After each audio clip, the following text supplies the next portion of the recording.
Mic check. Mic check. Mic check. Are we going in and out? Mic check. If we going in and out, I gotta work on this. Peace, peace, peace. Mic check. Mic check.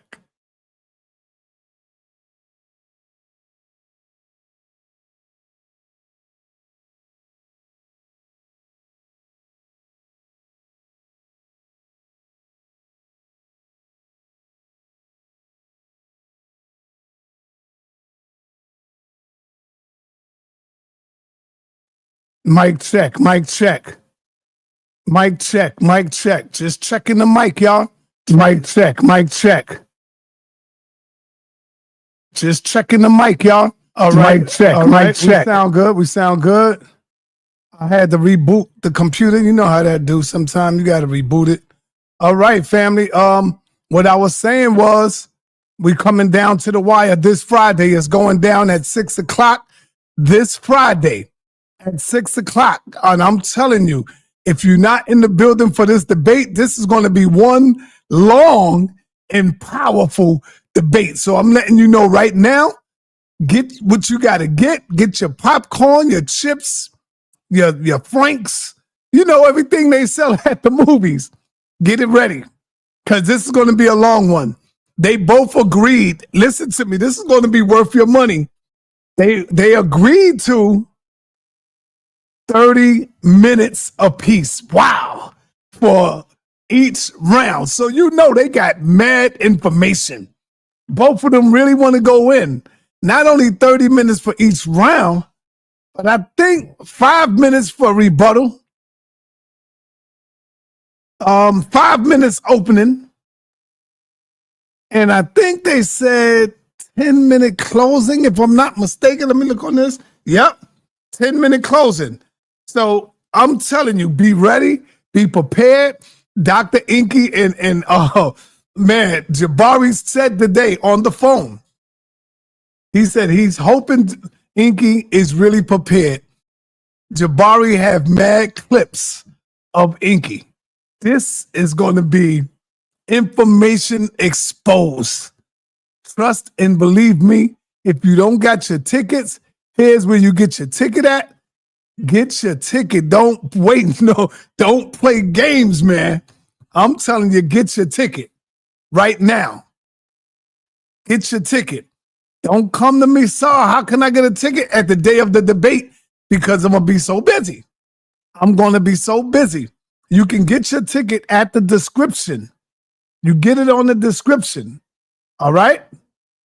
And the description is right on my channel. It's the first website, the first web link. You get it on the web link, and I'm posting the link right now. All right? This is going to be crazy. I think, oh, man.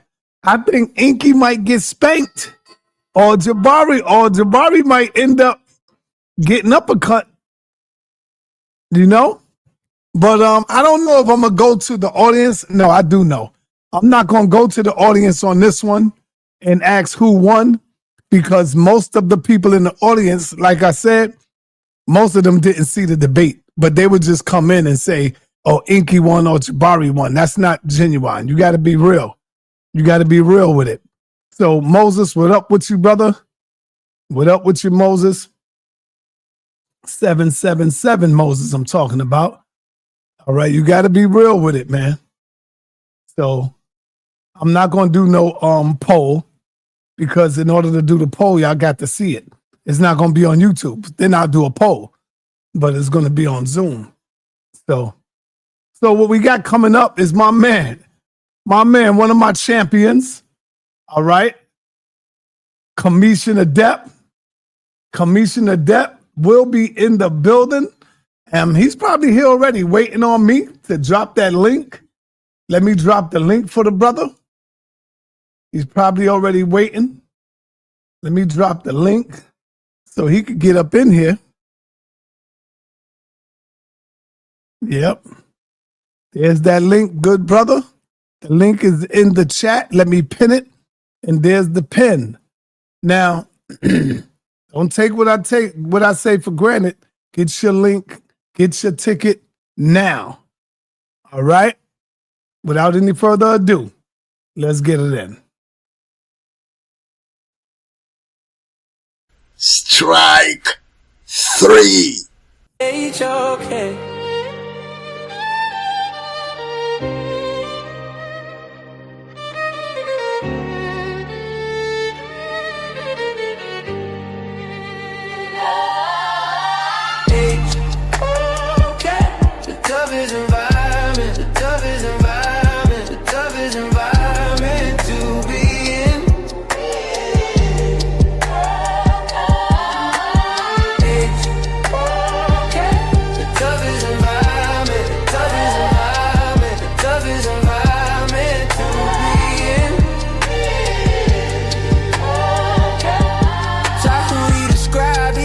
On the scroll, Kemetian teacher, ancient truths in the soul.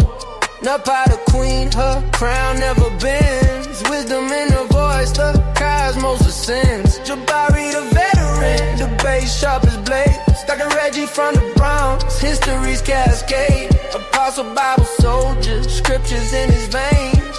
Santana general, war cries like chain.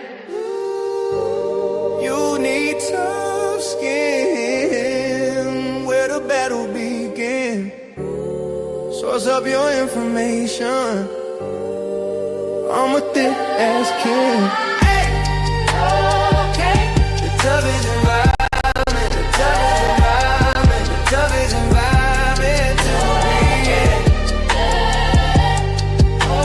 Okay. Hey, okay. The toughest environment, the toughest environment, the toughest environment to be in. Uncle Rage made a fire in his stare. Inky undefeated, a legend beyond compare. Moses 777, numbers align. Transfer me a prophet, stardust divine. I saw the fanboy with faith in his stride. Task got the Hebrews, the tide it'll ride. Each name a pillar, each voice a storm.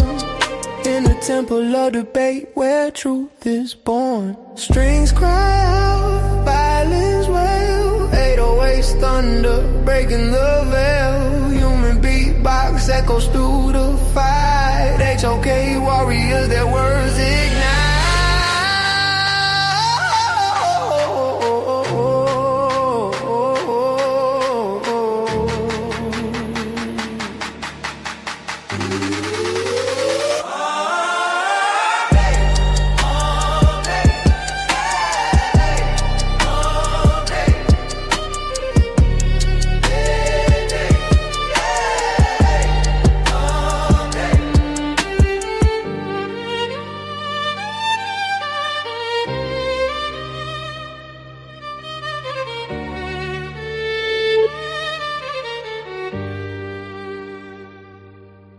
Yeah. Y'all already know what it is. I got one of my young champions in the building right now. It's hard to take this brother down. Y'all already know he go by the name of Kemetian Adept, and he is here once again to drop some information, a lot of information. And you already know this title is on, we depend on sources. And that's all this brother bring when he come in the ring. He brings sources. And that's why nobody dare to step in the ring with Kemetian Adept. A lot of people out there be talking that talk, but they not ready to walk the walk when it comes to Kemetian Adept. Without any further ado, I bring to you my brother, Kemetian Adept. What's up, brother? How you been? Sir, all is well. My mic good, sir? Your mic sound fresh. Check one. Your mic sounds good. Check two. A lot of people don't know, brother, but you are nice with the mic. People don't know you get it in on the mic, brother. You know, How long you been spitting, man? How long you been spitting that's it, that truth? And I've been spitting, I ain't gonna lie to you, man, since time immemorial. Hit me with something, man. Hit me with something real quick before we get started, man. Let the people know where your mind is at, and the lyrics that you spit is to uplift the youth. Understand that, y'all. Is to uplift the young people and the older people too. But go ahead, give us something. Let me see. Put you right on the spot. Yeah, you did. When I was younger, see, Mama used to tell me I was a breath away from the cemetery. Across the street from the stroll, there was a mortuary, constantly calling my soul. Caskets were seeking me. I only lived for the minute when I was in the streets. So I was up in my pistol at any circumstance. My paranoia made me weary of my closest friend. Sparking my L solo brought me visions of hell. To see future generations blazing in prison cell. So we're designated that part. I ain't spit off the head in a minute, but I got. Yeah, man, that's just a little something. But you come in the studio, he get it in. He gets it in. You know. I got something for you, sir. I got something I'm getting ready to send to you after I cook it up. All right. Well, let me hit the people with something. I got something for you. Let me hit the people with something.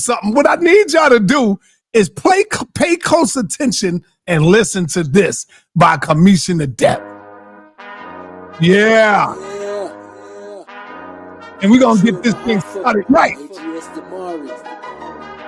Kemetian, you got a part 2 of it?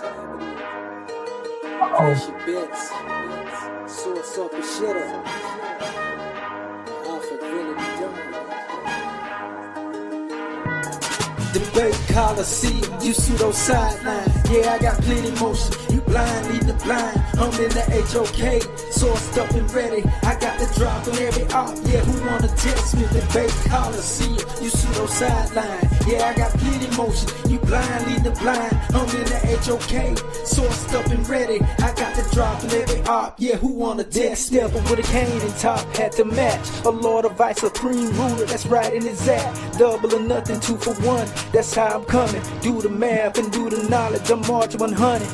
And I stay reppin' that 5. Who wanna see me live? Got a murder man vibe. Bodies in my archive. When I up my source, just up the score cause it's a rap.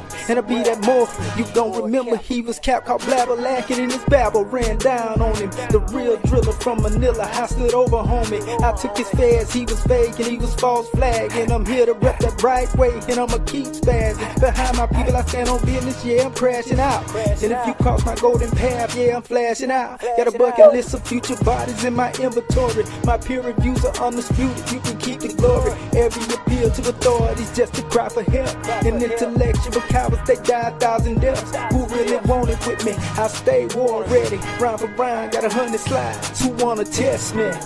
The Bay Coliseum, you pseudo sideline. Yeah, I got plenty motion. You blind, lead the blind. I'm in the HOK, sourced up and ready. I got the drop on every op. Yeah, who wanna test me? The Bay Coliseum, you pseudo sideline. Yeah, I got plenty motion. You blind, lead the blind. I'm in the this second verse right here, listen good. Listen up, the green light, I'ma whack 'em all. It's time to clean up the platform and tax 'em all. Know it like you owe it, the elders sent me for it.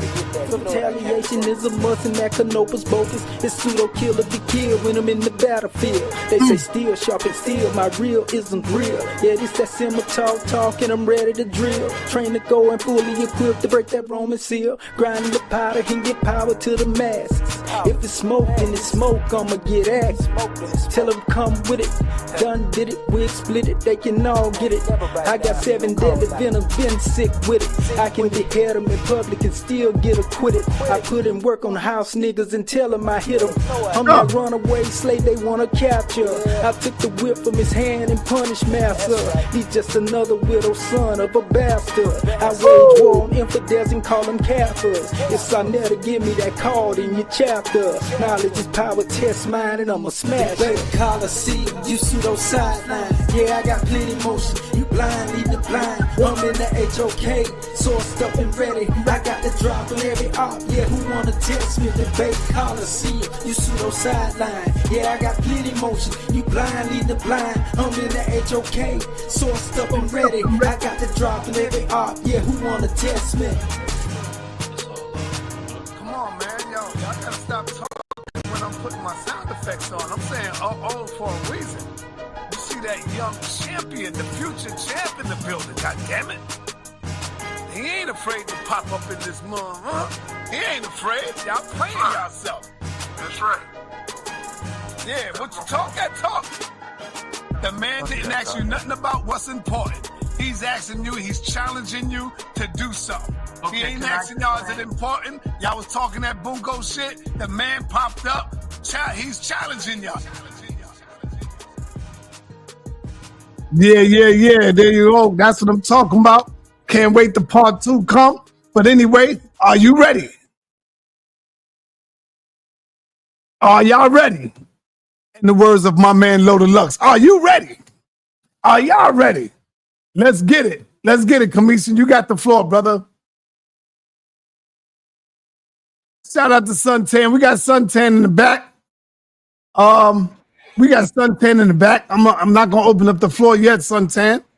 I just gotta let him come through with his presentation, and then I'll bring you back up, brother. Sir. Yeah. The Giants won because of a stupid, dumb coach that we got. Instead of kicking the field goal, we trying to get an extra 2 points, and that's why they was able to tie the game up. So the Giants with the stupid, dumb coach, we might have to fire this coach too. All right, brother. Yeah. Yes, sir. All is well, family. First, we want to rise upon the 7 within the unbroken circle of justice, mercy, love, and right, and give all praises to the great God, whom I know as Allah, the one within, not the one without, so to speak.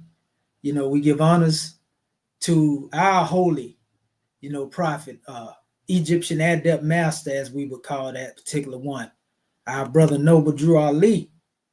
I want to give honors to our ancestors, every last one of them that came, from near and far, so to speak, letting the people know who we are.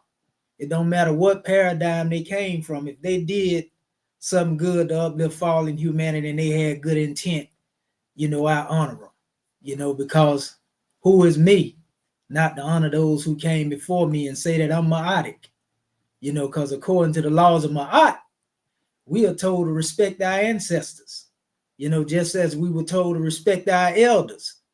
At least that's how I was raised. I can't speak on nobody else, but we give honors to one of our elders, right? Brother sa.neter, one that has stood on the battlefield. I seen the history of our brother out there trying to teach our people. And they calling the police on the brother. Right. Brother had to deal with the devil just for showing pictures. It was hurting them to see our people with their back cracked open from whips and, the slave ship pictures and everything the brother depicted to show them, because he wanted to wake them up. I know what Saul was trying to do. But unfortunately, man, our people love to be in a comatose state. For those who don't know what a comatose state is, it's pretty much, your eyes wide open, but you really don't see nothing. Your ears wide open, but you really can't hear nothing. But unfortunately, this is what our people have been suffering from, and we call it mental slavery, which is the worst form of slavery that we've been suffering from all these years. In fact, so much so to where we have tried to imitate our oppressor. For those of you who may have come up out of, the radical ideology, me, myself, I was taught by some of the greatest when it comes to dealing with being revolutionary, along with committing some crazy revolutionary acts in my youth. But when it come down to it, family, there was a book written called The Wretched of the Earth, in relation to dealing with Frantz Fanon. And in this particular work, it talked about how when a people become so oppressed, they go to an extent to where they begin to become the oppressor after they are released from their oppression. In other words, the mindset of the oppressor remains on their dial plate, even though they have been separated from the events and the conditions that brought them into that form of slavery that they were suffering from in the first place. And so a lot of our people don't know and don't even recognize that they are still being affected by these chains. Unfortunately, all of us, even some of us who have been freed, we still have links, at our feet, are not far from us where we have broken those chains, but they are still somewhat attached to us, even though we have broke them.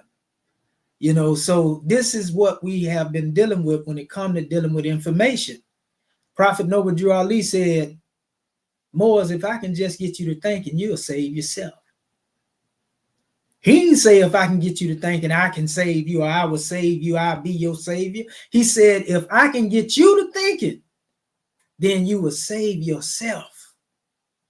You see? In other words, ain't nobody coming to save you. Self a savior is when you save yourself from the devil's civilization. As our brothers would say in the nation of gods and earth, honest to them. Because I receive inspiration from them as well in my years of studying, you know, so much so to where they said, show and prove.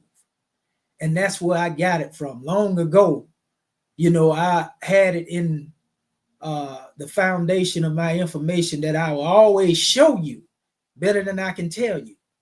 Even though I can speak this stuff off of my head, you know, I don't get that liberty. Like most people, they can get up here and just talk and ain't nobody gonna say give them a source. But I know what's really going on, so I figured it out. When they ask me for a source, they already know the information is authentic. They just want my source, you know, so they can have it. But they don't want to say, Brother Kemetian, you know, brother, can you give me that source so that I can go do the research? You see, so I get it. I understand what's going on. And so that's why, like you said, Saul, I'm always sourced up. I'm over-sourced. I got so many sources to where I can't even source them all. Facts right there. All facts. Never got to worry about me not bringing nothing. And in fact, you know, I wouldn't try to test me if you would. You just heard me. Who want to test me in this debate coliseum? That's right. I ain't saying that out of ego and arrogance, family. I'm saying it because I got it. I keep it on me. You know, I ain't finna pull it or draw it and none of it. It's there. It's in my hand. And my hand is symbolic to my mind.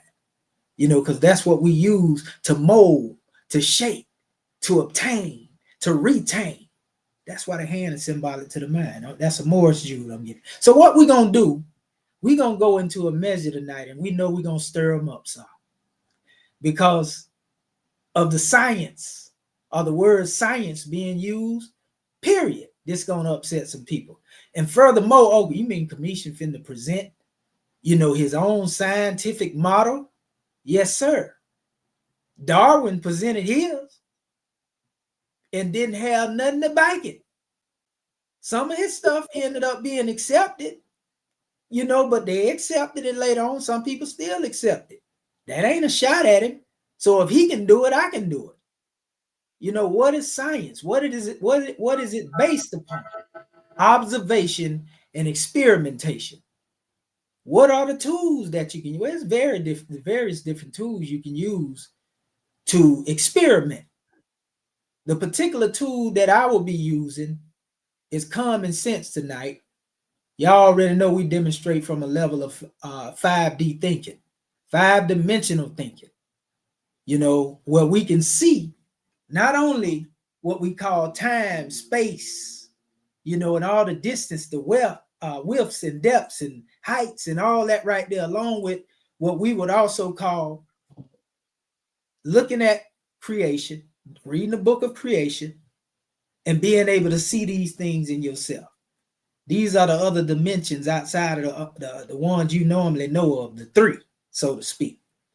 You know, so what I'm going to go into is a grand measure, and at this time, I'm going to open up. And my subject title, y'all should already see it, is the Proto-Science of Ancient Kemet, from the Proto-Science of Ancient Kemet, to be exact, to the proposed model of Adept science, A.R.M.A.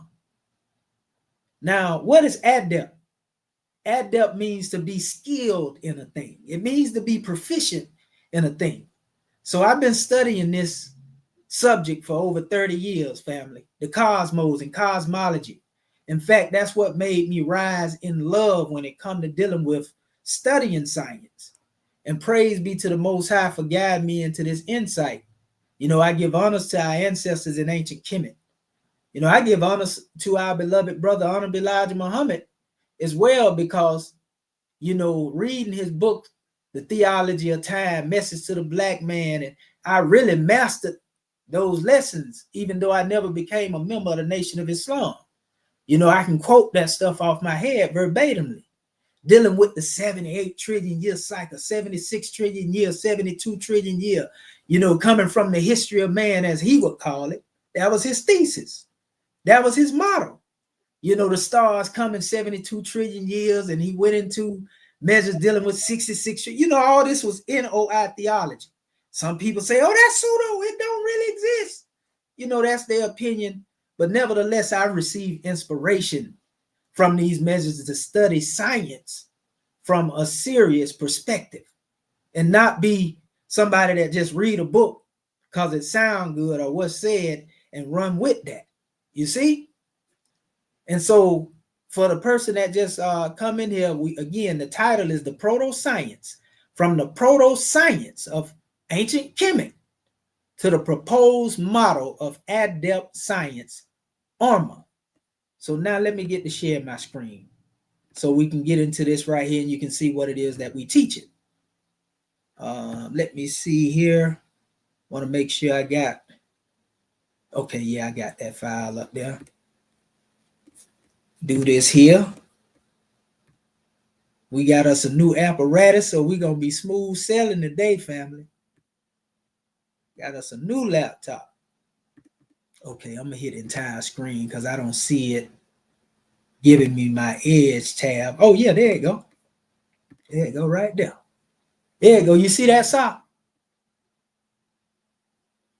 Yes, sir. It's up and running. I could tell you got a new joint, new laptop, because your picture is much clearer too. Yeah, ain't no lag and that. Yep. Let's get it. The other was too bogged down with them files. Yep. You know, as the family can see, this is being brought to you by the Egyptian Adeptus Research Sotenet Session. EARS, for those who don't know, that's an acronym. You know, EARS. You know, so we are bringing this to you through me, because I always give my family credit as well. I ain't gonna go all the way into this, but I'm letting you know where I come from. Because you have people that want to know what it is, what's your ideology. A lot of people here are disingenuous and they are afraid to let people know where they come from. But I'm always put what I stand on out front. That way you don't make no mistake about what I'm teaching, who I am, what I demonstrate. And you don't get me mixed up with nobody else based upon what you think. First and foremost, I always tell our family, I'm not a member of the Moorish Science Temple. I don't say that to distance myself from what Prophet Noble Ali brought forth. I say that to let the family know that I'm a part of what he prophesies in our teaching, which is a government. So I'm part of the Moorish American government. You understand? And trust me, our teachings are way different, you know, than some of the things that our brothers teach in the temple. Not the circle 7 degrees. You know, we just teach from what we call a more elevated standpoint. So we're not super religious. You understand? We are more into the science and the divine creed of our ancestors. In fact, we have a 12-step ladder. And on the last 2 rungs, which are the highest rungs of that ladder, is science and religion. It says, teach him science and his life will be useful. You see? Teach him religion and he shall find happiness. You see, I was asked a question by our brother Sa in relation to dealing with our ancestors, you know, as far as dealing with spirituality, you know, in science. Did our ancestors combine the two? You remember that you asked me that, Sa, a few moons ago? Yep. And you was asking all us that. Suntan too, you asked him. This was when the brother Sekou, I think, was demonstrating the presentation. And so we're going to demonstrate that tonight. In fact, what I'm going to show you in a minute, a lot of our people finna say, oh my God. So we come forth from the tradition as adepts in my circle, real adepts, of teaching the Ansaritic priesthood, expression of the Hashemites and the Moors of Asia, a unified mystery stream. So you will see in our science, through observation of doctrine, we are able to show you unity where most of our people see disunity. So for example, when I look at what we call, these books, the Bible, the Quran, and so forth and so on, I don't get caught up in conflicts when it comes down to the arguments of a translator. And I came to this conclusion years ago because I understand that the translator is translating from a subjective point of view. So when there are errors in it, be it Bible or Quran, that was his opinion. I'm interested in going into the text of the books and finding the papyri, or the original codex, and looking at it for myself, and then coming forth with measures based upon that. And all of us should do that. And then you ain't got to worry about arguing over no European interpretation and exegesis and translations, because that's what they be doing. Anytime you arguing over something that you can only understand a translation of, you're not arguing over what was supposed to be revealed from a divine standpoint. You arguing over the words of men, truth be told. So anyway, some of the things that we teach, and I said this before, we deal with the source of all knowledge. So you say, well, what is Kemetian? If he demonstrates Moorish, how he going to demonstrate Kemet? Because in my circle, we acknowledge where all truth come from. And Kemet is the son of origin as it relates to the truth. I don't care if you talk about what Islam is dealing with in the Quran. Kemet has influenced that text. If you're dealing with Christianity, Kemet has influenced that text. If you're dealing with Hinduism, Buddhism, Confucianism, Kemet has influenced these texts. And anybody that have studied extensively know this. If you disagree, it is because you still got a lot more learning to do. But as much as I have read, family, I've seen that everybody has taken from Kemet. Kemet is the parent, the mother and the father. Because we don't get caught up in the gender wars neither. Because spirit has no gender. It's neither masculine nor feminine, but it manifests through both vessels. You see what I'm saying? So that's the meiotic balance anyway. So from the Kemetic standpoint, as we carry the tradition, as our brother G.M. James told you we do, the Moors do, we deal with the teachings of Al-Sa, the mysteries of Al-Sa, his death, his resurrection, and so forth and so on, his life, the way he lived. You will see us teaching that type of doctrine. The Sabaite wisdom, the wisdom teachings of ancient Kemet, the teaching of atomism, or what some people, they would like to refer to the term henotheism rather than monotheism. But henotheism is just saying that the all is one through his attributes. Whereas monotheism is dealing with oneness. So, we can play with the words if we want to and deal with semantics, but that's neither here nor there. We deal with the knowledge of the initiatic temples. So you will hear me coming from these various different measures from a Kemetic standpoint. You will also hear me coming from the authentic teachings of what we call the Hashemite lineage. In other words, really, truthfully, we're talking about the ancient Cushite lineage of Muhammad, if you want to talk about Muhammad. We ain't talking about that Eurocentric Muhammad that the Arabs be pushing. There's a Muhammad that has Cushite roots, but going beyond that, we ain't even looking at the flesh of the man. We looking at the light in the teaching, the nur, as the Sufis call it, tasawwuf. That's what our ancestors studied in West Africa. That's what our brother Dr. John Henry Clark is referring to in his teachings when he spoke on Islam and the teaching that caused us to flourish. That's why the Arabs are jealous of the West Africans now, because they took and extracted from what was to be a doctrine of Islam, and they took it to a whole level from Islamism to the true degree of what we call Islamism. That's what the Moors call it. In other words, we're talking about being in the reality of. That's what Islam means to us. Not the practice of, but if I'm going to say I study peace, then I got to be peace. If I'm saying I'm love, I got to be that. And that's something most people have lost, you know, when we deal with certain teachings based upon who taught you. So yeah, we deal with the bloodline and the lineage, the house, the Adept of the prophet. And that ain't limited to no, yeah, this was this branch, Sunni, Shiite. We talking about the house, which is the body. That's the true Adept. See, that's how we talk when you get into these type of teachings that I'm talking about, the Ansoretic priesthood of the Moors.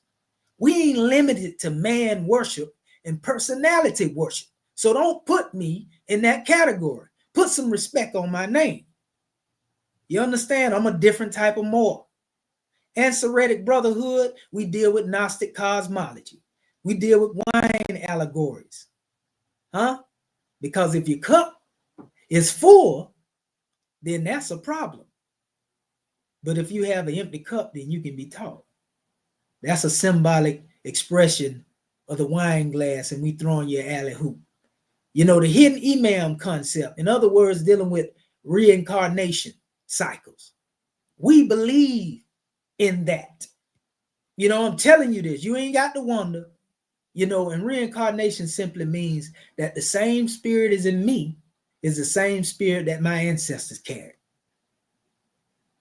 So if I look at Al-Sa in the principle expression, Al-Sa has manifested itself through various different individuals. I'm talking about spiritually. Al-Sa has manifested itself through Sa. Al-Sa has manifested itself through me. He manifested itself through you. If you acknowledge it, that's what I'm getting at. I'm just giving an example to give you some common sense. Secret rites and initiation.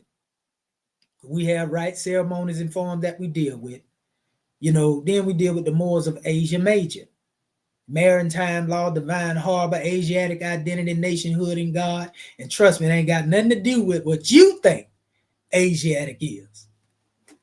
Because Asia means earthbound to me. You know, Asia is this earthbound body, and the highest expression in it is above my neck. What's the highest expression in a house? An attic. So the earthbound body has within it an attic that's elevated, and that's where I store my library of archives. That's the real essence of what Asiatic represents on an adept level. Nationhood in the great God, that's in you. More science, esotericism. You finna see some of that in a minute, but you finna see some science to back it up. And again, this is the unified mystery stream. I just wanted to run that down so you can understand where we're coming from. So my first mention, we got our family here, Einstein.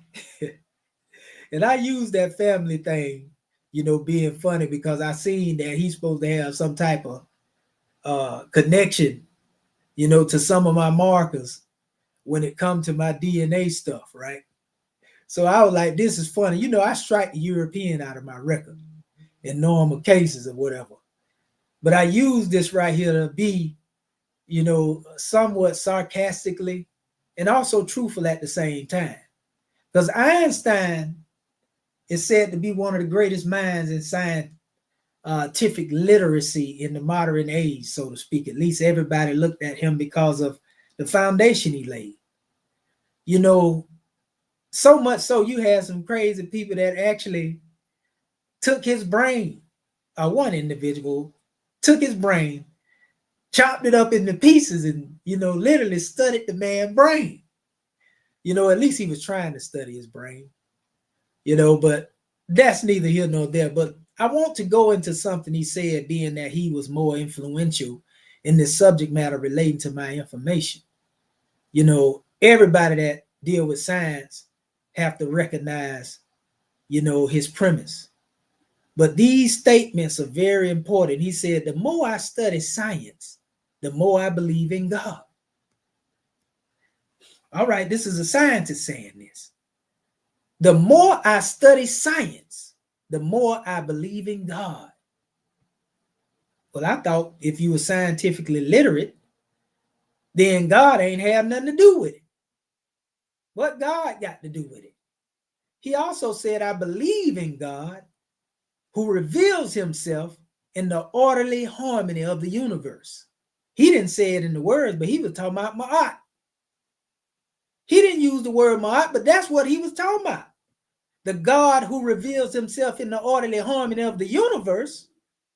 We're going to show this to you in a minute too. Let's go into another measure. He says science without religion is lame.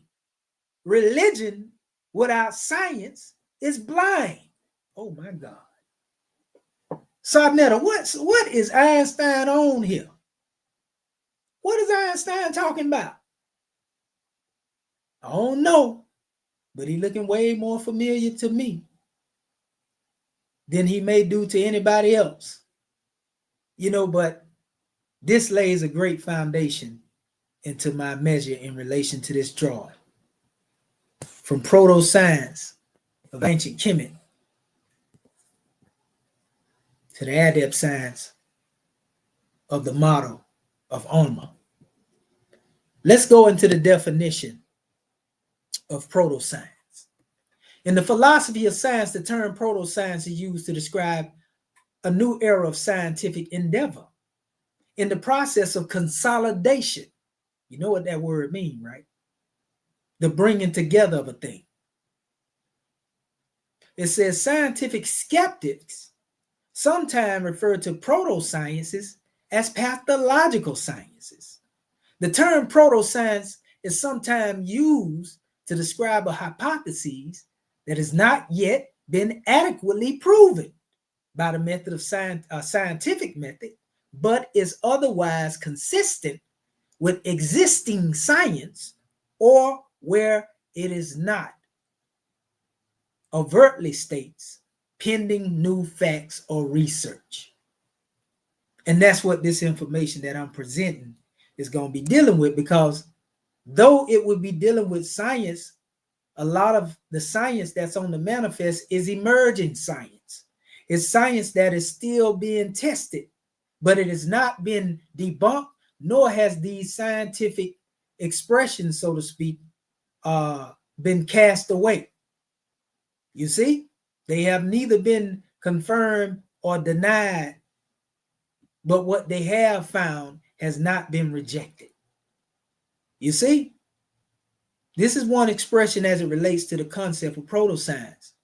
There's a measure of proto-science that also deals with the pre-existence of scientific information prior to, falsifiable measures being brought on the manifest, and then they were later, confirmed. They came out of theory into practical science. You see, they came from being theoretical into an actual fact. So some scientific models come into existence this way. And anybody that say otherwise, they don't know what science really is. So proto-sciences can be disciplines or fields of knowledge in a stage prior to being considered science. I just said that. The hypotheses presented may or may not agree with the evidence known at the time, because the predictions associated with them have not yet been empirically verified, or cannot be so due to technological limitations. The instruments may be limited, but this still doesn't condemn or cast away a scientific model. It just takes time for the instruments to come forth, or somebody to invent those instruments that will be utilized to make these measures falsifiable, so to speak. Examples in this sense would be the theory of general relativity, which began as a proto-science and is now considered a science, or string theory, today considered a proto-science, awaiting experimental verification. In the historical sense, disciplines such as astrology or alchemy that gave way to astronomy and chemistry with the appearance of the scientific method are considered proto-sciences. However, this is key. The refusal of its practitioners to accept this method means that today they are considered pseudosciences. In other words, if you refuse the information that I said prior to this last statement, then that's what make your measure pseudo. In other words, if you try to say what I'm saying is for a fact, and it may be factual, right? But you can't prove it. So you don't have the tools that are necessary to prove the theory, even though the theory may be true. Being that you don't have the instrument to prove it so, and yet put it out there as if it is the whole truth and nothing but the truth, so help you God, then that's where you end up being placed into the category of demonstrating a pseudoscience. Even if it's true, if you don't have the tools to prove it, then it's still proto-science, and there's nothing wrong with that. It's something that is still in development. Now, what I'm gonna bring to you, are some things that you're gonna be able to weigh in your own scales, and we'll leave that to you. I'm gonna just put the information out here. So let's get into it. Again, we already gave you what proto-science is. So, I got a link in there. When I get done, I'm gonna send this to you. So it's gonna take you to this link, the PDF will. I just link all my sources into my PDF. And that way you can go through them that way. Because I ain't gonna give it to you and make it easy for you. Some people ask for sources because they don't like to read. They don't like to study. And they'll take that information and toss it away. They ain't gonna study it anyway. But I'm gonna make you study. I ain't gonna make it easy for you. I'm gonna give you the source of the study, but you're gonna have to do some research so you know exactly what I'm talking about. I don't want you going off what I said just because I said it. So let's get into the first measure. The Big Bang didn't happen in space or time. A lot of people been arguing over this. This Big Bang. Some people thought that this deal with a real live explosion, some C4, a Hiroshima demonstration. But the Big Bang actually was more sound than anything. And I'll give you an example off my head. Any of you have dealt with what we call somatic frequency, where they're able to use the sound frequency with sand, on plates, and these plates begin to express different shapes and forms, showing you that sound actually has geometric vibration in the properties of the sound. How do we know? Because the sounds are making these different shapes on these plates, and this gives us an idea, a working idea now. This is a model of how the universe itself was created and how that you see constellations in various shapes, stars and clusters here and there all throughout what we call the universe. Because the vibration that came forth in the opening of creation, light being a part and partial of that vibration, caused certain things to take shapes and form. We're going to get into that in a minute. I'm just giving you something that you can reason with, though, that you may already be familiar with. This is just an example. So don't get crazy. So going further into this special measure, we also find, again, knowing now that this Big Bang ain't no bloom, something blowing up. And it's more, like I say, a sound. There's a sound that is heard within the universe if you have the right instruments to test them, that are on a silent frequency, but yet they are still able to be heard. The closest example to what that sound would sound like, family, if you ever, y'all remember when everybody was talking about they was hearing this sound all around the world, and some people was talking about it was the trumpet being blown for the last days, and you know, the angel Jabril, and, you know, they were saying all type of stuff, but everybody was going out their door looking up and saying they hear this sound. And it was more like a deep bellowing trumpet sound. That type of demonstration. That's a similar measure, you know, that is actually being demonstrated silently, but with the right tools dealing with hearing the frequency of sound, you can actually hear that vibration. In Hinduism, they like to liken that to the concept of Om. Om. And meditation. People think this stuff is spookism, right? They believe this is some fake stuff. They think that's crazy, right? Watch this. It says the Big Bang marks the beginning of space, time, matter, and energy as we know them. So asking what existed before the Big Bang is tricky, because before implies time already existed. And according to the general relativity, time itself began at the Big Bang, at least in the standard model. So they're telling you time began with the Big Bang according to science. They'll tell you, scientists tell you, well, we can't go no further back than what we call the Planck epoch. We can't go beyond 0.0 and Planck time and 10.43, you know, seconds, or whatever the case may be that they come up with in the numbers. They'll say they can't go nowhere beyond that, and they ain't trying. This is what scientists will tell you now. They don't know nothing about what took place or what existed before the Big Bang. But they will go into certain measures to where they hint at certain things. So number 2 in this point is light. We often hear that light came out of darkness, but there's something that we are going to find out about light if we didn't know it that may blow our minds. Light, which is electromagnetic radiation, it requires space, time, and fields. So technically they say, well, no light really existed, you know, until the Big Bang. But it tells you also that light is an oscillation in the electromagnetic field that travels through space. That field, along with all other quantum fields, came into existence as the universe expanded from an incredibly dense, hot state.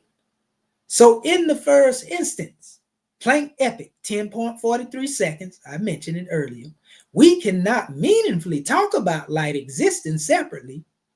Physics as we know it breaks down, right? When did light appear?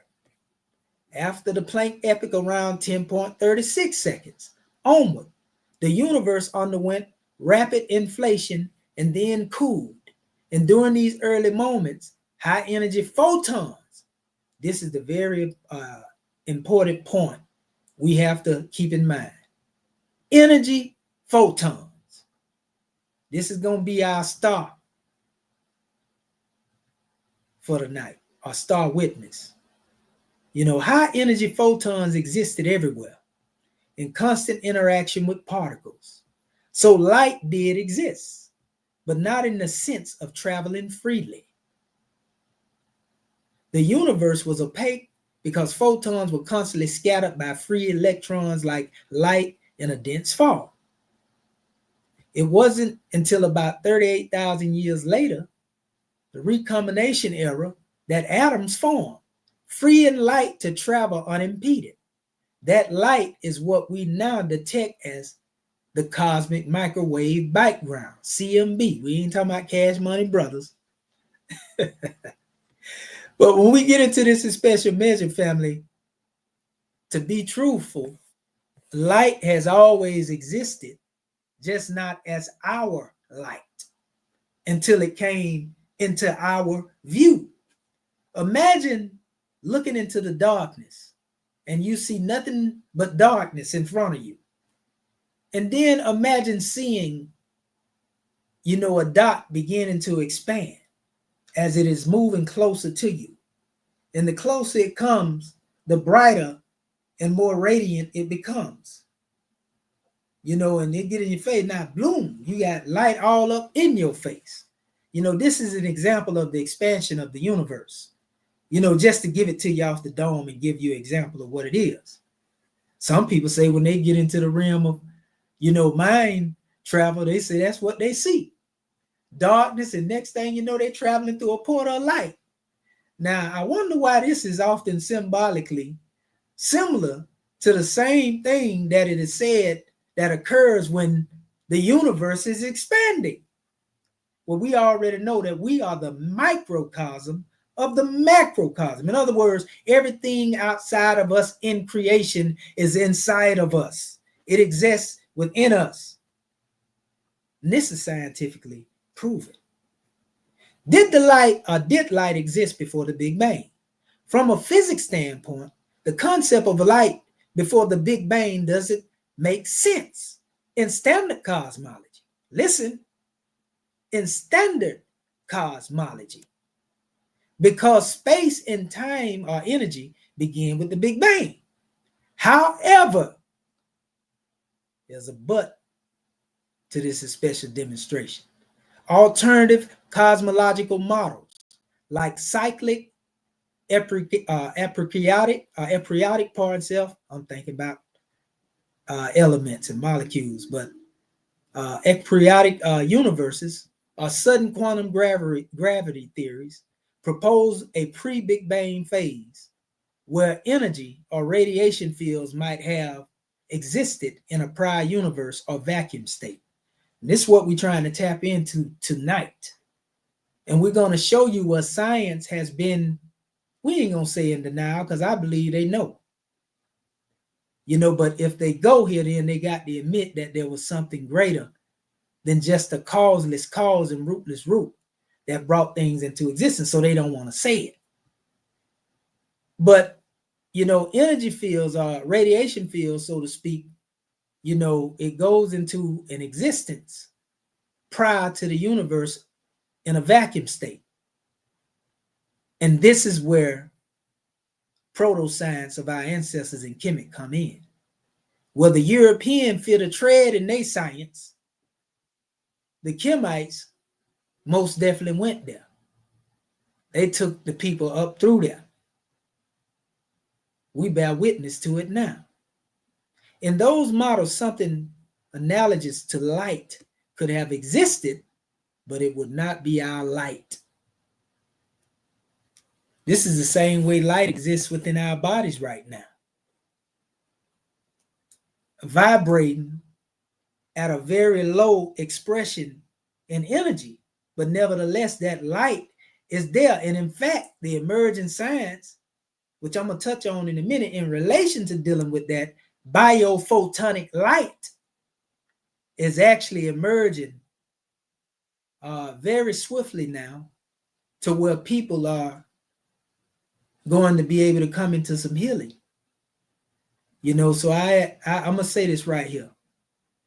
If you want to heal your body, feed your body with light. Literally, when it comes to dealing with infrared light, get these machines before they start raising the price on them, family.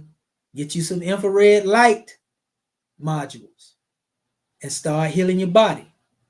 But also feed your body light through your diet.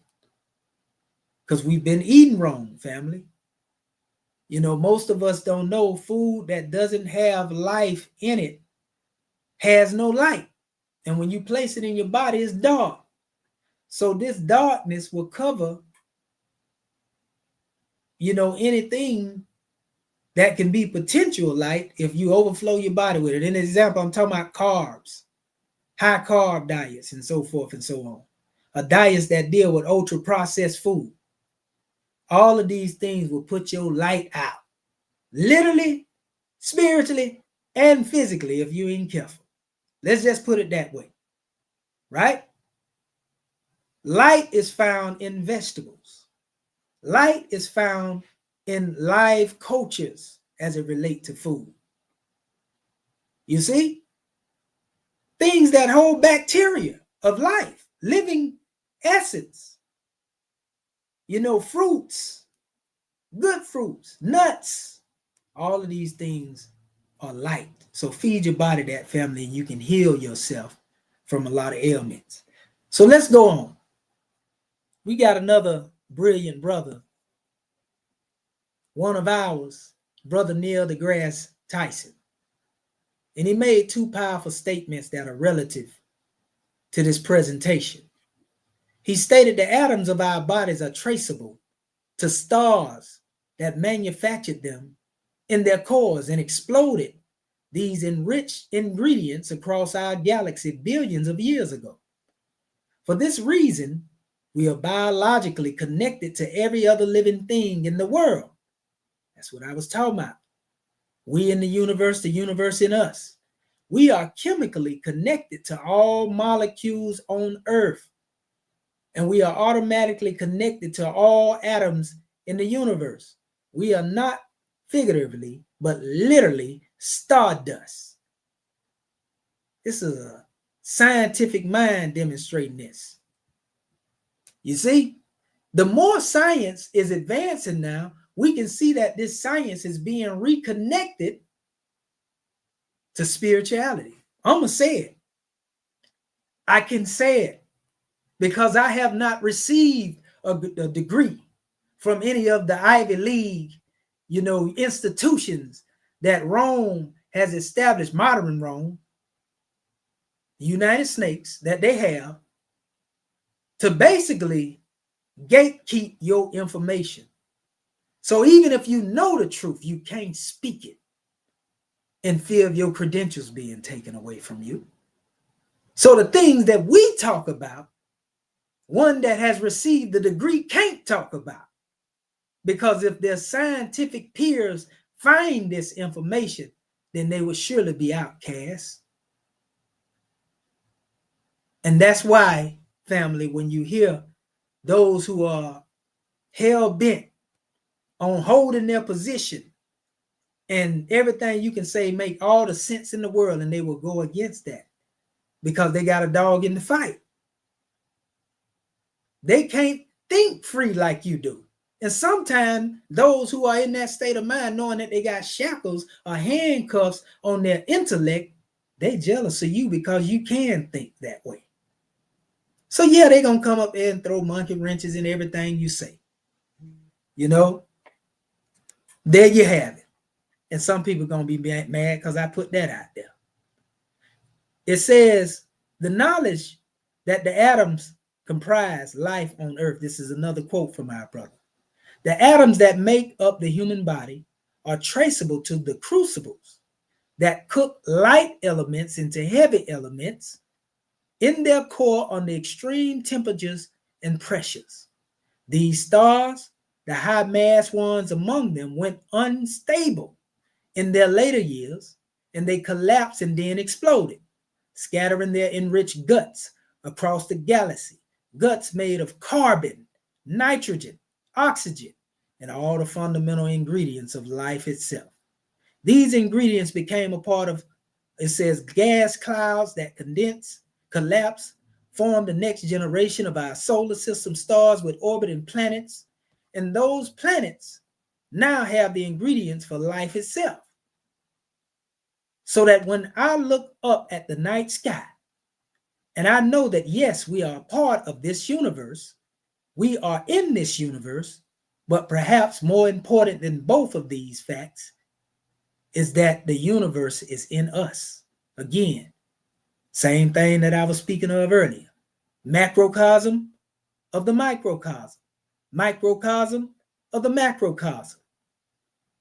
When I reflect on that fact, I look up, many people feel small because they're small and the universe is big.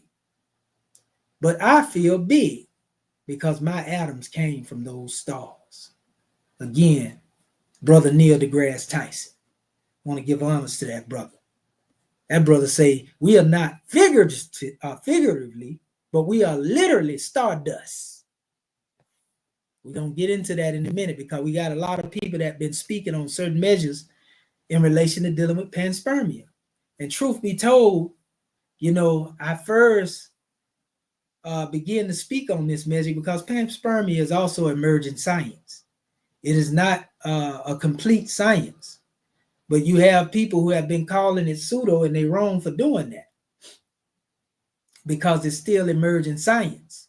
But they only do that to hold a position because they're trying to rebut something that somebody's saying they don't agree with. That's the way people do, when it comes to dealing with this information.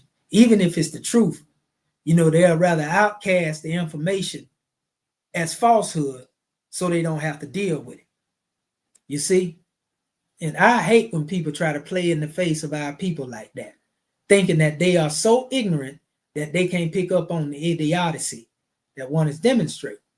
So the problem is, and I got to mention, when me and our brother A.R.M.A was going back and forth, when I first brought up the concept, in relation to dealing with my findings on panspermia. However, what people don't know, there are different models of panspermia. You have what you call litho panspermia, you have radio panspermia, and you have pseudo panspermia. And a lot of people don't know that pseudo panspermia is the one that they have actually found the most information on. Look it up.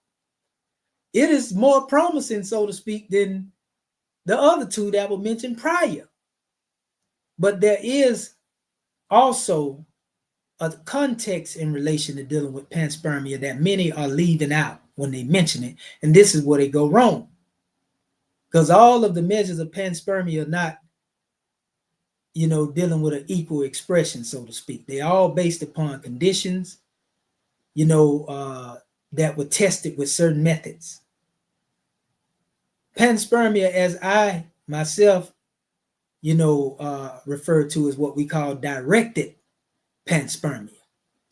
Why? Because directed panspermia has to do with giving some background on the fact that there's a possibility that creation was seeded purposely by beings that existed outside of our planet. And there are proofs in relation to dealing with this being a possibility. However, it's just theoretical as the science is emerging. It's still proto as the science is emerging. However, certain things that have been proven. There are certain forms of DNA that have been found on comets, different rocks, or certain bacteria that has been found, as alien life forms, so to speak, even though related, to dealing with, when I say alien, I'm talking about coming from a different planet as far as dealing with the rocks or where the meteorites are coming from. But the DNA is the same in its code as the DNA that is on our planet. These are the things that have been found in relation to dealing with bacteria.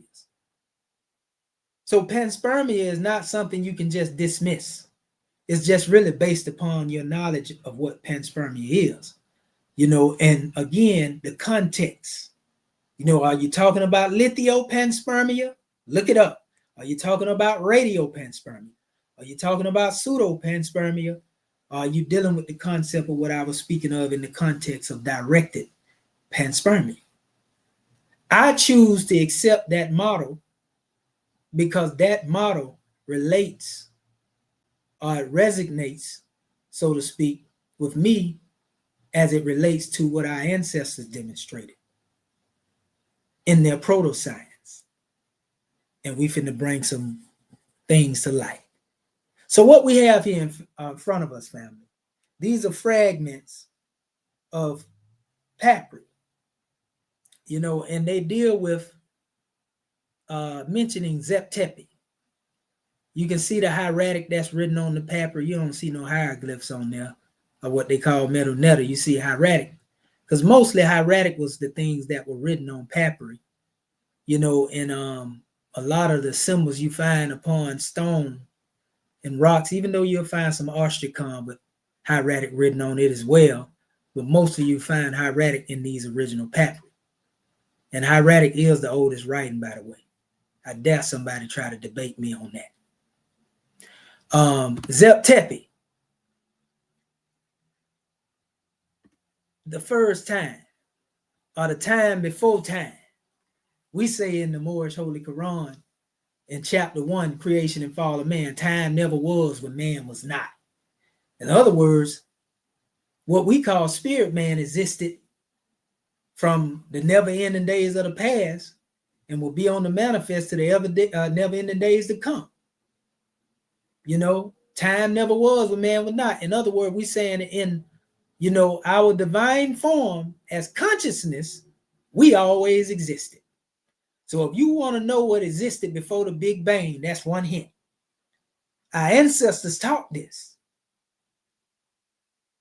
Before the egg of creation, the cosmic egg of creation spoken of in Kim, you know, as we go into the aspects of what we call our creation cosmology, consciousness existed. Not only that, but even what you would know that would manifest as Neteru, or what would come forth, you know, as what we call Chimnu and Ayinu, or what we call the Agduad, you know, and the Ennead. You know, I just gave you the Kemetic and the one they use in the Greek. The 9 and the 8. You see, and even the 8 still governed by one A.R.M.A, so really 9 is there too, but that's neither here nor there. But these energies, these divine life forms, according to the text of Kemet, existed prior to them manifesting into existence. So our ancestors, whereas the Big Bang has no background on going beyond the Planck epoch, Zep-Tepi is not only a real state, but Zep-Tepi is the reality from whence everything come into being. And that's where true time began to manifest. So, you know, it says, according to the pyramid text, there was a period that emerged from the pyramidal chaos, the way the gods ruled the earth. This period is called Zep-Tepi.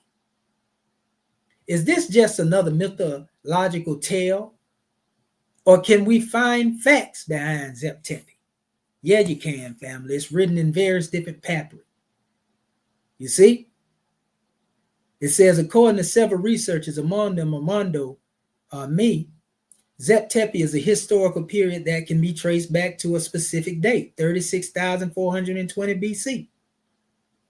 The pyramid text, the sum of the wall decorations and writings, are found in several Egyptian monuments and have left us most of the recorded history that speaks of the creation myths of ancient Kemet. Mysteriously, in all of these texts, a period of absence is described. This period is called Zep-Tepi. That's your papyri of Turin, or your Turin papyrus, you know, depicting Zep-Tepi. The key expression is this serpent, though. This speckled serpent running through the papyri. I ain't going to go through reading all of this right here because I don't want to take up all my time. But you'll get more background on this as we move forward. So we find out when we deal with the concept of time. These are extracts from your boy, E. Wallace Budge, in these expressions. He deal with a long, indefinite period of time, eternity, eternal. Heh, endless or timeless eternity. So we see the Kemites had this in mind, right? Notice they use this serpent as it relates. You see? And then it states, forever and ever, the city of eternity, the tomb.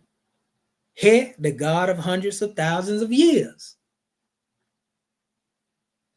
1,000,000 years. In Ptolemaic times, they give here 100,000 million years. Y'all know how long? 10 million of millions of years. 10 million, 100,000 of millions of years. Y'all know how much time that is? Henny Sep. You know, and S is interchangeable with Z So we can say he in zep, he in zep, you know, in relation to Zep Tepi, right? 1,000,000 times, of millions of years. So we get the concept. We talking about a long time. When you get to multiplying 100,000 millions of years and you go into all that right there, endless time and eternity, yeah, that's going way beyond what they would call, you know, the Big Bang. Now, many people don't know, prior to Champollion becoming a champion in his so-called decipherment, and I say so-called, you know, purposely, decipherment, according to his methodology. Nothing against those who follow that. We just letting you know that's Champollion's methodology. It's not the methodology of the ancestors. I stand on that. And ain't nobody proved it wrong. I guarantee that they don't want to try it because I got so much in my ammunition now. I'm just waiting, way more than I had for somebody, you know, to come challenge me on that. You see, they still ain't found their alphabet chart yet. But anyway, according to one who was a priest prior to Champollion, Horapollo, this is coming from his works. I want to show you something here. Notice this image here. Many of our people may have seen it before, they might have not seen it. You see the serpent actually consuming his tail? You see a lot of that in esoteric and occult expression, don't you? You didn't know that that was a Kemetic principle for real, did you? You can't read this image here in the context of words, but you can demonstrate what is known by adepts as hieroglyphic thinking by means of contemplation. If you look closely at this, family, what's really being demonstrated here, all you got to do is look at the symbolism. We see the head of one of the Remet, Kemetian, right? Now, if you look at the two images, you see one with the upraised arms, which is really an expression of Ha. What we read to you earlier in relation to dealing with time. So this is one where one is raising the hands in front, you know, of the head, and one raising the hands in the back of the head. Now, looking at these as strings of time, because, you know, in what they call, you know, the signs, you know, of the glyphs, they say that these represent strings of Ha. So if we were looking at these as strings of time, as it relates to both areas surrounding the head of this particular expression, we can say that the past would represent this expression, one coming out of the past as a result of the legs moving forward, and one also being able to look into the future, and also being able to travel back into the past.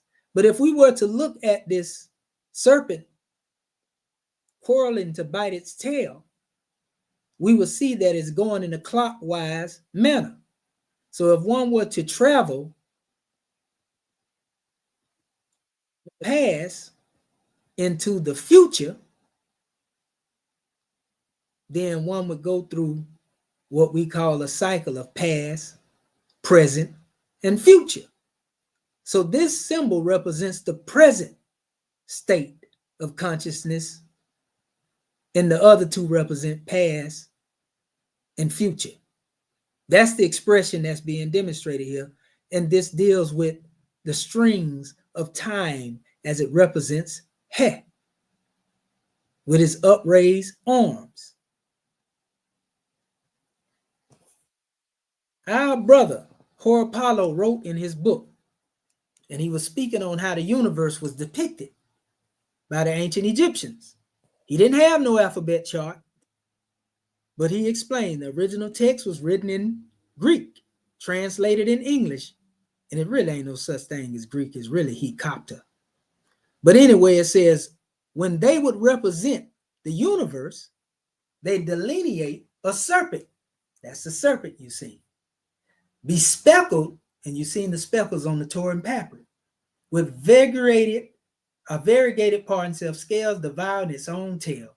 And by the scales and timing, the stars in the universe, the animal is also extremely heavy and is the earth and extremely slippery like the water. Moreover, it in every year put off its old age with its skin, as in the universe, an annual period affects a correspondence or corresponding, so to speak, change. I'm trying to blow that up for you. Change and becomes renovated. In other words, it's a cycle. The symbol of the serpent shedding its skin represents a cycle. And the only serpents that actually shedded their skin, that will go back to the time of a year in Kemet would actually be vipers and cobras. And the only way that they shed their skin in a yearly cycle, they have to be very old in age, ancient in time, so to speak. And so they shed their skin in a yearly cycle. You see, maybe once a year, as they call it, annually. But it's based on their size, their metabolism, and how, like I say, large and how old they are. And we know the universe is very ancient and old. So the universe itself, when we deal with time, is based on cycles of time. Some people get into the concept of, calculating, what they call great years and minor years, 25,000 years and, 2,100, so to speak, time 12, giving you 25,200, round a little 200 off, you got 25,000 years, so to speak, and then you go from 25 to 50,000, from 50,000 to 100,000, and so forth and so on. So we have these type of calendars as mostly being kept by those who are, we'll say, adept keepers of science. Most sciences, you don't really hear them go into the calendars like that, but they don't deny these time frames, because you got anthropology that proves that, you have like your Jabir Uhud that was 350,000 years old. So of course you can put a calendar in that particular expression. You deal with the Homo erectus in any aspect of age. If we were to put a calendar into that special measure. So the serpent Kemetically represented a cycle of time. Here again, we see eternity being expressed, as it relates to the timeline. That's what those hairs, because that's what they call these, in the expression of what the pictorials or determiners represent. These timelines, would represent, the hairline, so to speak. So nevertheless, family, this is a powerful demonstration. They use the term Ouroboros, Ouroboros, some people call it, as it is here. And this is a shrine from the tomb of Tutankhamun, 18th dynasty, same dynasty of Akhenaten, New Kingdom of Egypt, Egyptian Museum, Cairo, photo, Jehudi. So this is actually Jehudi. Jehudi is Kemetically what we call divine mind. So in other words, the divine mind or consciousness of the universe, scientists like to call it unmoved mover, the causeless cause and rootless root, whatever name you want to give it, it existed prior to the Big Bang. But it came into our view after an expansion of consciousness had brought things out of darkness as marvelous light. But the light was already there. Truth be told, have you ever heard the statement, and I know you have, in the Piscean records of the Bible, where they say that the light dwell within darkness, but darkness comprehended it not? That's a literal statement as it relates to our people. They have the light of God within them. They have the light of Amun-Ra within them, whatever name you want to use, but they don't comprehend it until they come into some consciousness, until somebody has come and taught them. Then they can comprehend it. But Jehudi represents divine mind. This is why we often see us say that Jehudi was able to reincarnate. He was able to come through various different vessels. He was able to be a teacher of all Sa, and then simultaneously, come and manifest in another culture. Everybody say that they done seen Tehudi or Jehudi in their particular text. The Muslims have said it. There are whisperings about this in relation to dealing with the doctrines of the book of Enoch, which is pretty much a replica of the Emerald Tablets of Jehudi, truth be told. Just being told through a different vessel. They call him Hermes or Hermes in Greek. Hermes Trismegistus, the thrice blessed. Yeah, this is divine mind. So reincarnation deal with divine consciousness, divine mind manifesting itself throughout creation. Like I said, you can call it whatever you want to call it. I'm just making it plain to you. Now, what you do with it after that, that's on you. So now we see, when we see such symbols that we find represented by those who push the teachings of the Ansoretic priesthood, we understand now, because this pentagram or pentalpha represents man himself. The same as what this represented, man, also in the symbol here. You see, this is consciousness, the same way these symbols and what these principles represent. In the Moorish category, we say they represent love, truth, peace, freedom, and justice. But we tell you those principles in my circle derive from harmony, truth, balance, right, order, and justice. Kemetically. So we see a scimitar on this one here, and it's rotating. You see? Going in the same cycle. Same symbol, tetragrammaton, all that stuff right there. I'm showing you all this here, Om Mani Padme Hum. This is the expression from India. This is one that's coming from what a lot of people would consider the Hebraic. This one just esoteric, but all of them drawing off the same symbol in their own way. But where did the original come from? I'm telling you, family, we can't make this stuff up. So when I go into certain things and I show you what I show you and why I show you and why I use the hammer of repetition to keep putting it in your face so that you don't make no mistake about it, you can tell somebody and correct them when they try to tell you what it means. These are cosmological expressions that represent cosmology and how life came into being. It's just in a symbolic form. I'm going to prove that to you in a minute. So I say, El Sharif Abdul Ali, the Egyptian adept, exalter of the Moorish scimitar. He rose this scimitar or raised it above the star. That's why in our symbol, you see the scimitar above the star. But where did we get it from? I keep telling y'all, it comes from Kemet. It's not a Kapresh, it's a Kafesh. Capiche?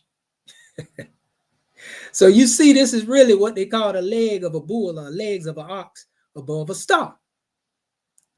What is this? A sword. You see, they also got the flag here, which is also, some people call it an axe. But really, truth be told, the axe and the flag has been used for the expression of the concept of nature. So we have the constellation of the scimitar, as it states here. It came straight up out of Kemet.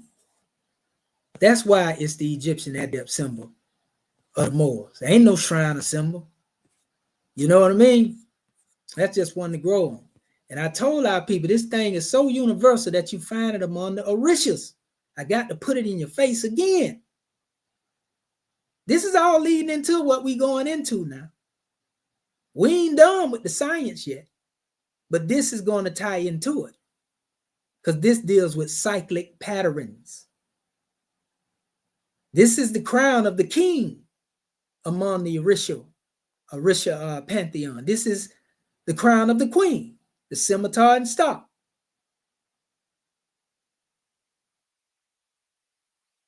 And when the god woman honors her god man, she ain't got no problem being under his roof, his knowledge, allowing his scimitar to protect her as a star. Huh? So when we get into, these different measures, family, and they ask us what our science is, in our questionnaire, our answer is our science is a power that exerts itself for the individual at the will of the user.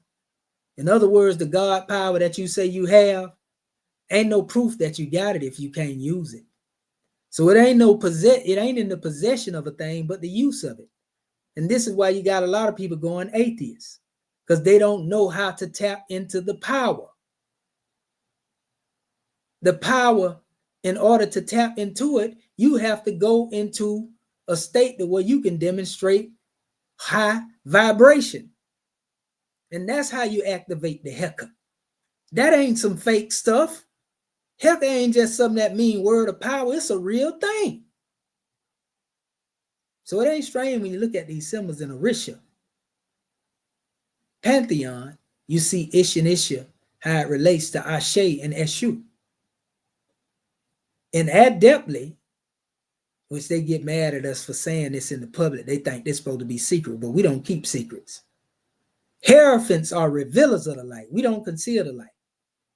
So yes, some people that's upset that we tell y'all this, because this is supposed to be a secret now amongst some people that think they're adepts. And why? It is because it deals with the life force of causes. And they think if you got this word, you can use it for power.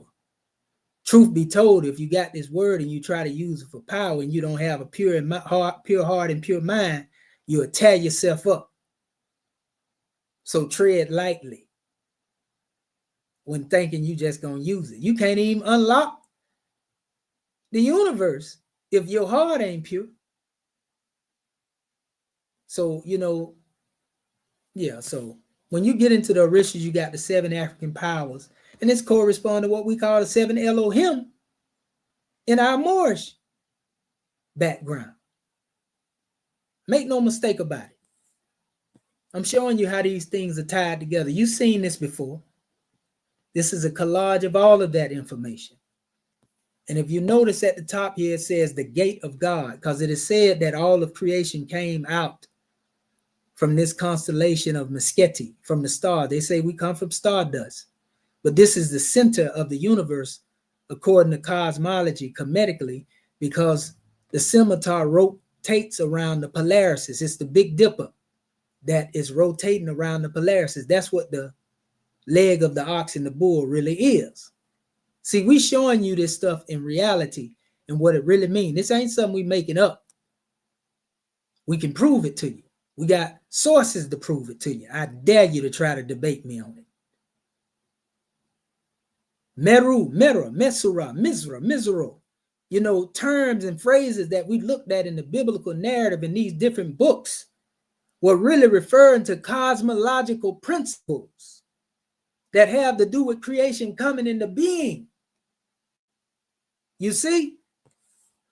But some people took these things literal, and that's why they crazy as a Betsy bug right now. And they can't prove that these things existed outside of just reading it on paper. You have to have esoteric and cosmic knowledge to understand and comprehend what I'm saying. If you don't know that, you on the outside esoterically saying, what is he talking about? Confession mean this, and they trying to give you a definition when you on a whole nother level of vibration. Sir, I'm sorry, but this is above your pay grade. You're right based upon where you are, but I'm right based upon what I have ascended through. So I was there where you are, but I'm also on another level of unfoldment now. So we see from various different states. That don't make you wrong. You just still got a little more learning to do. But don't become arrogant, though, and be trying to condemn somebody based on that little knowledge that you think you got. In your ignorance, you thinking what you have is the end all and the be all.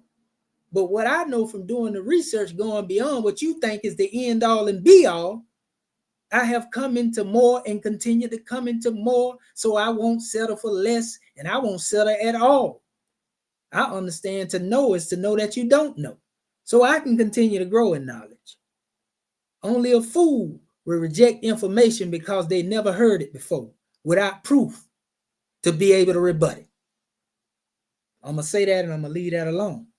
So, again, these are various different symbols of the scimitar rotating around the star from various different cultures, from the Moors to Hebraic texts, esoteric texts, Sufism, Hinduism, all of them got the same symbols. I wonder why. That's called consensus in knowledge to me. So the deeper knowledge is that the scimitar and star is synonymous with the boat of Ra. The boat and the scimitar are synonymous.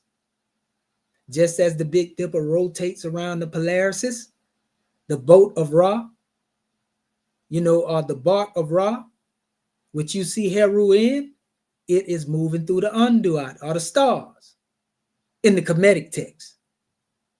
This is the God-man. Harmony, truth, balance, right order, and justice. Like I said, everything that we have come from Kemet, and we ain't scared to tell you. So as we move further into this information, we go into the exalted eye of what we call Allah in the seven Elohim. Scimitar and star Egyptian adept symbol depicted at the beginning of the Egyptian cosmology. I just showed you that up there, so I ain't got to go into it no more. But right here, you see a serpent above a star. That's symbolic, again, to that same serpent where you see quadrants here that becomes the scimitar above the star in the Moorish theology. This is dealing with the beginning of creation. You see the eye right here, which a lot of people like to adopt, and they say they're all seeing eye. There you go right there. All our symbols we can trace back to Kemet. You talking about the seven Elohim Kemetically, before we use the term Elohim, we say Neteru. 1, 2, 3, 4, 5, 6, 7 in the boat. And this is dealing with the creation story. You see, everybody has taken from Kemet. Everybody has drawn from Kemet. I have to lay this foundation before I get deeper into my measure that I'm getting ready to close out with. But yet you see those that are coming from on high, and they are 2. 7 plus 2 is 9. We can see, an Inuit coming up out of that demonstration. We see Shu, sometime expressed, we say Nu, whichever you want to look at, and the boat being exalted. We know here, and you can go into this, I'm going to give you this PDF. This deals with the mythology of Nu and the deification of the primordial watery abyss, which would be the universe or the celestial Nile to us. That's where the Inuit or the Agduat came forth from. And a lot of people wonder, well, why did the 8 come after the 9? According to the historical document, is because those who had come on the manifest had improved their scientific method Kemetically. And then they gave you a better understanding on how the cosmos came into existence, through the concept of the Agduat. That's why it is revealed that way, if you want to know that. But like I say, I ain't going to go all the way into this because I want to go through this PDF. I just have them they linked in here, so you'll be able to get it.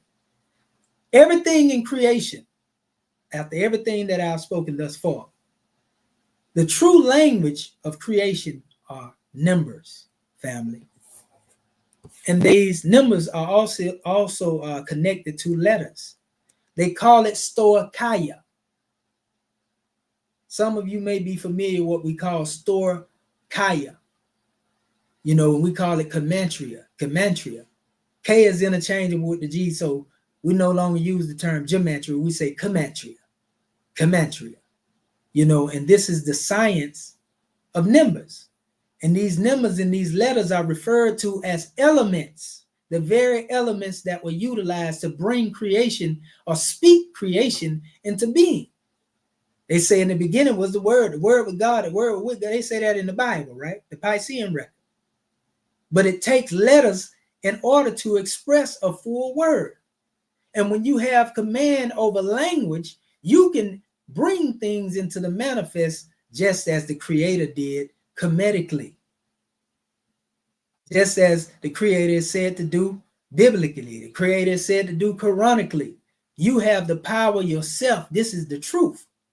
Be and it is. Kun fayakun, as they say in the Quran. You can say that and you can demonstrate that with your thought and manifest what you want.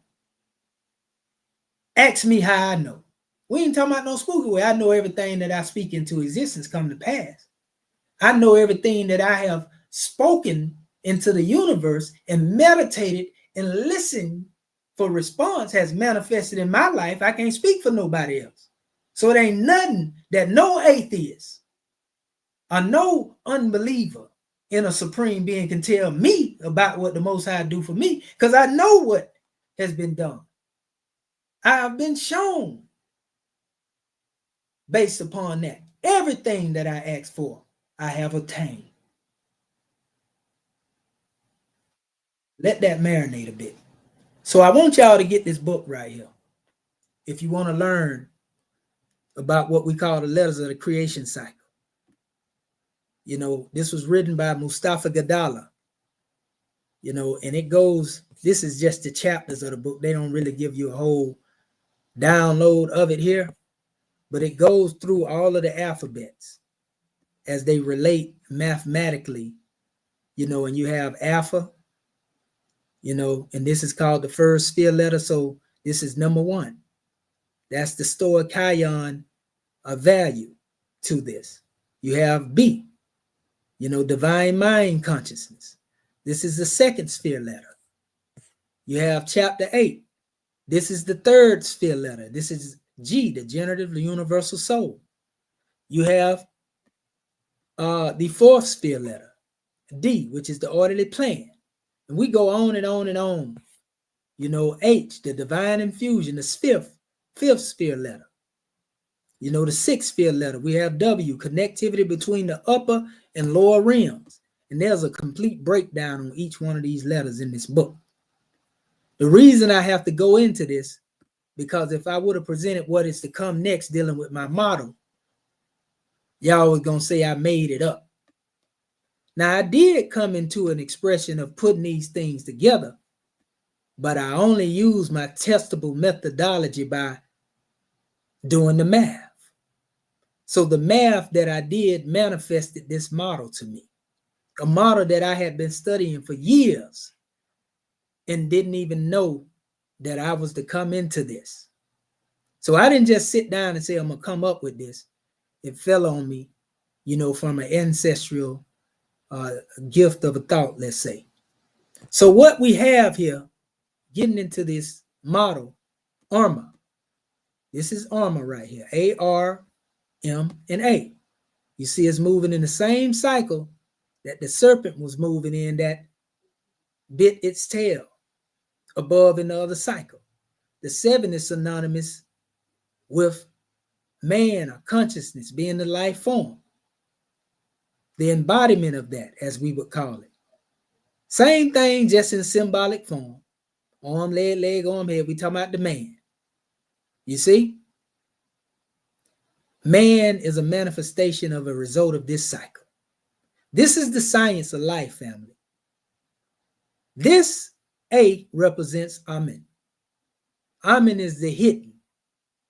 This R represents Ra. Ra represents the manifest.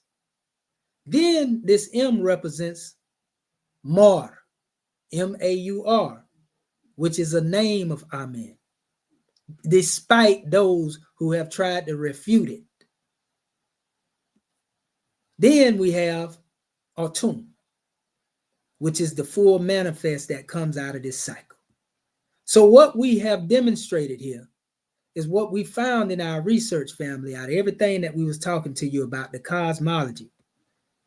In the model of our ancestors, Proto-Science, Amen was that which was hidden.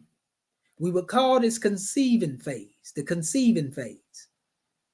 Because for some to come into existence, it had to be non-existent, you know, as far as the visible eye can see, but then it became manifest. So out of Amen, Ra became the manifest.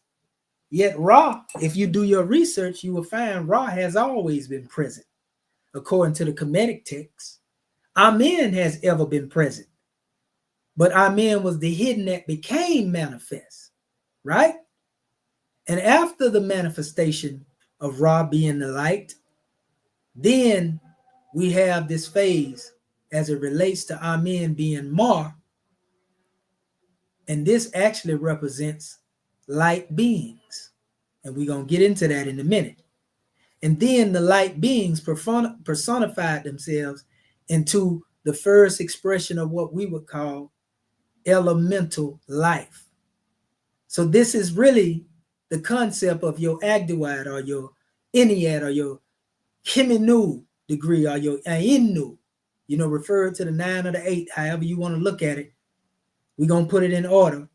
But all of that birth in the Neteru, and this Neteru being the energies, birthing, the elements of creation as we know them, all the way up to what we'll say, we so bold enough to say the periodical table, even though they didn't use the terms that are used in the table.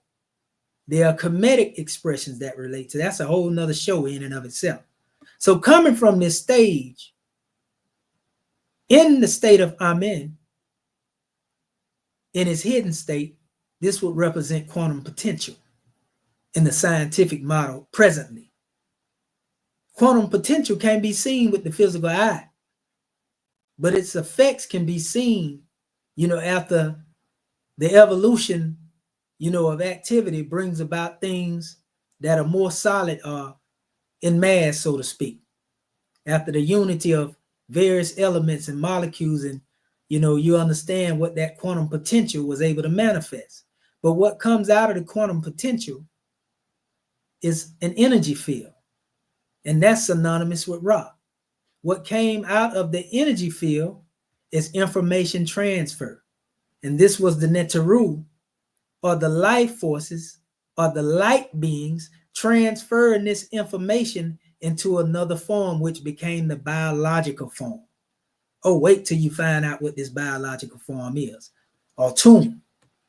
A.R.M.A in science, modern science, they call it atom. By the time the quantum potential manifested in the energy field and in the information transfer into its biological form, yes, it had the ability to now self-replicate, just as DNA does in its special area of species, no matter which one it may be. There's a reason, though, why I'm presenting this model, family, because most people have been talking about what we call a common ancestor, and they have been hell-bent on talking about a common ancestor being an ape. When you get into the true scientific model talking about the common ancestor, we really find out the common ancestor was actually bacteria. It was not a holistic ape. You see, now you may have a common ancestor of for an ape, but that's going to be an ape. You see, you may have a common ancestor for what we call the Homo erectus, but that's going to be a Homo erectus. But when you get into the concept of common ancestry of everybody, universal common ancestor, you're talking about bacteria. And of course, everything in life came from that.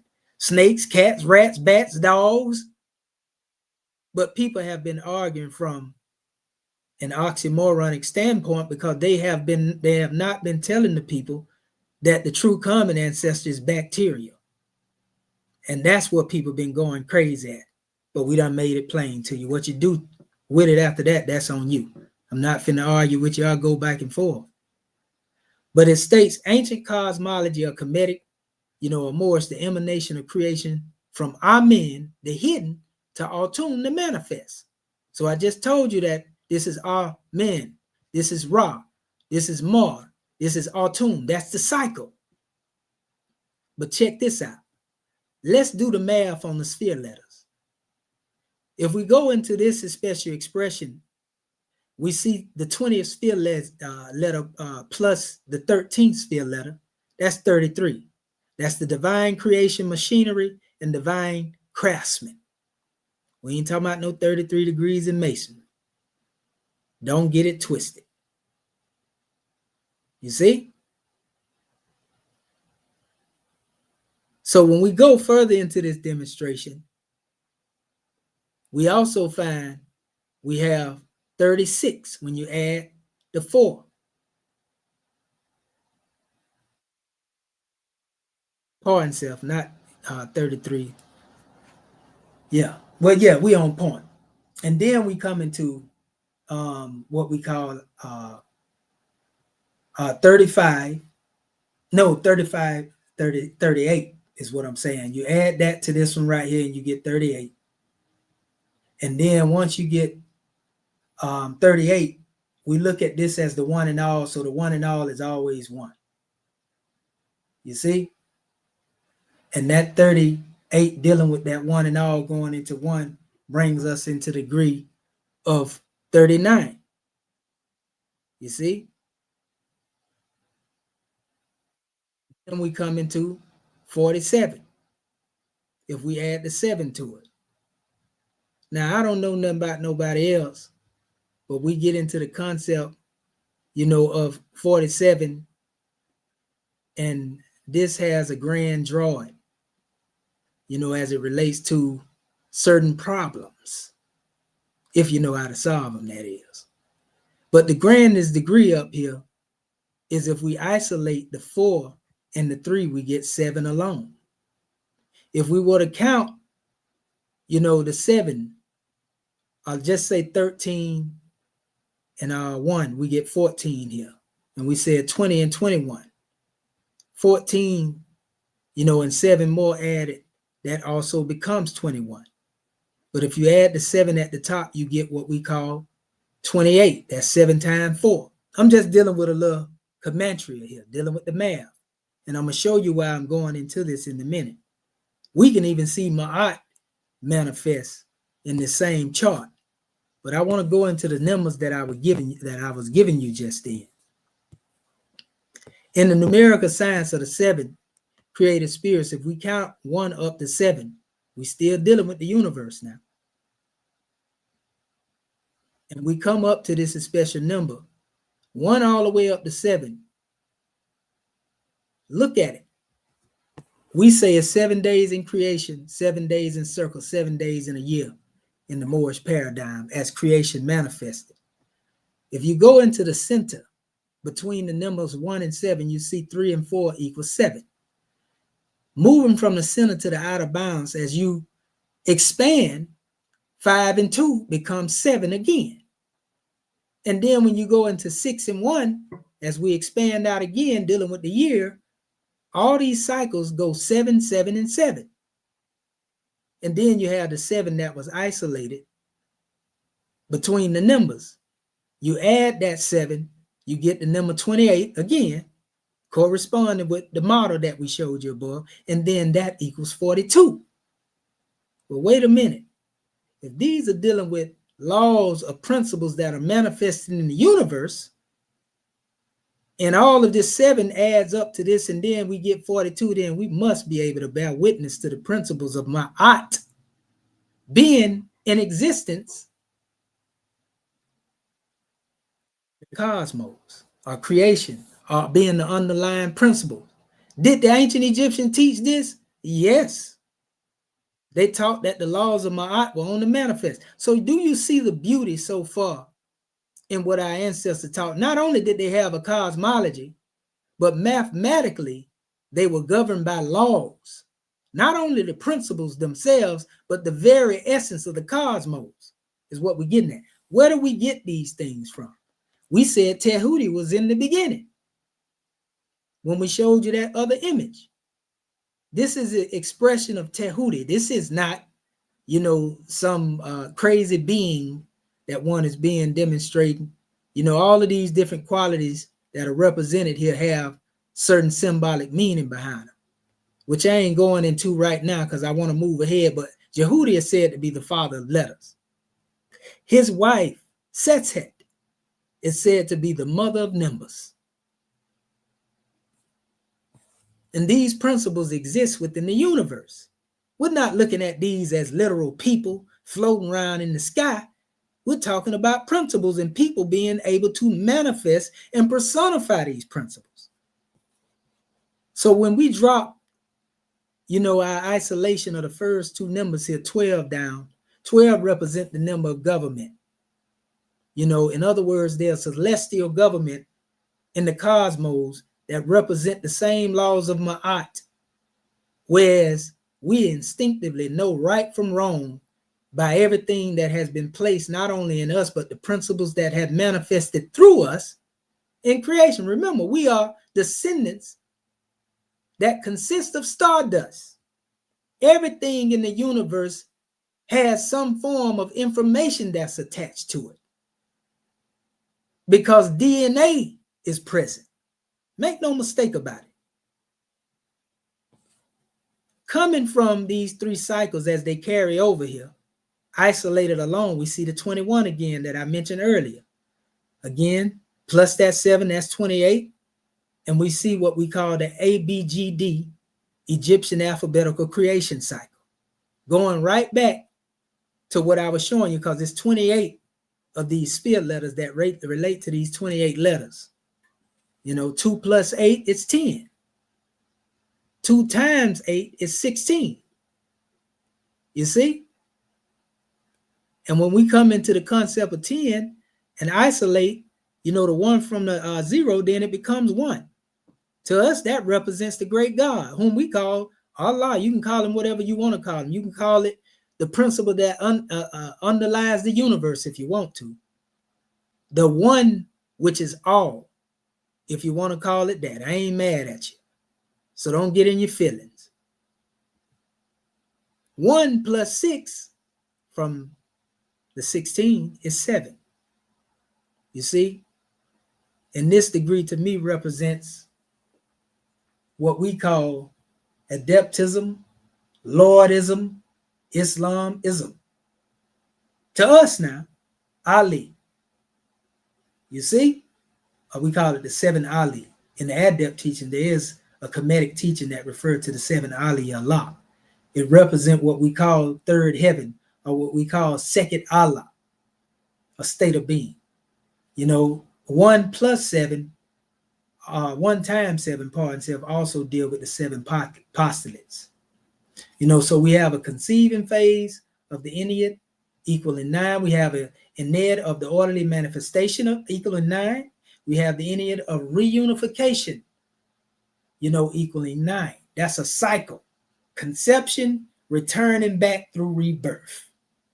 But when you add all of these numbers that we came up with through all this math, they equal 144, and 1 plus 4 plus 4 equals 9. And what is this a manifestation of? Oh my goodness. We have the Ennead, or what we call the expression of Kemenu. We have the Agduet as well that come on the manifest. So we coming out of non-existence into existence. So everything that comes from what we call Atum, that the European would like to call atom, manifests as Shu, Tefnu, Gib, Nu, Isis. These are the Greek names, but we say Osar, Oset. We can go into all of that right there. So don't get it twisted. Don't be petty, people. You see? So all of this stuff manifests math, family. And that same math went back to this symbol. That's why I showed it to you earlier. Same math. So I used the Egyptian alphabetical letters of the creation cycle, and I took the 7 and I began to multiply, and divide these numbers. And these numbers gave me these figures that we have here. From 70 up into 700, from 700 all the way up to 7,000. And as I seen this again took me through them same cycles that I just mentioned. What we call the conception phase, the orderly manifestation phase, all the way back to the fulfillment age of man, which is the reunification. This is the cycle of life. Birth, life, death, and rebirth, or simply birth, death, and rebirth. That's what these cycles represent, and they are symbolically expressed in the cosmos. So Tehuti again was present. Ma'at became manifest. We showed you how mathematically this was done. Look at the figures. And the main root of the figures after I did the math took me back to 28 every time. Only difference here, you got a 0 added here, or extra 0 added here at the bottom. So it went back to the same numbers. And all I did is just, I wasn't even thinking about it, just came about that way. You know, the ancestors be speaking to me. Let's just say that. This is the Big Dipper inside the leg of the confession, like I was telling y'all when I told y'all Kemetically that this represents the constellation of Musketia, you know, the Polaris is being rotated around by the Big Dipper.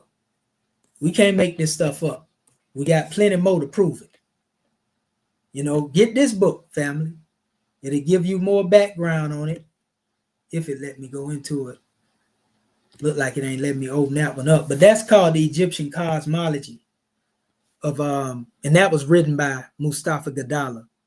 You know, I didn't really have too much to show you. I just wanted to open another text up for you to go to that relates to this information, because the mathematics came from, you know, studying his information. And he's a native born Egyptian, by the way. Now, getting back into the science, and we finna fly through the rest of these so we can open up the floor. As you can see the pattern here in what we call the Deinococcus radiodurans tetrad bacteria. And the reason why I'm mentioning this, because this is actually connected to a bacteria that is said to be the Hercules, you know, or the cosmos. There is no bacteria out there that can withstand more than Deinococcus radiodurans, you know, which also becomes a proof on how DNA can survive under extreme pressures and temperatures. That's what this is dealing with, you know. And look at the actual expression of the shape of this. Notice it has a quadratic shape, just like the one that we demonstrated in our model up above. You know, the Altum, the Ra, the Mar, the Altum, the Amen, the Ra, the Mar, and the Altum. But this is dealing with every aspect. It explains to you what is able to survive under these pressures and temperatures. It shows you the outer sheath or outer layer, the cell wall, plasma membrane, and it's showing you DNA. So look up Deinococcus radiodurans while I'm demonstrating and watch what it say about it. Ribosomes. The septum. Septum also deals with 7 in most cases, if you get in the language. So, you know, it goes into telling you how strong and powerful this genome is, family. You know, and the chromosome, and, you know, it tell you how it is, its antioxidant system is so powerful. Oxidation damage, where it actually repairs itself. It repairs its proteins after being damaged.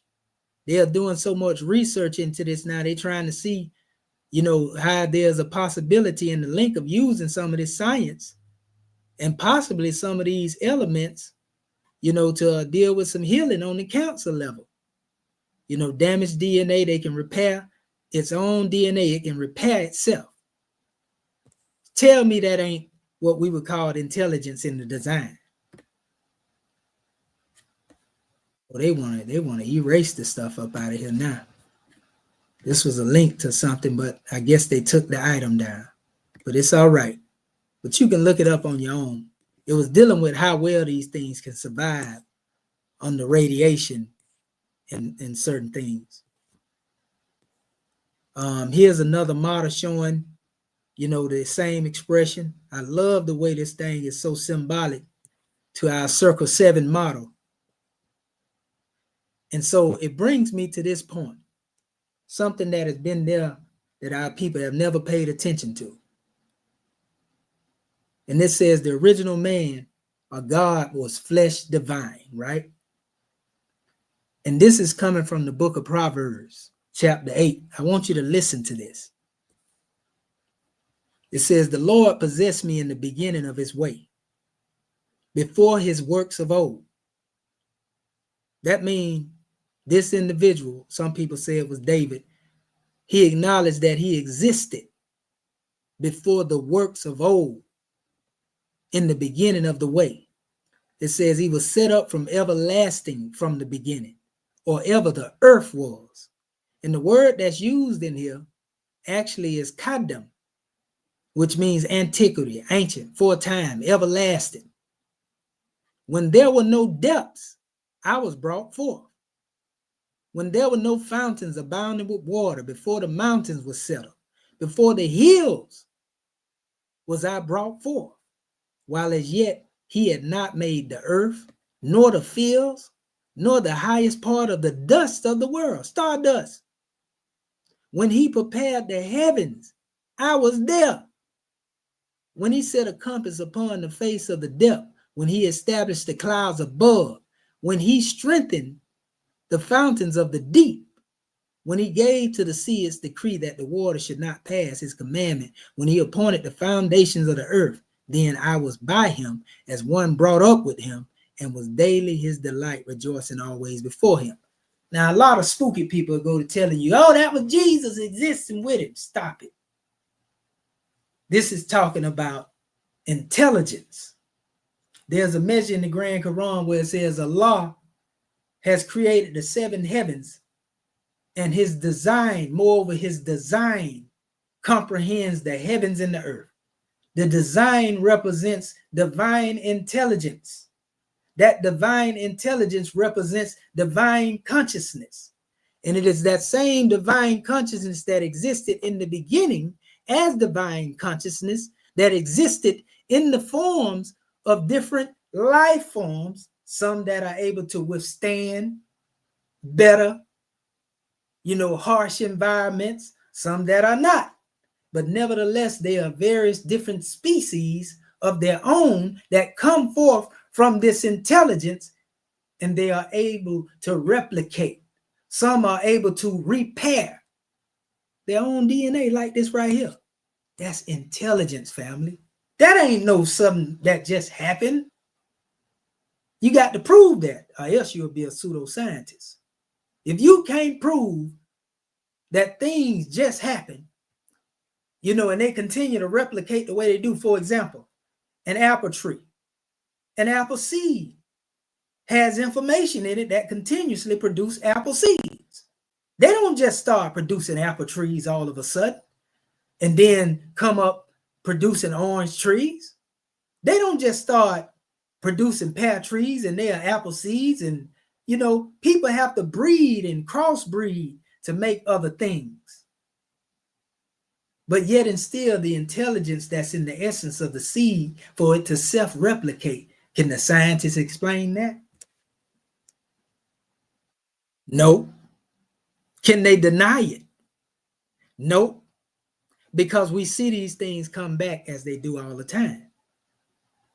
You see, so when we go back to the ancient time, you have to deal with the Ancient of Days. That's the one that was present. The Ancient of Days also is synonymous with you. That's why when people say, Kemetian, you created yourself. Of course I took part in my creation. I wasn't in the form that I am physically now, but I was in the elemental form that we refer to as protoplasm. I was still me, but in a different form.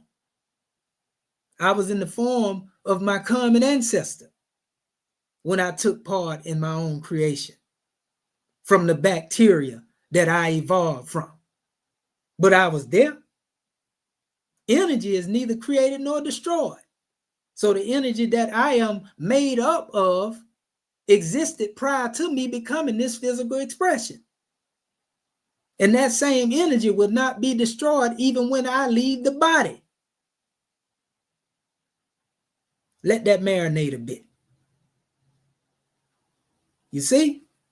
So yeah, we show you these symbols so that you get a grand insight. These notes are 30 years old. I ain't going into them to break them down, family. This 30 years ago, when I told y'all I was first demonstrating with this, I went through the 7 days of creation. I've been doing this a long time, family. I was talking about the metaphysical ganglionic genesis of Shabazz. You see, my Nation of Islam influenced them.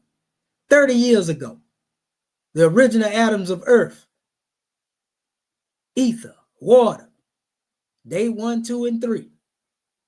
I was doing my comparison, my observation. You know, this was the crown. This is the Godhead, divine mind, that consciousness, divine command, direction. When I talk about that directed panspermia, ma'at, the idea. 30 years ago, I was thinking like this, family. That's why it's easy for me to express it now, even though somebody that don't know this stuff, they may not know exactly what I'm saying, or it might be plain to them because I can speak it in a clear and expressive way. I ain't talking about something I ain't studied thoroughly. I know what I'm talking about. This 30 years ago. Original atoms of air, water, atmosphere. I went through the 7 degrees or 7 levels of the atmosphere here. You know, I went into day 3. I'm talking about the book of Genesis. I was using that as a comparison. When they say the earth and the seas and all that was manifested. You know, verses 14 through 19. I went down through the verses, family. You know, then I went into the sun, moon, and star because they say they was created on day 4. Day 5, I went into that. You know, dealing with the birth of the beast, you know, and I compared this to animal passions and desire. Because when I was comparing this to the physical things, I was also comparing this to the metaphysical. You know, so I went through all of that right there, family. And then I went over here and did the same thing as I perfected my model. I went further into the concept where it says God said, dark energy, God made, right? And this is where your atom, earth, air, water, fire manifests again. I did the mathematics and everything on hydrogen, nitrogen, oxygen, and carbon. God saw, God said, God made, God saw. God's creation. All of this manifesting from the concept of, I'm showing you how I studied my model from 30 years and I improved it. And it became what I know now as A.R.M.A. You see, but I have evolved from this information, even though it's still relevant to the conversation, but I evolved from that, you know, into a whole nother measure. I have a drawing called the Atom of the Scriptures, Science or Conjecture, that was supposed to connect you to the PDF, you know, and I'm not going into that right now. I'll use that just in case I have to get at somebody. You know, I have a measure here, though, where I was right, you know, the expression working. Oh, I don't think you can see that because that is not being shared. It's not being shared. You know what? We ain't gonna Yeah, go I'm into that. feeling it. We see it. It was sharing what I was playing. Yeah. Okay, so you heard that. No, And you let me seen see. that? Do it again. Okay, because I may have to reshare it.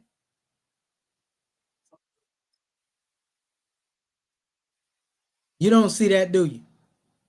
No, Because I'm sharing the tab. That's why. no, I don't see it. I got to stop sharing and I got to resubmit. Share the whole screen. That's what it was. So it's not showing it. I'm gonna put entire screen.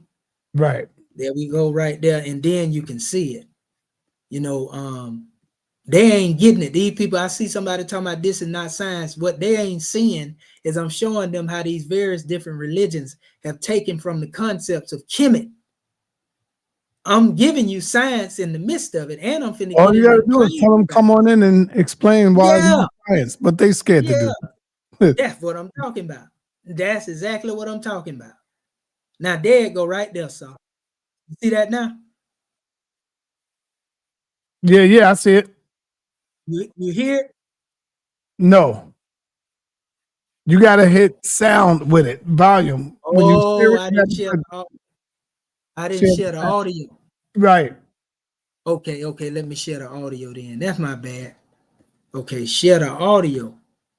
Used to that thing just share the audio automatically.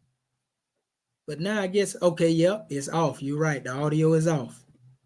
Maybe because this is a new machine and once I share it, it might do it every time. Okay, there it go right there. So we back at it right there, so. So here it go right here again. This is my video that actually was the same as that PDF, but this is a measure coming out.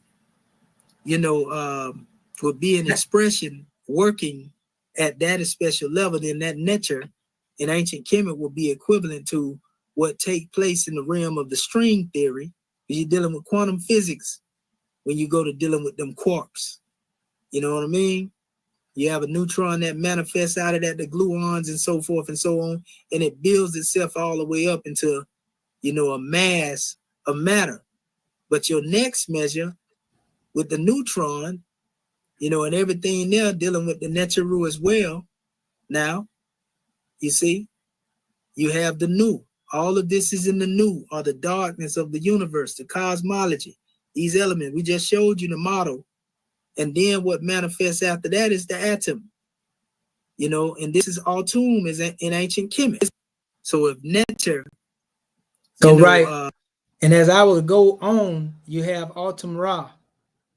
You know, again, it's atom. This is the light that manifested in the life of the molecules, because biophotonic activity is connected to atomic activity, you know, as it relates to the universe and in our bodies, you know. And then we have Ma'ati-Ra, you know, Ma'ati-Ra, which is matter. Matter actually goes back to the word mother. And that's why Kemetically this is synonymous with Ma'ati-Ra, the order of the mother. The mother is the first teacher. The universe, or new, symbolically gives sustenance, just like the breast of the mother gives life to humanity. She pours libation symbolically in cosmology from her breast to give life to us. This is how matter, you know, becomes strong, so to speak. The seed that comes forth from the womb of the mother need breast milk, just as we symbolically need the breast milk of cosmology and creation in order for DNA to be infused with true life that will become life based upon the nutrients that had been placed in it. You know, so what we are saying, family, is that everything that you see in modern science, in proto-science, existed in ancient Kemet. And when I told y'all I improved upon my model, I put everything in order. Nun, Nunet. This is the primeval waters. Hu and Huhet. Space and infinity, formlessness. Ku and Kuket. Primordial darkness, light and darkness. Amun, Amunet. Invisible and hidden. All of these things had to come into the manifestation after being called forth to manifest what you see, such as Atum, Seb, Ra, you know, and Geb, and so forth and so on. So day one in the Genesis book really represents the breath of Ra as light, in which manifests as what they call Elohim in the book of Genesis. And this is really Tehuti, divine mind, manifests in Ma'atic law, and then it becomes Atum, and then again, these things flow forth. So this is the husbandman and the mother of virtues, the earth, air, water, and fire, ether, the elements that make up your body. Kemetically, these things already existed, just under Kemetic affiliations. We call it what we want to call it now. We call it carbon, we call it nitrogen, we call it hydrogen, we call it oxygen, but our ancestors had another name for it. So a scientist in the modern time that don't have no respect for our ancestors, they'll get upset if you point these things back to Kemet. Check me out though. We getting ready to open the ancient Egyptian word neter and its feminine form netert have been wrongly and possibly intentionally translated as God and goddesses. It says by most and almost all academians, neteru, the plural of neter and netert, are the divine principles and functions of the one supreme God. So this is what we have to have in mind, you know, when we say this, you know. And he was saying, he said, we will be using mostly the commonly recognized words for the English speaking people to identify with neter and netert, God and goddess, or the pharaoh of the city, followed by other variations of such a term.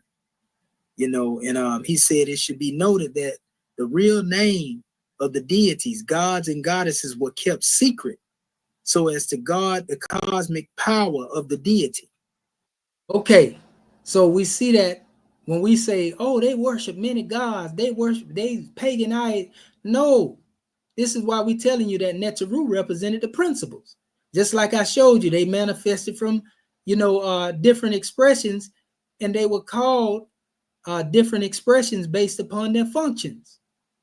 You see what I'm saying? And they were a part of the all. That's the cosmology of the Kemites. You see? Once you understand that, it make it easier for you to understand Geb and Nut, not as some spooky beings, and then you going back and forth over whether they were real or not. Yeah, they was real, but not in the sense of what you looking at this as an actual person. But these principles manifest through people, places, and things. And this was based upon the STEM concept of Kemet, the science, technology, engineering, and mathematics of ancient Kemet. Can't nobody debate that. And they know that I'm making it plain right now. If you reject this right here, you just want to be an ignoramus. I bet you can't get mad at this, though. Check this out, sir. This is where we're going to kill him at. A.R.M.A is great. A.R.M.A is God. A.R.M.A is ever more to be. Remember I said more was one of the unfoldments of my model? Watch this. Right. This is the 8th Agdawai. This represents a symbolic womb of creation, sir, before everything came into existence. Now check this out. You see this little tool right here that they have in their hand? Let me blow that up a little bit. Look like a letter A, right? Right. That's what they call a hole. This is what they use to dig. Now we know, being that this is a similar cosmology, we know it's a similar cosmology because it's showing the rise of the sun through cycles. This is the sun rising through cycles. This is the sun at its peak at the height here. So this would be the universe. We see the goddesses pouring seeds of life as libation within the universe. These beings, these 8 beings, like they say, Huket, Kuket, all that, that's what they represent. The reason they holding this hoe in their hand, not because they are digging in soil of the earth, but they are digging in the cosmic soil of creation. But guess what this is said to express as a word? Mir. And it means love. So in other words, love was the instrument that caused life to become manifest through the 8 that were in the cosmos. And that love is life, known as Mir or Mar. And this is the life that rose out of the darkness and came into the manifest as a light of the dome. And this is why they say, well, Autumn became the light that rose on the mound. If you ever read that mythology, you see, it says the creation of the world in detail. Where did we get this picture from? The Book of the Dead, Kinsamos, 1075, 945 BC, 23rd dynasty. If you think I just made that up through AI or something, go look it up. Now, the fact about this here, Saw, is what's finna kill everything. I hate to take it from them, Saw, but in the book of Genesis, when it says, let there be light, they use this word right here, Saw, Maur, M-A-U-R. Well, guess what? The light that manifested out of the darkness was Amen-Ra. Mar, being Amen, Mar is synonymous with the word Maur, because the O is interchangeable with the U. If we were to move the vowels out of here, you would have simply M and R, but they still correspond here. This is the light manifesting in the darkness. So when it says, let there be light, look at here.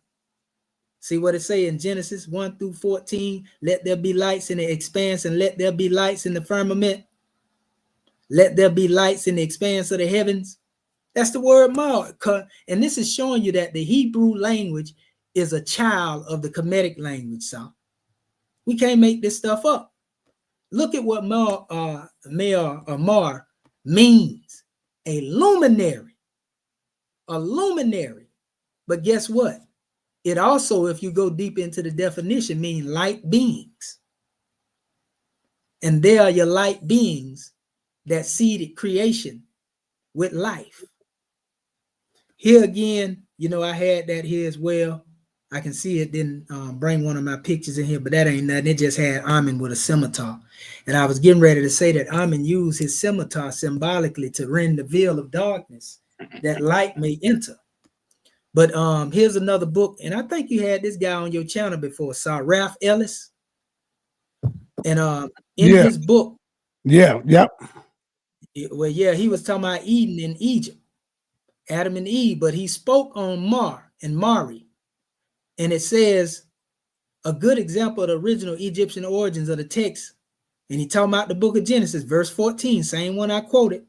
The term being used for lights is Maore, same thing, which was derived from the Egyptian Mari. So he confirming what I said, meaning brilliance. Since the Egyptian version of the word clearly refers to the sun, it would seem likely that the Hebrew Mar for seasons was derived from movements of the same sun.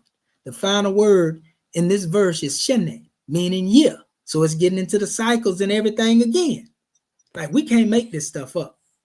But check this out. In the book of Revelation, I'm going to show you how in the Bible they be trying to put certain little things in there, but they be hiding it. It says, to the angel of the church of in Laodicea, write, these are the words of the A.R.M.A, the faithful and the true witness, the ruler of God's creation. What A.R.M.A are they referring to in the Bible? They ain't saying amen to close out no prayer, sir. Who is this A.R.M.A that is the true ruler of God's creation, a witness of the ruler of God's creation? A.R.M.A. There it go, right there in the book of Revelation. So why these people be trying to buck Kemet? Why do you try to buck Kemet, family? You know, I say that for last because I know that was going to be a real banger there. Yeah. This ain't talking about so be it closing out no prayer. Probably kicking himself right now. This is the A.R.M.A, the faithful and true witness. Now, we know we ain't talking about no prayers, no witness. So this automatically letting you know we talking about a being or a person. Yeah, why is this saying amen? Amen. Yeah. Amen. Faithful and true witness, the ruler of God's creation. Goodness gracious. So now it makes sense when you hear me say Amen was light when it said, let there be light. That's Wouldn't right. that be the witness of creation from the beginning? Yep. Yep. Amen-Ra, the hidden that became manifest. It makes sense now, right? Yep. This Kemetically would be the same light, sir. That, remember I told you when I was speaking of the Big Bang and they say, though light didn't exist as our light, it existed. Right. This is the Amen that comes from the hidden into the manifest is Amen-Ra. This is the proto-science that I'm talking about that our ancestors already had. And you got to be crazy if you think the European don't know this. They just ain't going to teach it like this. Right. Some of them will be killed for doing this. You see what they did with our brother G.M. James? What happened to him when he started saying certain things? They took that brother out. Yep, they got him. And they want to cover up the fact that he was killed. Or pardon the body, unalive. You know, so what we find here, because they say, well, what all this right have to do with the more you be mixing this up? Look at this here, sir. Because like I said, these are the closing measures. All my other stuff I use for ammunition for somebody that want to come up here so I can bang their head up a little bit. But it says Amen and Amun, Jupiter. Anun celebrated the god of the Egyptians was probably a deification of Ham. And a lot of people have been going back and forth about this Ham, Shem, and all this other thing. I'm going to tell you something. You know, the concept of Ham, Shem, and Japheth was never meant to be understood to be nations of people. They were meant to be used as representations of locations. In other words, it's nothing different than saying what the European was saying on the old maps. Africa, Europe, and Asia. That's all you're saying when you say Ham, Shem, and Japheth. Truth be told. You know, but this don't represent an actual man per se as a one man. But the word Ham is also a corruption of the word Kem that was adopted into the language of the Hebrews. It's not a pure Hebrew word, you know, but anyway, it goes on and, you know, it speaks of Amen as an Egyptian, you know, demonstration. But then when you come over here in the Arabic, I'll show you an example. They say Hama. And this is the word when they say they created man from black mud. That's the word they use, hama, or they call it hamaun, hamain. But it actually means more than just black mud. It means earth, water, earth having the source of the body, water, the soul, life. You know, mud transmuted or molded into shape, slack mud, hama atun, hami atun, hami atun, right? Hamiun. Here's the Hebrew definition, Cam instead of Ham. And they said this is applicable to North Africa where the Numidians and dark and swarthy Mauritanians or Moors worship Amun-Ra. Amen, Amun, the sun. So they saying that the ancient Moors worship Amun-Ra, right?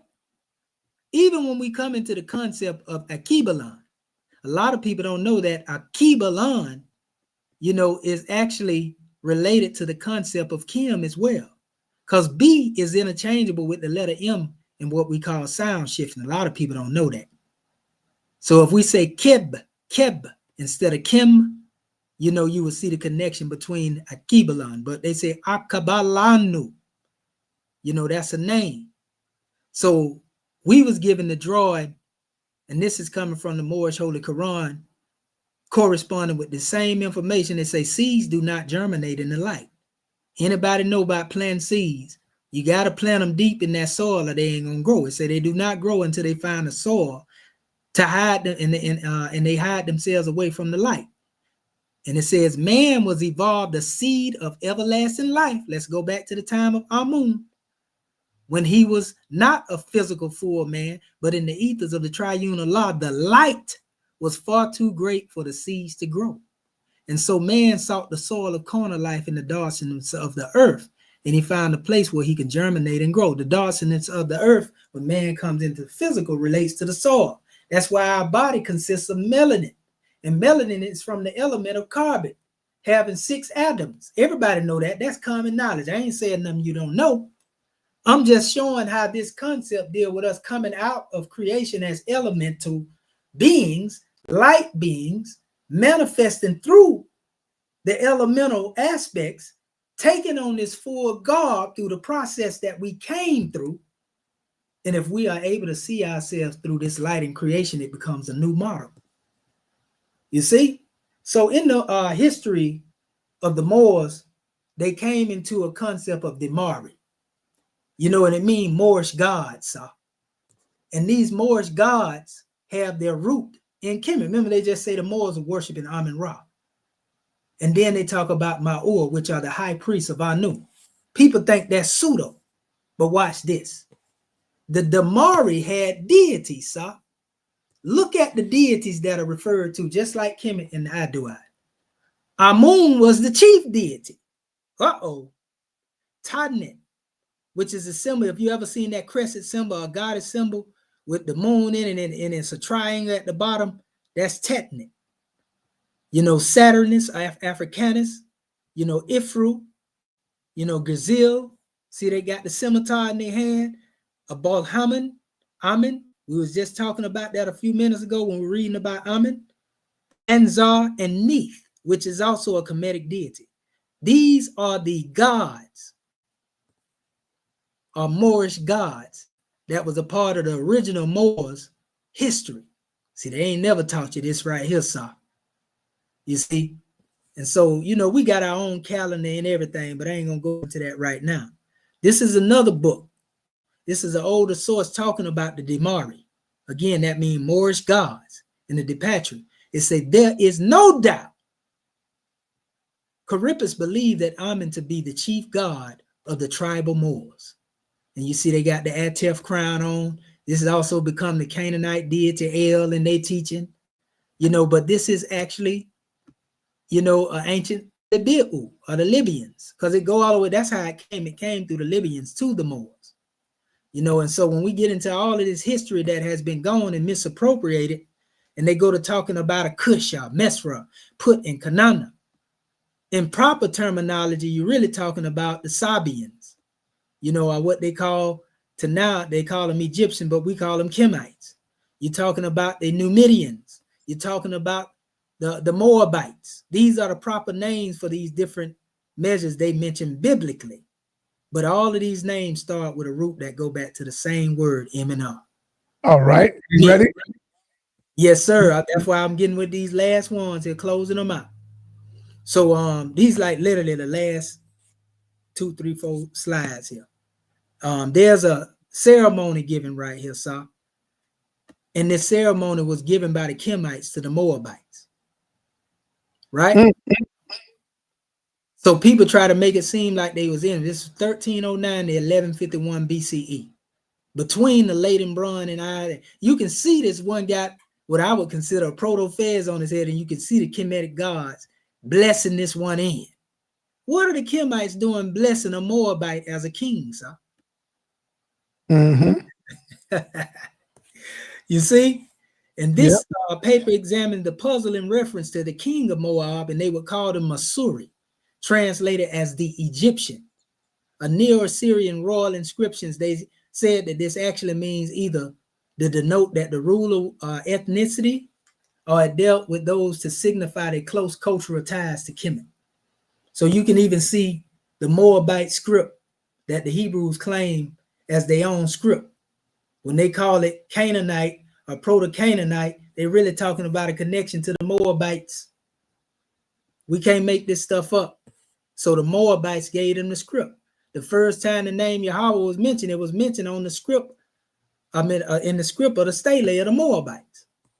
You see? And lastly, right here, showing my next measure is dealing with the mathematics of this. I was talking about the names and how you can see the name as it relates, God's name relating to these elements mathematically. Hydrogen, nitrogen, oxygen, nitrogen.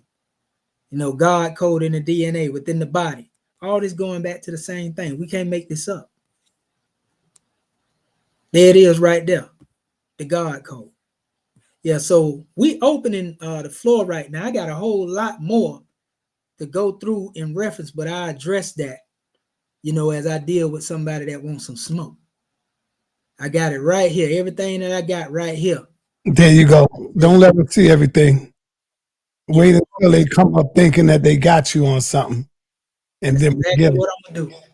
And I got a lot of, Hey, yo, Suntan, put your number in the back chat so I can hit you up too. You know how to do that in the private chat? You talking about right here? What? Private, where it says private chat. Not in the regular chat. Okay. I don't see private.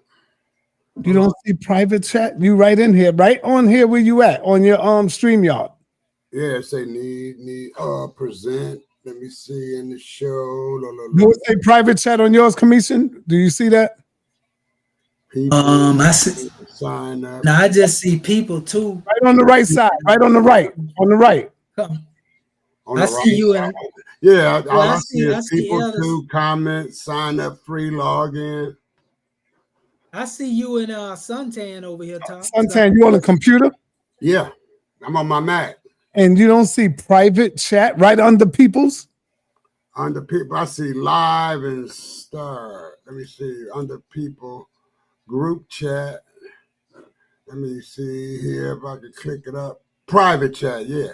There you go. Put your number there so I can, and I'm Okay. It ain't got a spot for me to write it. Yeah, you go down and, you know, click on it, and you got a spot down there. I think I got to sign into it because once I see private chats, I see you and Kemetian, but at the bottom is clear. How about I'm going to send you a cash app anyway, and I'll put my number in there. There you go. That's good. That's good. But I'm going to learn. You got to show me this too, right? Yeah. We'll do it some other time. I know you want to get along with the show. Yeah.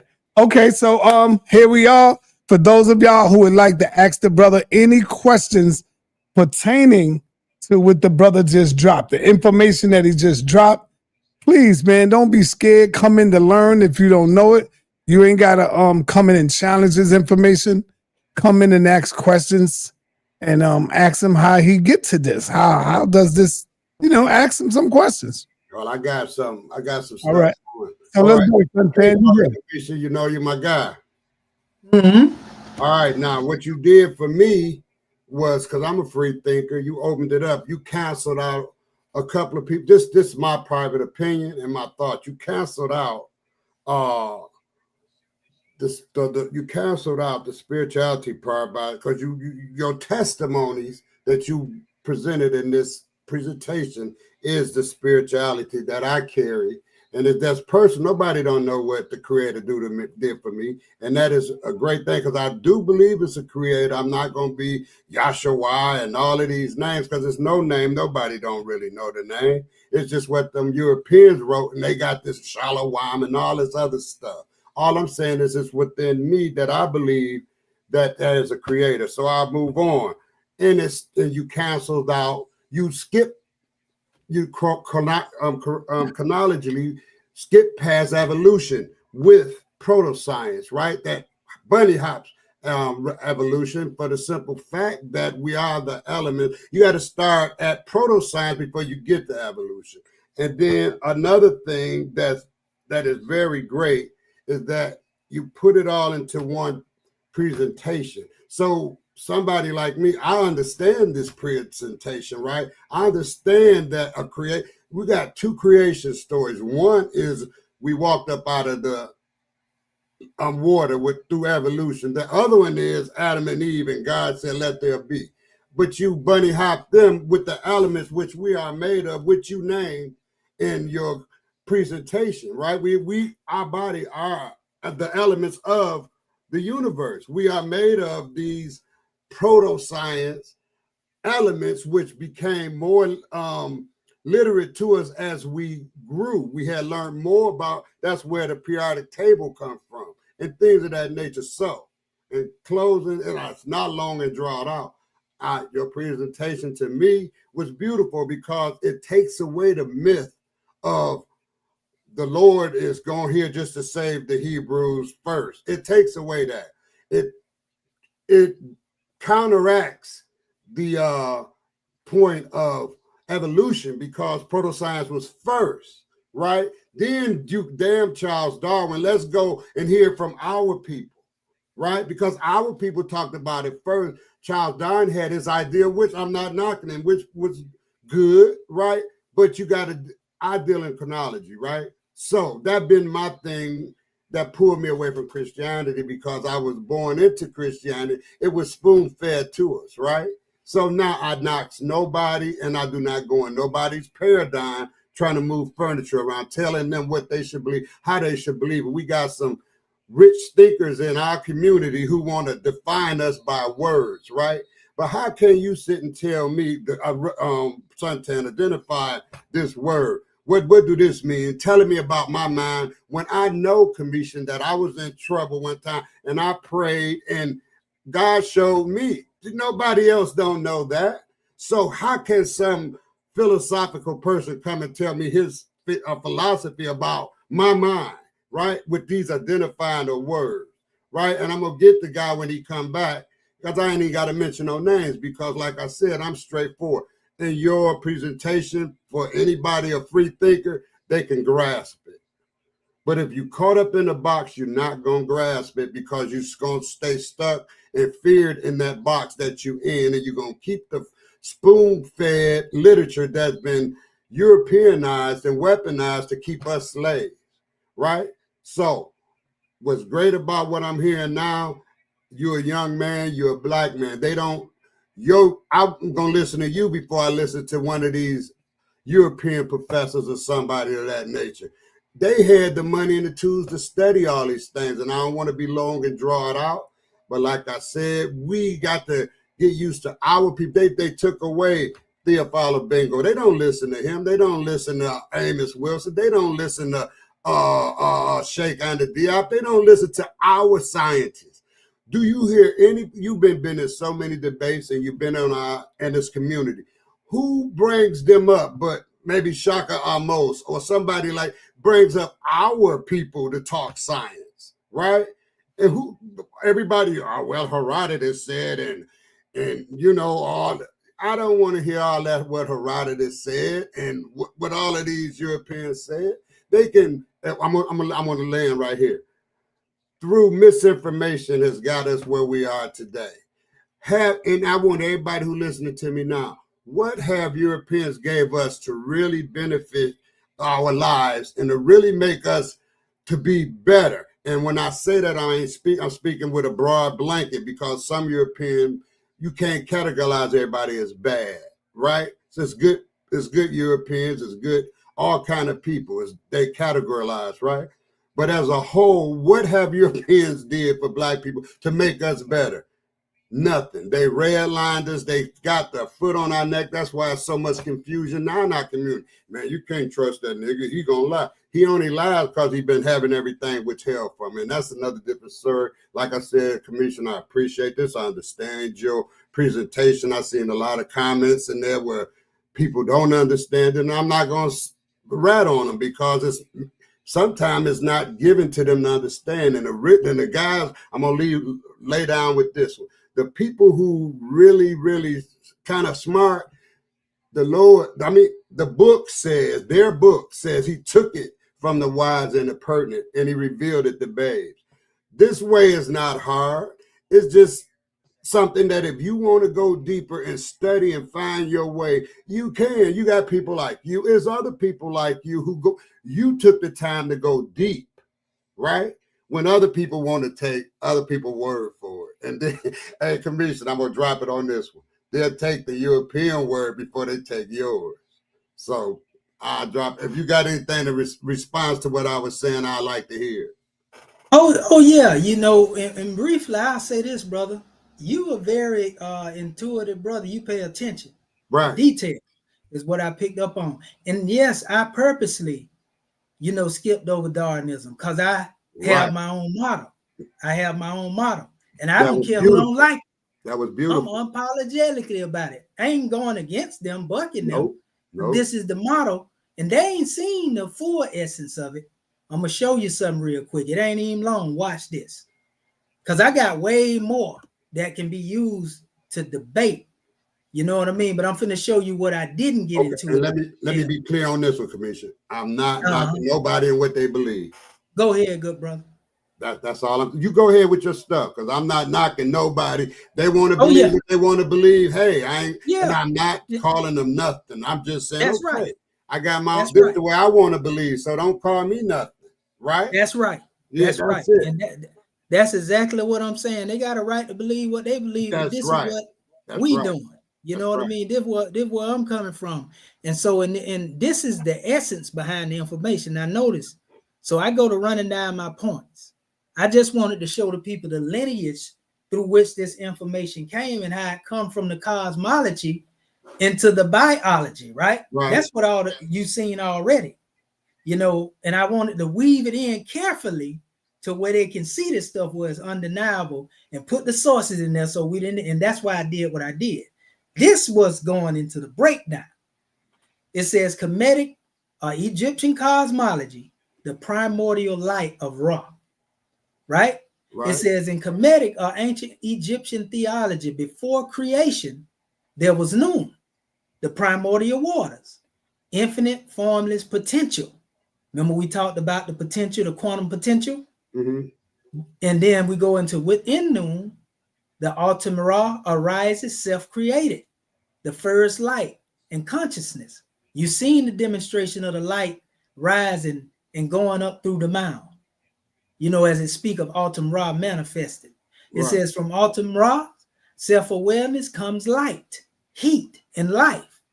I came into being of myself in the primeval water. I shone as Ra in the first moment.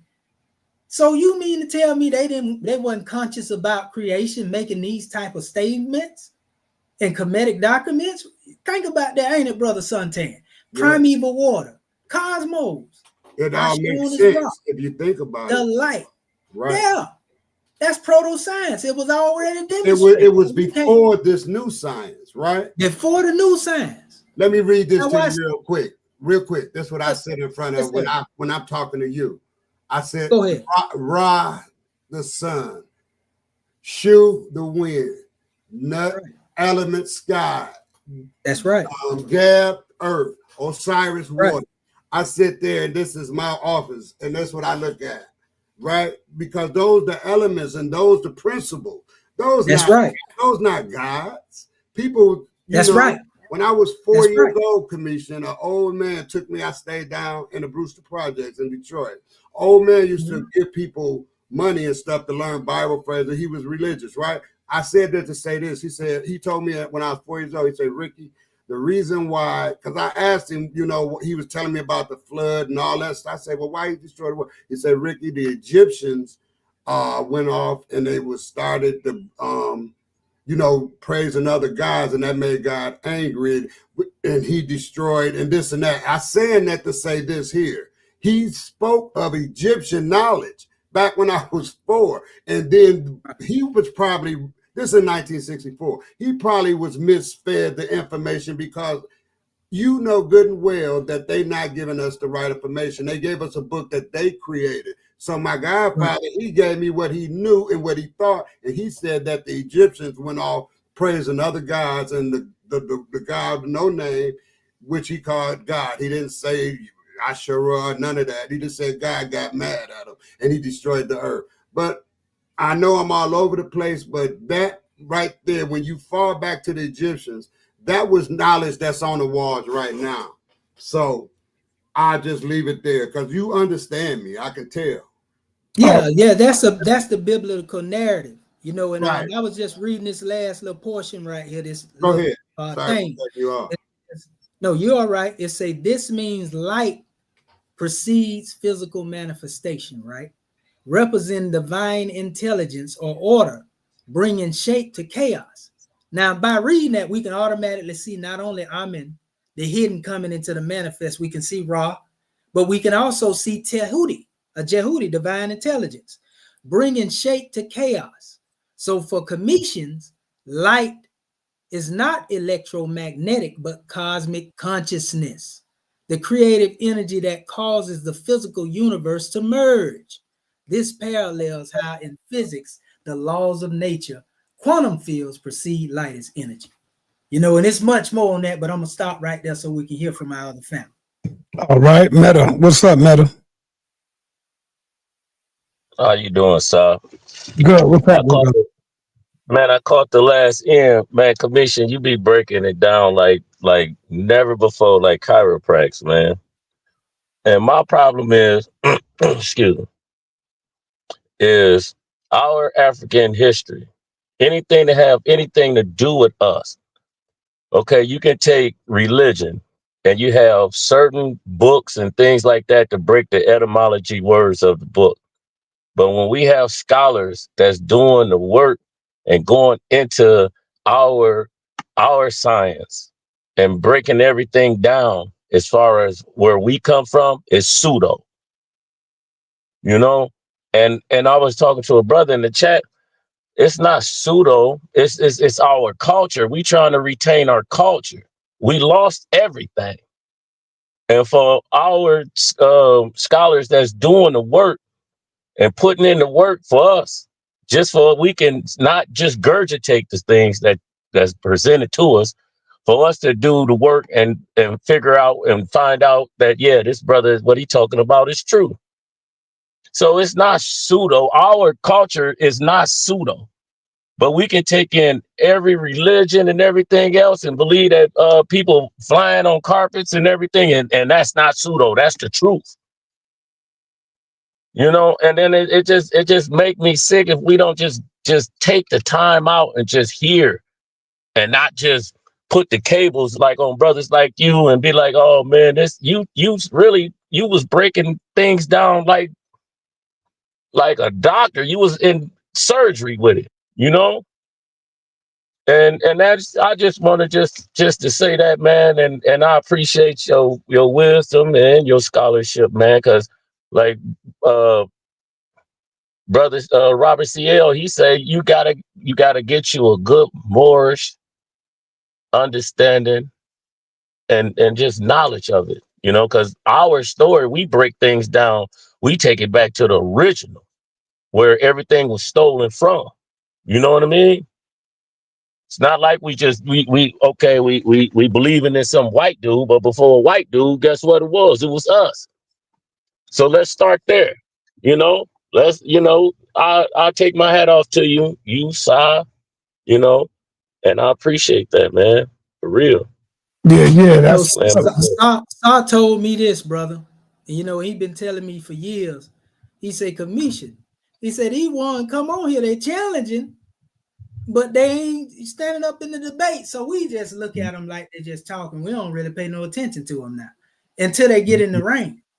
And we hey, ain't really out Kemetian. here trying to put nothing up to debate them, so to speak. But I know that I got so much source material, bro. They don't have no idea, bro. I got the whole library of Timbuktu over here, bro. And I ain't talking about just on my thing. I'm talking about in papyri. I just ain't had no reason to put it on somebody. I'll put the belt to their mind. But when I do, they gonna see that, yeah, this guy, everything he say, he can bike it. I ain't gonna never say nothing that I can't bike, brother. That's one thing like you can guarantee. I ain't gonna that's never like say nothing. if you get the Bible and you get the red letter and things like that, you break the etymology down. Okay, like Jabari, a historian. He can break it down and put it, into a concept where you can understand. But brothers like you break it down to the fraction, the lowest common denominator. You know what I mean? And that's, a lot of people don't do that. And then every time you say, man, whoever wants to smoke, man, they come on with it. And I ain't seen now one person come up here like oh man, I applaud you, bro. Some brothers get upset with me too. I'm gonna be honest, brother, because some stuff I'm teaching openly, they don't think that I should be teaching to people. They think it's supposed to be secrets and held back, and they done took all type of oaths. And I keep telling them, I ain't took no oath, and I'm a hierophant. So we reveal the light. So the stuff that they have in secret, we gonna scream from housetop. So people don't know the stuff, some of the information I got that's unpresented, bro, ain't even been presented by scholars yet. You know what I mean? They ain't seen it. But when one presented, I give it for free. I don't be trying to fleece our people and charge them because I love my people, bro. And I love to teach, bro. I've been doing it for 30 years. So when I get out here, I ain't playing. You know how many days I prepare to put this stuff out here? I don't get out here and just throw something together and let AI, man, I literally put this stuff together piece by piece to present it to y'all. And that's why I make sure I want it so a baby can understand it. If you don't get it all, you're going to get some of it. You know what I mean? And all you got to do is go back to it. And I'm putting the sources in here.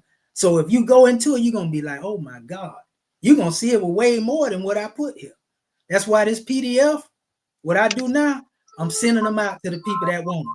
And they can go into them and they're going to see like, goodness gracious, ain't no way you can refute this. They're going to see it in the presentation, but they're going to really see it in the information. You know what I mean? But like I say, and then another thing, they get it twisted because they hear me mention a quote the Bible or quote the Quran or quote, they go to thinking, oh, he talking about religion. No, fool. I'm showing you that this stuff go back to Kemet. And I'm showing you that these other systems are children of that information. I'm not promoting these other books. And that go right over their head. And that's why I be saying they don't really be knowing the conversation.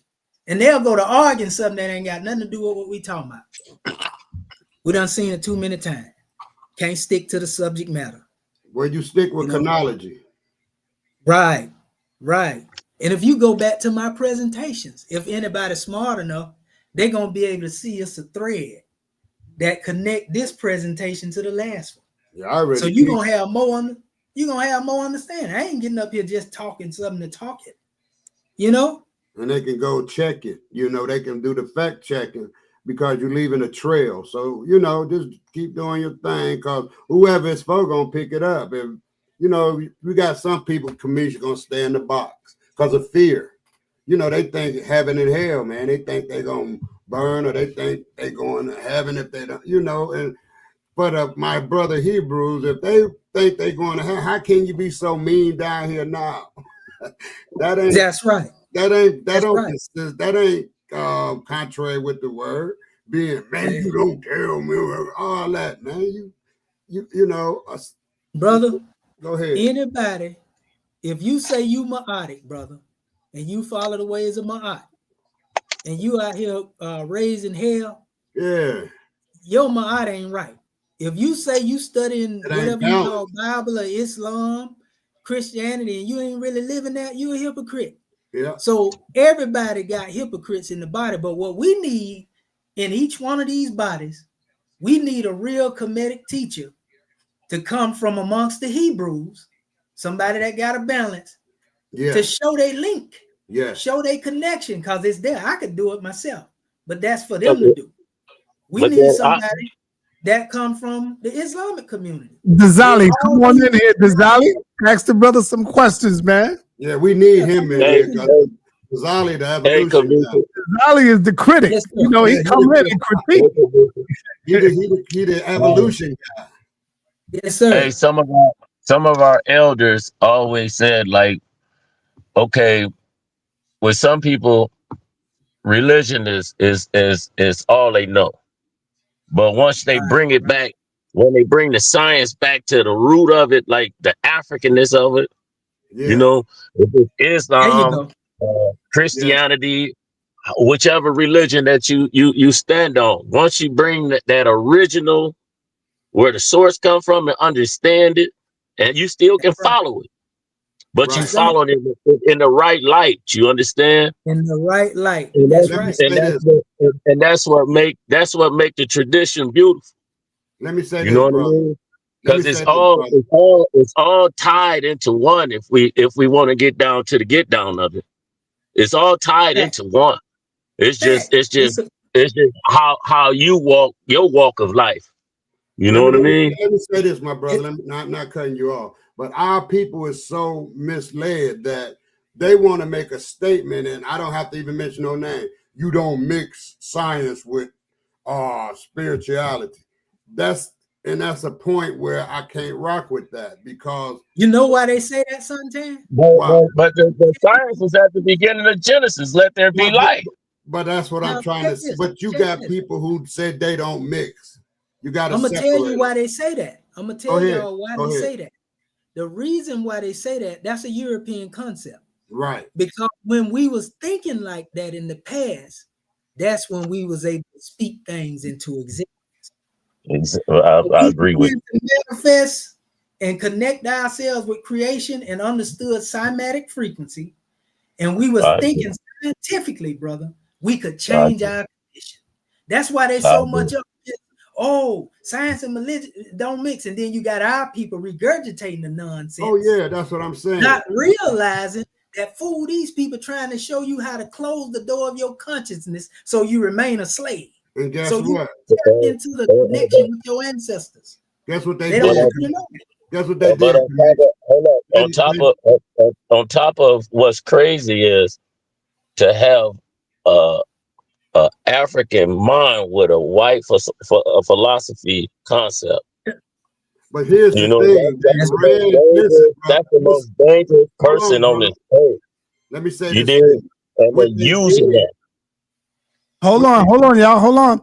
Yo, you got to cam up so I can see who you are in the back. Cam up. Go ahead, Suntan. They ran us away from it and they turned us into skeptics and you know what word I'm looking for when you just don't believe there's a God. Atheists. That's what they ran them to, man. And it's so sad. When you can't even be an atheist, because if something happened to one of them right now, somebody up there found, oh my God. So it ain't in your nature to be a disbeliever. Right. It don't matter who you believe in. Right. But the problem is what they don't get is at the level where we coming from, we ain't dealing with that spook God syndrome. No. The God that we talking about, we recognize him as being in us, but we also recognize that it's a devil in us when we don't know that God. Of course. You don't know the God in you. You're an ignorant Negro. You want to kill your brother and sister. You a devil. That's right. And hey, Commission, that go for all races. I mean, not races, but the whole human. Every ethnicity. Just like sa.neter said, you got a higher level and you got a low level, and it's all everything you. Higher self, lower self. Yeah, Hey, let me bring on the next brother. Peace, brother. What's up, man? You just jumped in. What you want to say? What you want to add on? Tomorrow. Yes, peace, What's up, man? Peace, brother. Peace, yeah, brother. Peace to the panel, peace to the chat. Peace, bro. Yeah, Kemetian, that was a nice presentation that you brought up. I'm just wondering, do you know that the Arabs, it was the Arabs that subjugated the Africans first before the Europeans? So when people always keep saying, oh, it's the European thought, it's the European thought, we forget that it's the Arabs that first enslaved us and took over our information.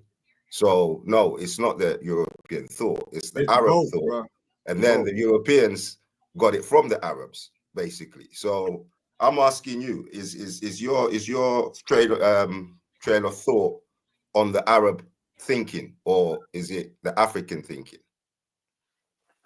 I like that, brother. That's a good thing. And you got to go watch some videos that I got. You know, I got one called Think Not with Arabia. And I actually got one of our own people attacking me because they feel like that I went against the Arabs in the information I present. So I'm not an Arabized expression when it comes to the teaching, brother. I know the real history of what they call Arabia. The original Arabs were Cushites before the pale-skinned Arab even got there, right? So that's a history that's being hid by modern Muslims. So I done had Arabs cuss me out, call me nigga and everything, brother, because I'm pro-Cushite. The Sabians that's mentioned in the Quran is a hint at the lineage of the true Prophet Muhammad. Because the true Prophet Muhammad wasn't no bright-skinned Arab. The true Prophet Muhammad is Cushite. You know what they say in the hadiths that wasn't supposed to be written? They say, whoever say Muhammad is a black man, you should kill him. But then when you get into certain hadith, it talk about Muhammad being a brown, dark-skinned man with locks. I got a picture, and you know you don't really see no pictures of Muhammad being depicted. I got a picture of Prophet Muhammad being depicted with our skin color, bro. You know what I mean? So, like, it's a different type of Islam that we demonstrate in my circle than the Arabs. And it get me into a lot of trouble. I got a whole brother made a whole page against me because he say I'm racist against Arabs. I don't like Arabs.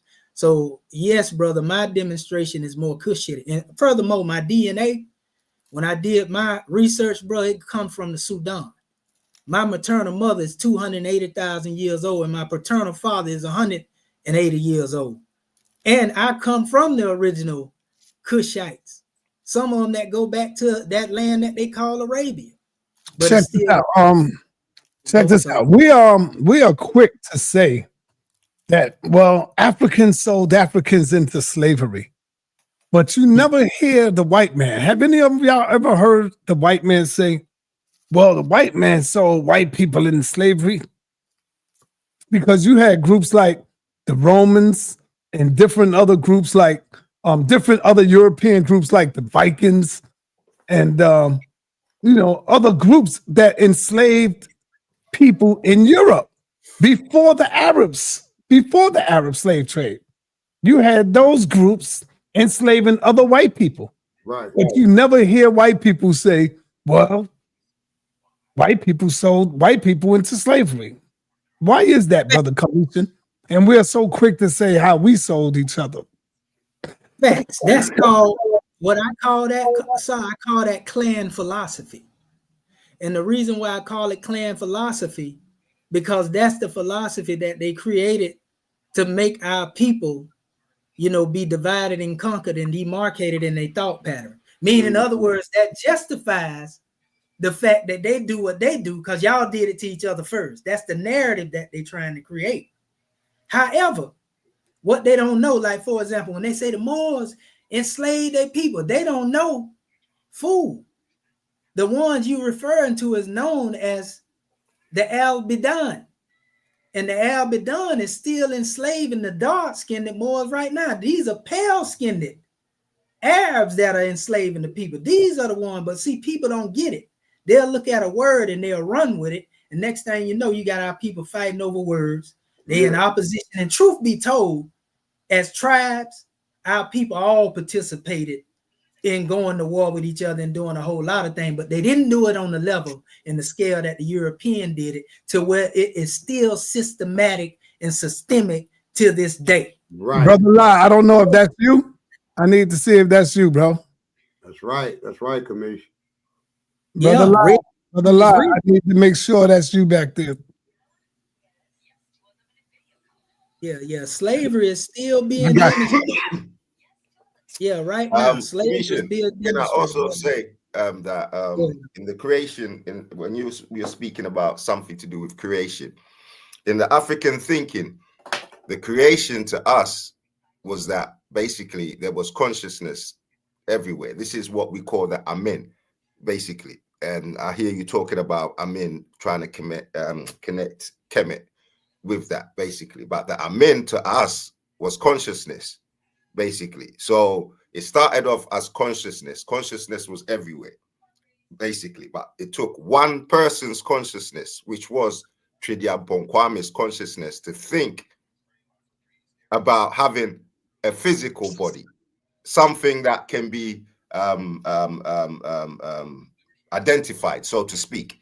Hence why we have the elements basically within us, and hence why when you're born you spend 9 months in water, because as the records state, we were the whole place was water, so we came forth from water, basically. But it was through thinking, it was through the A.R.M.A, in which now the Arabs have corrupted and made it A.R.M.A, if you get what I'm saying, and then made a whole new doctrine around this creation story, basically. And now this is why I'm asking you if your thinking is the Arab thinking or the African thinking, because the African thinking is a different, slightly different thinking from what you're saying, but pretty much along those lines. Let me ask you a question. Did you see my screen share right there? No, sir, I did not. I must admit. So present that right there to him real quick. It's up there. It's up there? Yep. So the last closing, I'm going to read the bottom statement, you know, because A.R.M.A represents light, right? But that preceded physical manifestation represent divine intelligence or order to bring shape to chaos. This is my motto. So for Kemetians, light is not electromagnetic, but cosmic consciousness. This is what I'm saying. The creative energy that causes the physical universe to emerge parallels how in physics, the laws of nature, quantum fields perceive light as energy. So I spoke on that. And what you got to remember, brother, like I said, I'm showing what the Arabs ain't going to teach you. What I'm teaching right now, you know, you ain't going to find it the way that it's expressed this way. I'm showing you what predates the Quran. Even though I study Quran, I'm showing you that this Kemetic teaching gave birth to both Bible, Quran, Hinduism, Buddhism. I'm giving the Kemetic model, and I'm saying that's the model I choose to rock with. So, of course, my motto is not Arabized. But like I said, Arab just means somebody that speak Arabic. It really ain't a such thing as an Arab people, to be honest with you. But I'm telling you that the true people of the country that were known as Arabs were the ancient Cushites. They were the Sabians, my brother. You know, so we look at the physical Arab now in this present day, and we think that was the original people. But no, they have to usurp the original inhabitants of that land. Just like in India, they were known as the Indus Kushite Valley Civilization. Where did they derive from? They were a brother tribe of the Sabians that were in Africa. You see what I'm saying? So we are indigenous to the planet is what I'm getting at, bro. Even in Europe, we was there before they was there.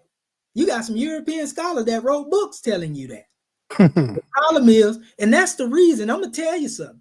Y'all don't get it. This is what's driving the European crazy. So, now watch this. They've been taught that we, the lowest of the earth, right? We scum. But every time they travel the world, they see us as them statues in them places. They see us being depicted as gods in them. You know what that do to their paradigm? They have to tuck their tail and they have to come right back here, and they know you God. They just don't want you to come into the consciousness of what they had to witness when they traveled the world. I went to Egypt. I seen them Negroes all up there in the pyramids on the wall, and they had some of us on the ground as slaves. You know what that do to the mind of a European that had to witness that? Of course, when they come on here, they're going to try to make that a great secret. They don't want to talk about it. But when they see you, you don't know who you is, but they know who you is. And don't let you become knowledgeable. Oh, he got the knowledge. He know that I was, ran into the caves. All right. Go ahead. All right. Let me get Brother La, then I'm gonna get Dazali because I know he's gonna be going back and forth for a minute. So, Brother La, what's on your mind, brother?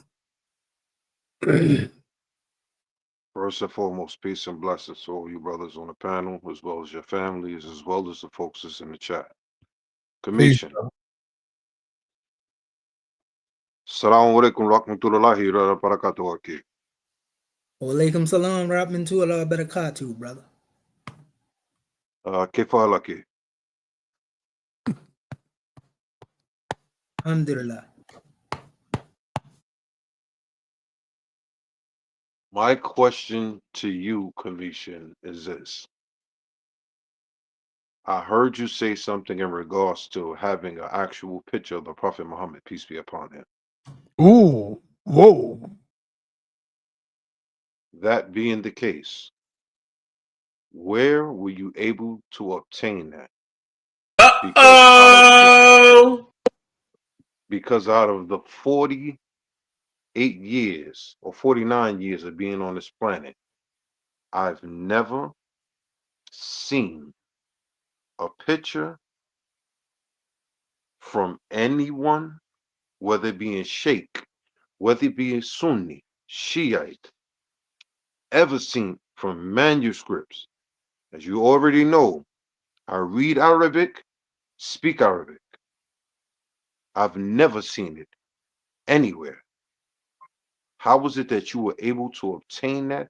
And if so, Aki, wallahi, please, is it possible for you to indulge or showing us from a Muslim standpoint where you will be able to obtain that, and where would I be able to go for that information to get that? Because if you have that, wallahi, Aki, the information that's there will be far more grateful than any scrolls or any hadiths or the actual picture of the Prophet Muhammad, peace be upon him. I would love to see that, Aki. Damn, I must have went to the bathroom when you said that, brother. Okay. I didn't hear you say that, Kemetian. You left. Yeah, most definitely. Man. Most definitely. Okay. Brother La come in with a bottle of hot sauce in his pocket.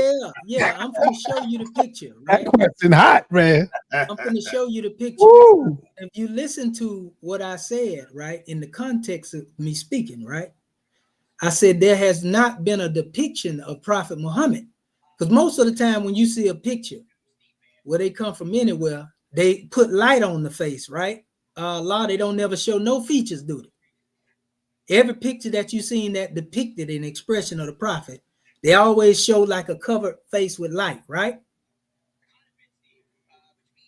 Can you hear me, Brother La?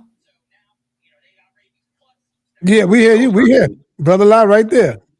I was actually turning the camera on, Aki. Yes, sir. So every picture when they depict Prophet Muhammad, they always depict him faceless. They don't show no features, do they? No. Right or wrong? Sa, you know that, right? Right. That's why I was like, even Ali, a lot of time they won't even show Ali face, the depiction they have of him, right? Now I'm gonna show you something. And I came across this when I was actually doing the presentation, preparing that presentation about Prophet Noble Drew Ali. And remember, I was demonstrating the different Kabbalah measures, Sa. And I went into the Islamic Kabbalah. You know, I went into that, and that's where I found this particular expression of Muhammad at. Watch this. Now, we all know that 1,400 years ago, they wasn't producing no Polaroids. So don't expect no Polaroid picture being put up here. But watch this. And this is not a modern painting type of thing. This is an actual demonstration expressed, you know, by the community. Watch this. I was just surprised that they put a face on it. And I know this is a depiction of Muhammad. So let me open up let me see here. If I would have got to you before this and I knew you was gonna do this, I would have probably say, fall back, brother. Don't do it. Yeah, you see that? Don't do this, brother. Can you see that? I see it. I see it. That's an actual depiction by the Muslims. They created this. And it actually shows the face of Prophet Muhammad. That's Muhammad's name right there. You know how we know this ain't just a random Muslim that they depicted here? And this would be forbidden according to Islam, because he is said to be riding into the heavens on the Baruch. Now, this is symbolic to his journey in the night journey that they depicted here, but I'm showing that they depicted him with a face, and he was not depicted as no pale Arab, brother. Now, is that a horse? That brother is dark. It's basically, I'm going to tell you what it really is. It's the Muslim version of a sphinx. It's a metaphor. That's really all it is. It's a Muslim version, but it's called Barak. That's the animal that they say Muhammad rode into the heavens on, but we know he didn't literally ride into the heavens, brother. Right. That's a vision. That's a vision, you know, that he went through the heavens, and that's what he was riding in his vision. You understand? But the key is that Muhammad is depicted as a dark, complected person with a face. And I ain't never seen that in Islam. Ever. Right. That's the name. They Muhammad. olive color. Yeah, you see how dark he is? Yeah. Look like me. That's what I'm telling you. So that ain't the Muhammad that's described in the hadiths as being a black man. So what Muslim did this? How long do you think that picture is? Yeah. Read what the Arabic say, brother La. See if that gives any clue. There's Muhammad and Allah. You know, it actually say Rasulullah at the bottom right there too. You know, brother La, that's what it say, ain't it? Yeah, he know that's what it say. Cat got your tongue. Yeah, and so I'm actually trying to get him to, if you can blow it up a little bit. Oh yeah, yes sir. You see how look at that. He got the turban on his head and everything. Look at his hands, I think he want to see the writing commission so he can. Okay. Yeah, that's Muhammad. That's Muhammad on the right hand side there. Okay. Yep, and that's Allah right there. Right? That's Rasulullah right there on the left hand side. Rasulullah. That's what I was just telling you. Go ahead on, brother. Yeah. You know, but I've been studying. I teach Arabic, family. Brother, I don't teach street Arabic. I teach Quranic Arabic. I can teach Arabic in 7 days. Wow. I ain't no Hafiz. I ain't memorized no whole Quran, but I can teach and I can read Arabic. But I was taught Tajweed by Egyptian Arab, you know, years ago. You know, he taught Arabic in Cairo. And I got a Arabic Quran, brother. You know, that's actually up there, all Arabic Quran when we graduated. You know what I mean? So what it is, that is nothing more though, that symbol. Like a lot of people like to take that literal. This is another picture. But even this picture, depicting the face of Muhammad, depict him in our features, bro. Just a lighter version. That don't look like no pale skinned Arab. That look like a brighter skinned brother. Think about this for a minute, brother Kemetian. If that was Prophet Muhammad, do you think they would have had that in a museum by now? Under the history? Wouldn't that be worth millions and millions of dollars in a museum? No, I would think it would be. I would think it would be, so, but the problem is it depends on who have it. You know, some people real let's say jealous over the things that they have, and they ain't gonna let people hold certain things. Yeah, but the if you can get it, trust me, that would Yeah, be worth so much, and it'd be ain't even- under the history of Islam in the museum. yeah, because like I say, I never seen Muhammad face depicted, so they always put light over it. So when I seen it, I like, what the heck? Like, and he dark as us. I'm like, that's crazy, because it don't fit the description of the Muhammad in the Hadith. They say, You know what you did, though, right, Kemetian? What that? You opened the door for Apostle tomorrow to come in and say, here's a picture of Jesus, the real Jesus. Oh, don't let me show the picture. I'm just Don't gonna. let me show the picture. Don't let me show the picture of Jesus with the The fez on real his head. picture of Jesus. Don't let me show that picture with Jesus with the fez and the dreads on his head now. Now, this is a real picture you saying? It's one just like this, but it come from the Coptics. It came from the Coptics. I found them around the same time. And they got him with a white fez on his head. You got Brother Lai a little stumbling right now, messed up, man. No, I'm not. I'm just waiting for him to finish speaking. Oh, okay. Yeah, well, no, what I was finna say in the light of that, I was finna say that image, like a lot of people try to mock that, and they say he went through the heavens on a horse. No, fool, that's talking about That's a spiritual symbolic. journey. That's a spiritual journey, and that's what he visioned, and that's what he conveyed, and that's what they record of him. So I said it's symbolic, right? It ain't nothing more than him riding a sphinx, Right. a sphinx. Into that was their version of the Sphinx. I get it. Same thing. You know, so you'll see it here. I say the angel Jibril was the Kemetian Adept, the swift angel who assisted him in his spiritual initiation. Because you know, Jibril was a man that came to Prophet Muhammad. Wow, that he wasn't no stupid with an olive according to the color history. area. Yeah, you know, and that's why right.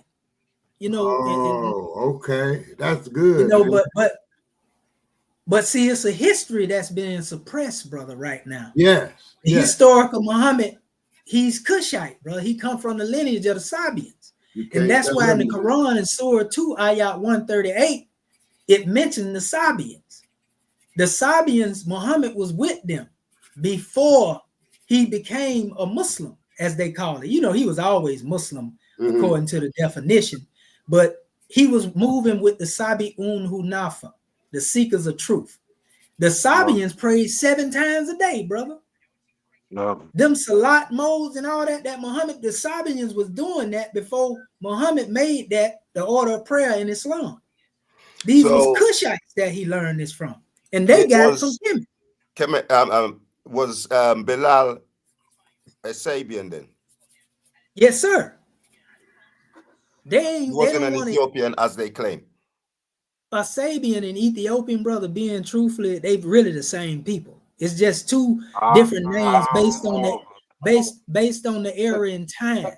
For example, like they'll say Abyssinian. It's based on different people, but Sabian or Sabian is the most ancient name that referred to those people. That's why they call them the Sabah Meroe that was in the Egyptian area, what we call the Kushite Valley civilization. They were known as the Sabah Meroe. You know, these were the Kushites.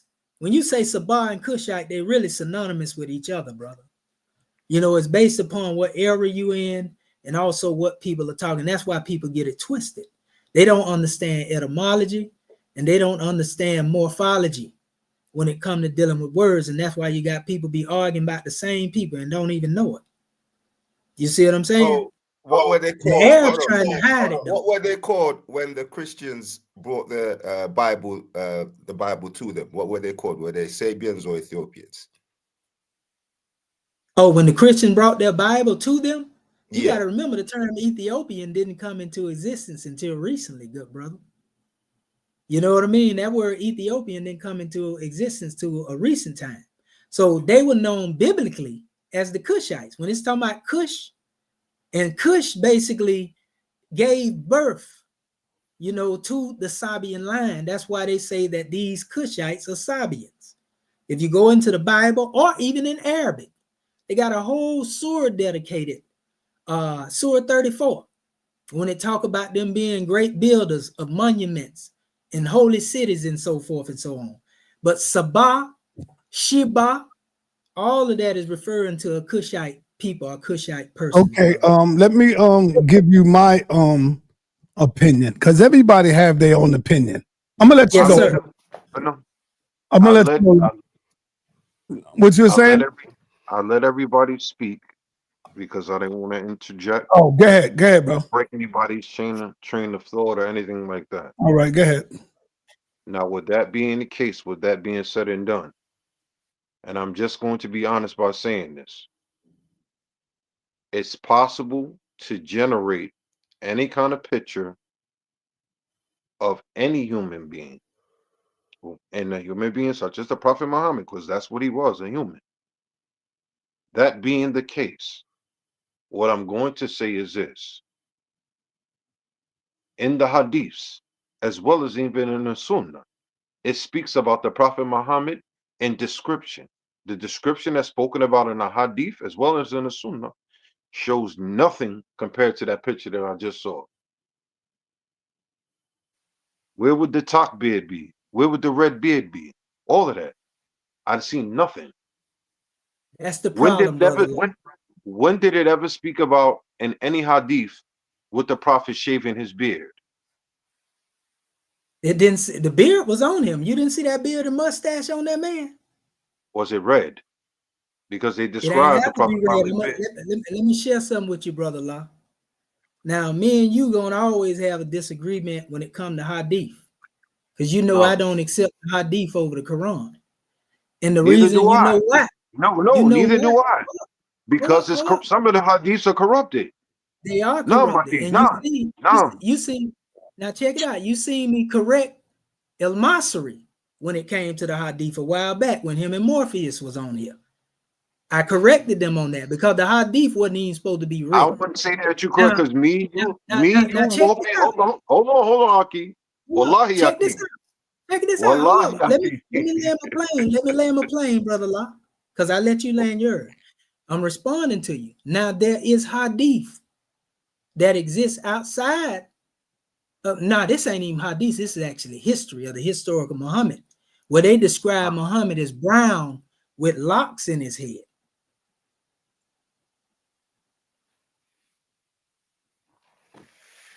So, that's history, not even hadiths. Now, Muhammad said that he didn't want the Muslims to write hadiths. The Quran condemns hadiths being written because the Quran says it's the best hadith. But like I told you, the hadith I read, like I told you, it said Muhammad was white as I don't know what. And that's why I said when I presented the picture, I was like, this right here don't coincide with hadith. So we agree with that. But the thing is that it don't change the fact that somebody actually depicted Prophet Muhammad in two of them pictures I showed you with his face being shown. And I know those were not generated pictures. You know what I mean? They were just pictures that I stumbled across. And I was just tripping that he was depicted in our hue. Yes, but to You be know what I stumbling mean? across. I'm sorry for breaking your train of thought, brother. Go ahead. You good, brother. You good. That being the case, that picture that was presented, how can we take forth as that being creditable? Or is that being an actual picture? Or we can say, oh, that was the Prophet Muhammad. Wallahi. MashaAllah kubaza. After all, good brother, the measure is like we say, this ain't no Polaroid. The key is the fact that somebody actually depicted his face is what I'm emphasizing on, for one. Because you don't see that in Islam. You don't see pictures depicting the face always be covered up. So my thing is, what I'm saying is when they have one that is actually depicting that, whether it was invented in this era and time by somebody who put it up there, and they depicted it in our hue, I was like, well, that's, a Muslim that got some consciousness of itself, is what I looked at. I wasn't getting into the aspect of an argument of saying, oh, that's an actual picture. Because we know that they don't have no actual picture 1,400 years old. That's crazy. You're not getting I'm an just argument saying, out of me at all. Yeah, I know. But I'm saying that even in the pictures that I have seen, is what I'm saying, the artistic pictures, brother. I never seen a picture that didn't have light over the face. You see what I'm saying? They had light over the face. You couldn't see no hue. And so when I came across that, I had to make that known to the public. Like I said, like I got a picture of Jesus, a couple of them of Jesus. He got locks in his head. And this is from the Coptics. This, you know, a lot of that was in the same views of the Coptics. And these are actual pictures. I'm just saying, even from a historical standpoint, from an Islamic standpoint, if that was being the case, all the companions out of the four that followed the Prophet Muhammad, right? If that was the case, the description that would have been stated in some of the hadiths. As we all know, some things have changed in the hadiths, but the Quran has never changed. I can show you what has been stated in the hadiths. What did it say? I'm not speaking about the hadith. Hold up. I said the Quran. The Quran has never changed. Quran ain't never expressed Muhammad as a physical person. So we're talking about the thing. We ain't dealing with the subjective aspect. We want to talk about what he actually spoke. Now let's go into some of the history of his grandparents. But this whole conversation. Hold up, listen. I want you to answer this question. I'm gonna let you speak. Al-Mutalib. You know, when you go back to Prophet Muhammad's grandfather, and it talks about his seeds that came for him, the 12. It said they was what color in the hadith that you read? Or have you not read it? Do I need to tell you? No, I've read it. I'm gonna see if you can express it. What did it say then? Answer it, brother. It's all right, and then you can give your spiel. I'm gonna sit back. I just want you to answer. Just be honest. What did it say? It says in hadith, some hadiths they perceive him as being Caucasian. No. It say they black as the darkest of the night. The ones that I read, his grandsons. Then it says his grandmother was as dark as ever. You know what I mean? So what would he be according to those hadiths? All right, I'm gonna let y'all get back in it, but I gotta say this. It's all right. And then I gotta bring in Dazali, because Dazali, I thought Brother La was gonna be quicker than Dazali, but Brother La could stay here and finish adding on. I'm still waiting for an answer there before. Yeah, but hold on, he gonna get back to it because I'm quick. I'm just saying everyone have their opinions, right? And everyone has a right to their opinions. So every time I give my opinion, people get caught up into their little thing. I don't know why. So here's my opinion on the situation. There has never been a man by the name of Prophet Muhammad, in my opinion. This is why the Quran never stated that this was a physical, literal person. And nobody could ever find a picture of him. All right? There has never been a man by the name of Jesus. But every super book need a superhero. And so they add Jesus to the Bible, and then they add Prophet Muhammad to the Quran. So the people that follows the Quran can, enslave their life following the Arabs. This is why I see a lot of my brothers out there painting their beards red, wearing sandals in the wintertime, coming out in the winter with sandals and stuff on. And then you got the Christians over there trying to do the same thing. You got brothers over there killing live animals, trying to, do all kind of stuff. So the only one I know that was real was Sheikh Ahmadu Dida, Sheikh Ahmadu Bamba. They were real people. And the people looked up to them, and they were real revolutionary warriors and soldiers out there. You see? But I hope I don't hurt nobody's feelings by me saying that. Y'all know my stance. And some of our brothers, like my brother La, speak good Arabic. I give it to him on that. That brother sound to me more Arab than the Arab brothers, man. He is awesome with the Arab, and my brother Morpheus, So we take on these religions and we outdo those who are in the religion for real, because that's our spirit, man. That's who we are as a people. We do things better than they have ever done. And when we do it, We try to be as righteous, more righteous than any of them. You see, that's why brother lied. That's why brother lie is a righteous brother, because in our spirit and soul, we do it better than anybody. You know damn well them Arabs over there is not righteous. You know damn well, they ain't righteous. You know these Christians ain't righteous. Don't forget, we was hung and lynched and castrated in the name of their God. They named their boats the Black Jesus. They named their boats all of this type of stuff. You know, the same thing. They was lynching and cutting off heads and putting them on sticks. As you walk down the road, you will see Black African heads on sticks done by the Arabs. So I just wanted to pass that on and say that. Now I'll get back to Brother Dazali, and then Brother Locke can go back in on with that. I want to get him in there. He ain't speak yet. Thank you, sir. Peace, brother. Peace to everyone upon the panel. Peace to the brother Kemetian Adept.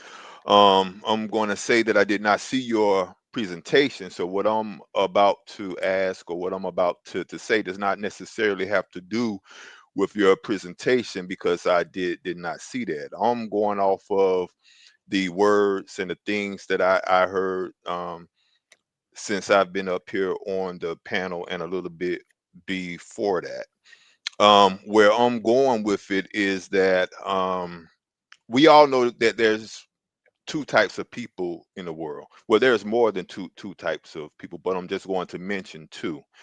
We know that there are talkers, and then there are doers. Metaphorically speaking, I would say that if we were to categorize Black people and then categorize white people, which will we fall under, the talkers or under the do? That's a rhetorical question. I would say that we fall under the talkers. We're great at talking, at finding abstract information, at making our other brothers and sisters feel good. We love to feel good. And at one time, it was probably necessary to uplift our spirits and make us feel better about ourselves. But as of right now, I would have to say that we are overloaded, we are bombarded. Our community, we are majority talkers. We're good at doing this. The result, if someone wants to say that that's not us, the result is we own nothing. We control nothing. We can't conquer any other nation on this planet. I'm talking about, you can take whatever Black nation that you want. They can't conquer any other nation on this planet. And that's just what it is, because we are great at talking and, I guess, reminiscing. I call it the Al Bundy syndrome. If any of y'all ever saw Love and Marriage, Al Bundy was a shoe salesman. Used to brag about he once scored 12 touchdowns when he was in high school. And I see that with us. We have a lot of Al Bundy. We did this and we had that. Brother, what do we have now? We have a big fat zero. Because we are talkers. And one of the things is that if something is pseudo, and I have pseudo stances. I have pseudo stances. I have pseudo beliefs. Some people would refer to me as a Christian, but I understand tangible results. I only see the winner and the loser. I don't want to hear no, but. Well, see what had happened. Well, see, they lied to us. Well, see, they hide and this. I only see winners and losers. And I think when more of our Black people get to that point, maybe we'll be able to move on. But let me, I have to do my own show. I don't want to take over yours. Let me ask you this here question, brother. Do you think that the pseudo, us embracing pseudo knowledge is a detriment to the Black community? Is it holding us back? me ask you that, brother. Well, it depends on. See, the term pseudo, brother, is subjective, based upon what you believe is real and what somebody else believes is real, whether some is falsifiable or not. You know what I mean? Pseudo is a real negative term too. You know, upon my investigation, it's really like calling somebody a nigger. You know, that's what it says. So technically, that's what they're saying. But pseudo, in most cases, What, Kemetian? yeah. When I did research on the name pseudo, it say it's that negative, bro, like almost like a racial epithet. When I did my due diligence on it, you know, but people throw it around and slang it around when somebody demonstrating what they don't believe in or what they disagree with. Some people may know what they're saying, you know, and Okay. when they say pseudo, some people may know. So me, I feel like it's based upon the information and it's subjective, you know, based upon perception. So when we say pseudo, what you say is pseudo may be very real based upon somebody's experiences. For example, I'm gonna give you this, and I'm gonna give it back to you. You know, I'm gonna pass the mic back to you. If I have experience, right, where I have went within myself and I spoken to my higher medium that I call the Most High, and everything that I have sought has been manifested as a result of that. It ain't nothing you can tell me or nobody tell me outside of that the Most High ain't with me. I'm talking about I'm being into a state where I might be in a state jobless, you know, and my rent $1,000 a month, and he done took care of me, you know, 2 years. I ain't know where it was coming from. I prayed. Is that subjective? Because I ain't no female. I can't get out here trying to sling my body to the world. No disrespect to the sisters. I had to depend on what I know to be the higher self. When it come down to that right there, my brother, ain't nothing somebody can tell me. That's my reality. Now, somebody else, they may be catching pure hell. And it's the energy that you put out there. This is coming from you, not nothing outside of you, that put you in that hellacious condition. You blame everybody. So now you don't even believe in the Most High. You know, you think that's something, somebody died in your family. You're upset. You don't realize that this happened to people. Some people, they go all the way out the door. I don't believe in nothing then. And that's what's going on. But at the end of the day, it's because you don't believe in yourself. If you muster up enough energy, when it comes to yourself, it ain't nothing you can accomplish, bro. That's the God who we demonstrate. We don't worship gods outside of the self, you know? So when you say pseudo, like I said, will be subjective based upon the person and what Now, they perceive. Go ahead. now I'd have to push back just a little bit when you say that pseudo is subjective. And the way that I push back is we understand that with this thing called science, science has where it doesn't have to be subjective. You can go through the methodology and you can find that same result. So it doesn't have to be subjective, or it doesn't require belief. Now, when we're talking about things of the spirit, things of the soul, et cetera, I have no problem saying that it counts. It is almost totally belief.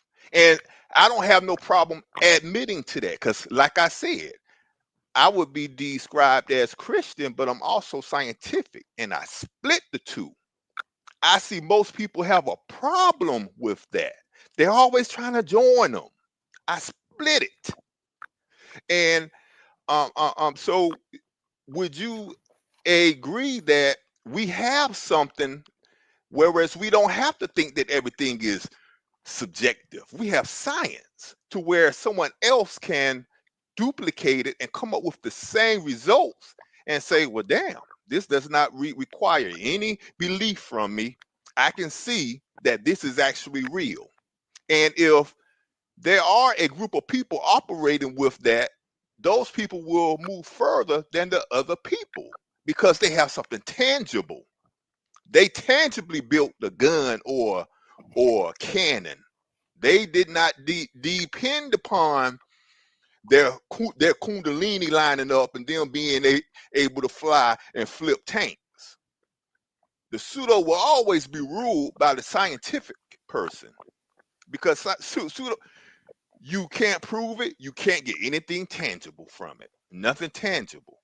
But I fall back, man. You know, like I said, Okay, I didn't see your let me rock with presentation. you on that Yeah, right yeah, there, yeah, bro. and tell you Go ahead. why I say pseudo is subjective. You didn't hear me from the beginning, right? No, I sir. was speaking earlier about, because I'm the one that pretty much introduced, the awareness of panspermia into the community a while back when I was going back and forth with A.R.M.A. And I even got a clip where he was like, "He ain't listening to Kemetian, but he is right," and all this stuff right here. I got that, but I was talking to the brothers and sisters earlier about the 3 different concepts that they don't talk about with panspermia. Panspermia is an emerging concept, so to speak, right? Yeah, It ain't even fully developed yet. yeah, So the I'm familiar key with it. on what makes a science and proto-science different, proto-science is when you acknowledge, okay, this is still developing, it's emerging. That's when it's still open, for exception. But when you try to say proto-science, is absolute, that's when you become pseudo. You see what I'm saying? When you Oh yeah, say I this got is you there. Yeah, absolute, sure. even though you may be right in what you assume, but you don't have the tools to prove it. So Okay, you would all be right. pseudo if you did that. So now the subjection come into this. For example, panspermia is 3 concepts: lithopanspermia, radiopanspermia, and what they call pseudopanspermia. But guess what? Out of lithopanspermia and radiopanspermia, they don't have much proof. They actually have more proof right now in pseudopanspermia. You see what I'm saying? But it's the name pseudo is you, but they have more proof for pseudopanspermia as far as dealing with developing theory. So that's why I'm saying it's it's subjective based upon the way somebody using it. All But right. some people just use it to be derogatory. All right. That's like if I say you was a Brother monkey. La, I'm gonna let Brother La go, and then we got the king of pseudos in the building. The king of pseudos right here. He getting ready to do something crazy. Y'all That's go. one of my brothers. He getting ready to do something crazy. All right, Brother La, you got the floor back, brother. Okay. My main, like I stated from the beginning, my main purpose for actually jumping on was to see the photo and to see if what he was presenting or what he had said would actually be somewhat credible or somewhat real. And from seeing the picture, from what I've seen, that picture I can't perceive as being real at all. All right. All right, let's move on. All right. We're gonna move on to you done, Brother La? Yes, but also what I wanted to state also was this, and I heard the brother speaking about in regards in science and spirituality and things of that nature. The word spirit itself has never been mentioned in the Quran. It doesn't talk about spirituality, it doesn't talk about spirit in the Quran.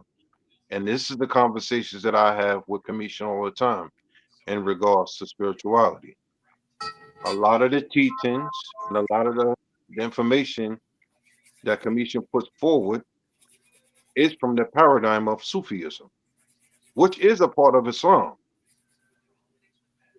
But to use the Quran as a credible source to speak in regards for Islam and spirituality would not be the case because it doesn't specify spirituality in the Quran anywhere. Brother Lie, let me just say this to you. Yeah. Let me say this real quick. It's Go ahead, bro. man. That's all I need to say. It don't have to speak for all but the Quran. It's within you.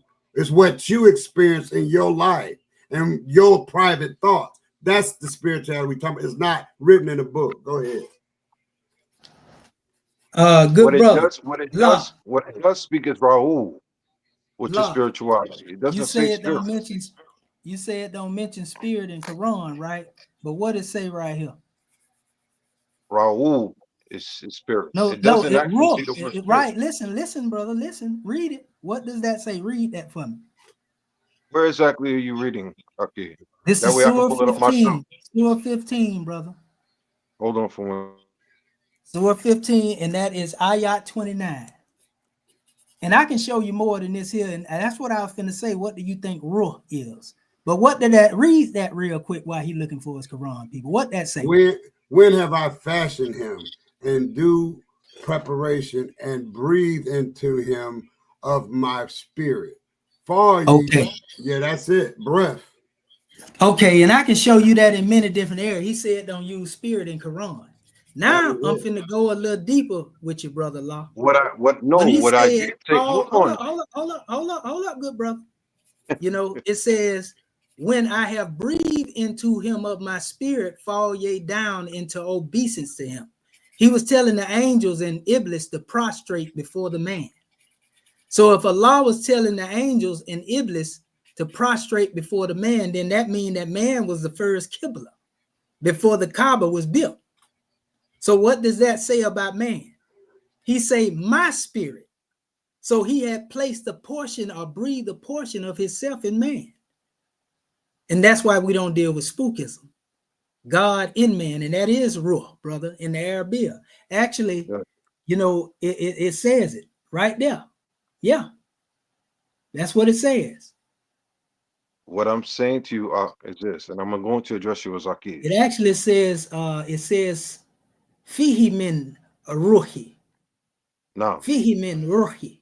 That's what it says.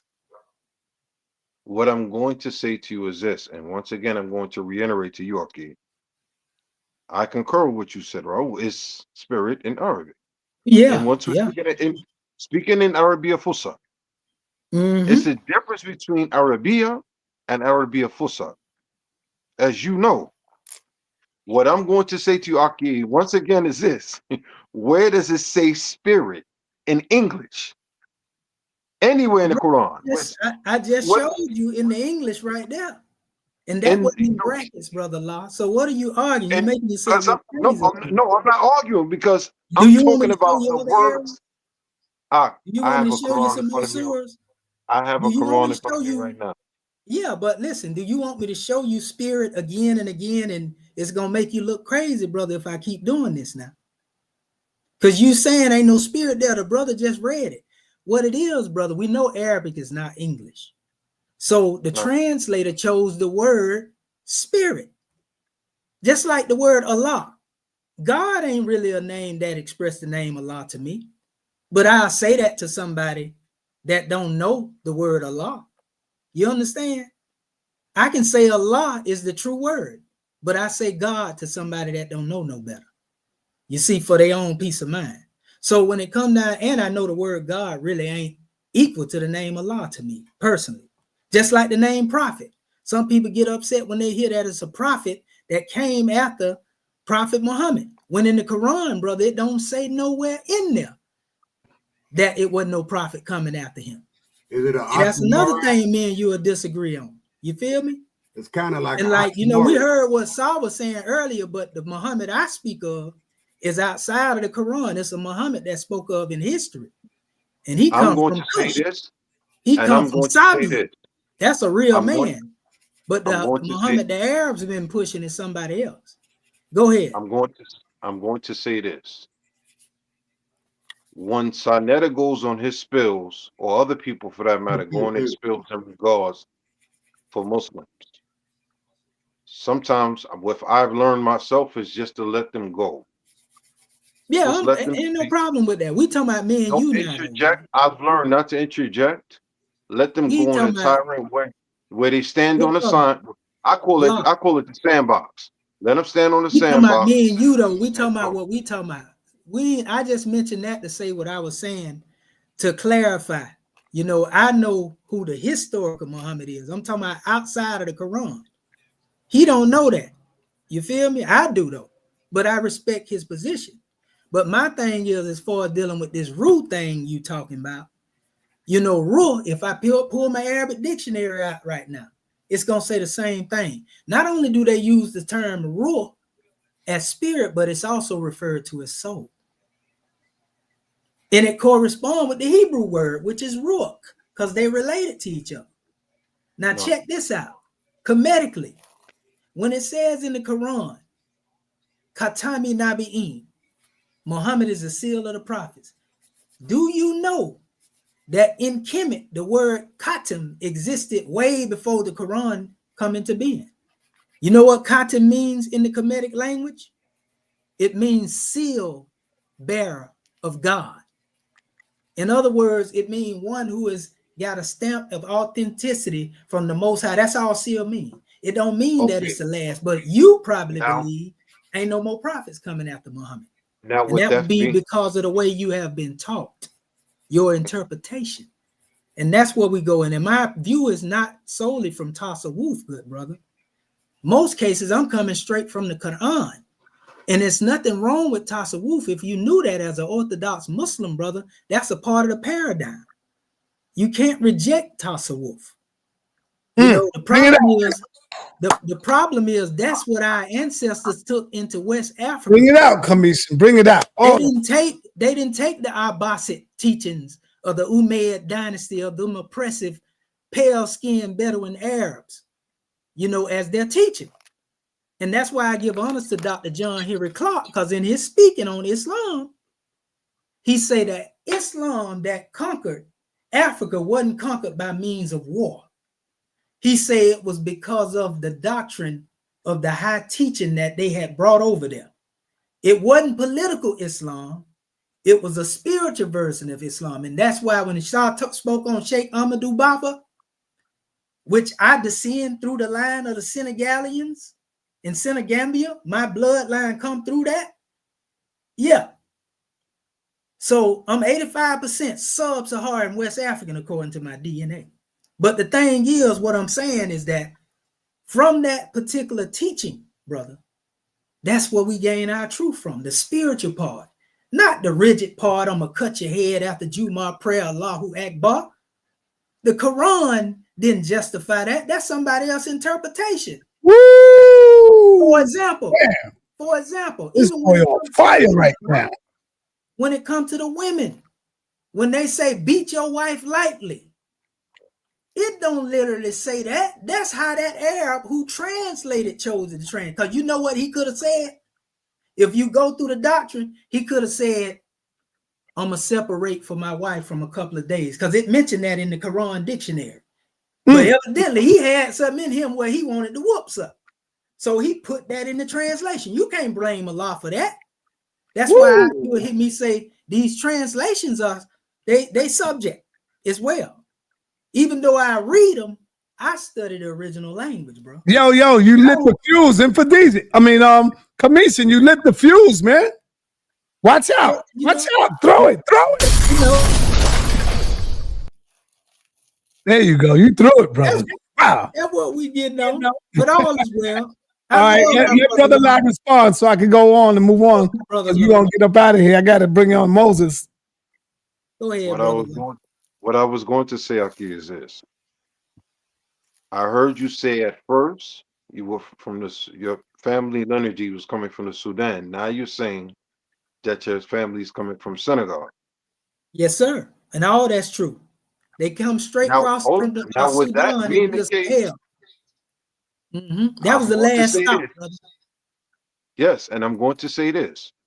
With that being the case, I was going to answer by saying, "Wow, wow," and Wolof is yes.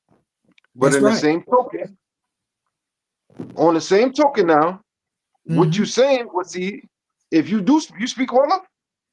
No, don't speak Wolof. What I was going to say was from a person that speaks Wolof from Senegal. What they would say to you is, what you just said was Kopibi and Nagadaf. I mean, not Nagadaf, stuff for Allah for me saying, Ndofadof. What they by saying Dufadof, Enoughadof, would be what you just said was crazy. No, I'm gonna show you why. What you gotta realize, brother, what I told you, that was the last stop. I said my ancient DNA, my ancient mother comes out of the Sudan and the father, but it comes straight across the Sahel, brother, into the door of no return, Dakar, Senegambia, Senegal, all of that is a part of my makeup, so to speak. So I didn't say anything different. I just gave you the ancient origin, and then brought you up into the modern aspect into that, according to what was given to me. All right. And also in their teaching, they got Kemetic teachings all up in their teaching.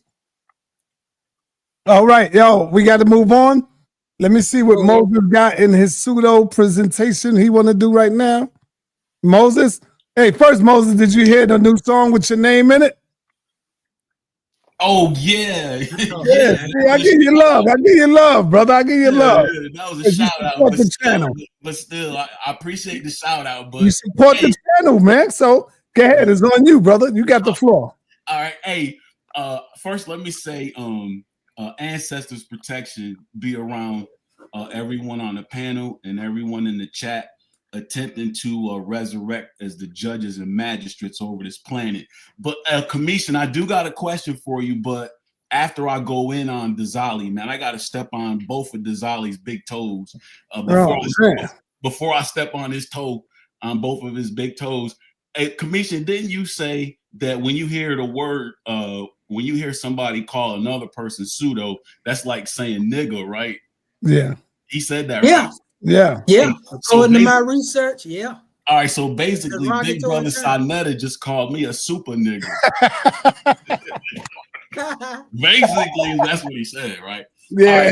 Okay. All right. So he was joking with you. I know. I'm clowning too, man. I'm clowning too. I'm like, God, I'm according to what Kemetian said, man, I'm actually a super nigga. But at any rate, man, okay, so let me go ahead and step on Dazali's toes right quick, man. The brother got me a little concerned, man. So I heard him say something to the effect that, you know, when it comes down to science and spirituality, he splits the two, right? And I think the reason why that caught the attention of ancestors inside of me is because, Kemetian, you've been up here basically all night talking about our ancestors and the territory, you know, that our ancestors were ruling in, right? So I didn't understand why, you know, he, you know, would say, I can understand him saying that if, you know, we was on here with some Hebrew Israelites or some Christians, you know, I'm not gonna say, you know, Muslims, because, you know, I got much love for Brother Law, but mainly with Hebrew Israelites. I could see him saying that if Hebrew Israelites was up here, but we're talking about our ancestors, man. And I'm like, there's no way to separate science from our ancestors' understanding of things, because they understood things according to science. Now, y'all see this picture right here, right? So, I mean, this is science. This is ancestral science. And I guess the question I would have for Dazali is, don't you need some type of common sense, you know, when you're dealing with science? Don't you have to deal with logic when you're dealing with science? So from our ancestors' standpoint, if you love your children, which our ancestors love their children, God is love. You love your children. You don't want to see your children suffer. But you know that people who are not indigenous to Africa, they will suffer what we refer to, or what we know as, sunburn. And sunburn can turn into melanoma, and melanoma can also become cancer. And no parent wants to see their child die like that or go through that type of suffering. That's part of the reason why a lot of the African albinos had to migrate out of Africa when they were stricken with clean leprosy. Because that's really what albinism is. It's a form of clean leprosy. But they, you know, they were battling with the sun in skin conditions. So you cannot say that you're separating faith and science when it comes down to our African ancestors. Go to the next slide, sa.neter, the next picture. So is it scientific to tell your children to not mix blood with these people that are not indigenous to Africa? Let's go to the next one, Sa. Is it scientific to tell your children that as beings that are created by the universe above, it is not wise to mix blood with these animals that were created by the earth here below? Let's go to the next one. Dazali, is it scientific, common sense, scientific logic to tell children of the sun to not mix blood with people who are not indigenous to that African territory. Let's go to the next one. Is it scientific logic, scientific common sense to tell African babies to not mix their bloodline with the children Earth created? Right, and let's end on the last slide, and then I'll ask Kemetian a question. All right, so Kemetian, the question I have for you, brother, the greatest dynasty that was on this planet. Why do you think our ancestors' dynasty fell and is not in existence anymore? Why did it fall? Yeah, well, why? What do you think led to their fall? The same thing that allowed us to create. You know, if you've seen in the beginning, remember I was showing you the deities digging within the cosmos with the hoe in the symbolic soil. And the tool or the instrument that they had was the mirror, and it represent love. Mm-hmm. It was our love, brother, purity of our love, because it allowed us to let everybody into our area. Such as when King Mina began to unite Lower and Upper Kemet, he allowed all type of people to come in. And this allowed the A.R.M.A, as they were called at the time, to come in. And then after the A.R.M.A, they evolved into the Hyksos or Hykakasuit, and they became amalgamated with our people to where you couldn't tell the difference between who was who. And then we allowed them to reign upon our throne, not knowing that they were usurping it. And that's why the worship and the mode of worship became corrupt and everything. So it was our love, brother, the same thing that get the average brother took off the count. What caused a good dude in our community to get murdered in the streets? Love. His heart. Yep. His love. Yep. And most of the time, his love deal with those who are close to him, and they're able to betray him. You see? So it's our love that caused our kingdom to fall. It was weaponized against us. Right. And too much of anything is not good for you, correct? Too much of anything is not good. Our ancestors allowed their love to go too far. I mean, it's that one scripture that's in the Bible that says, you know, love your neighbors as you love yourself.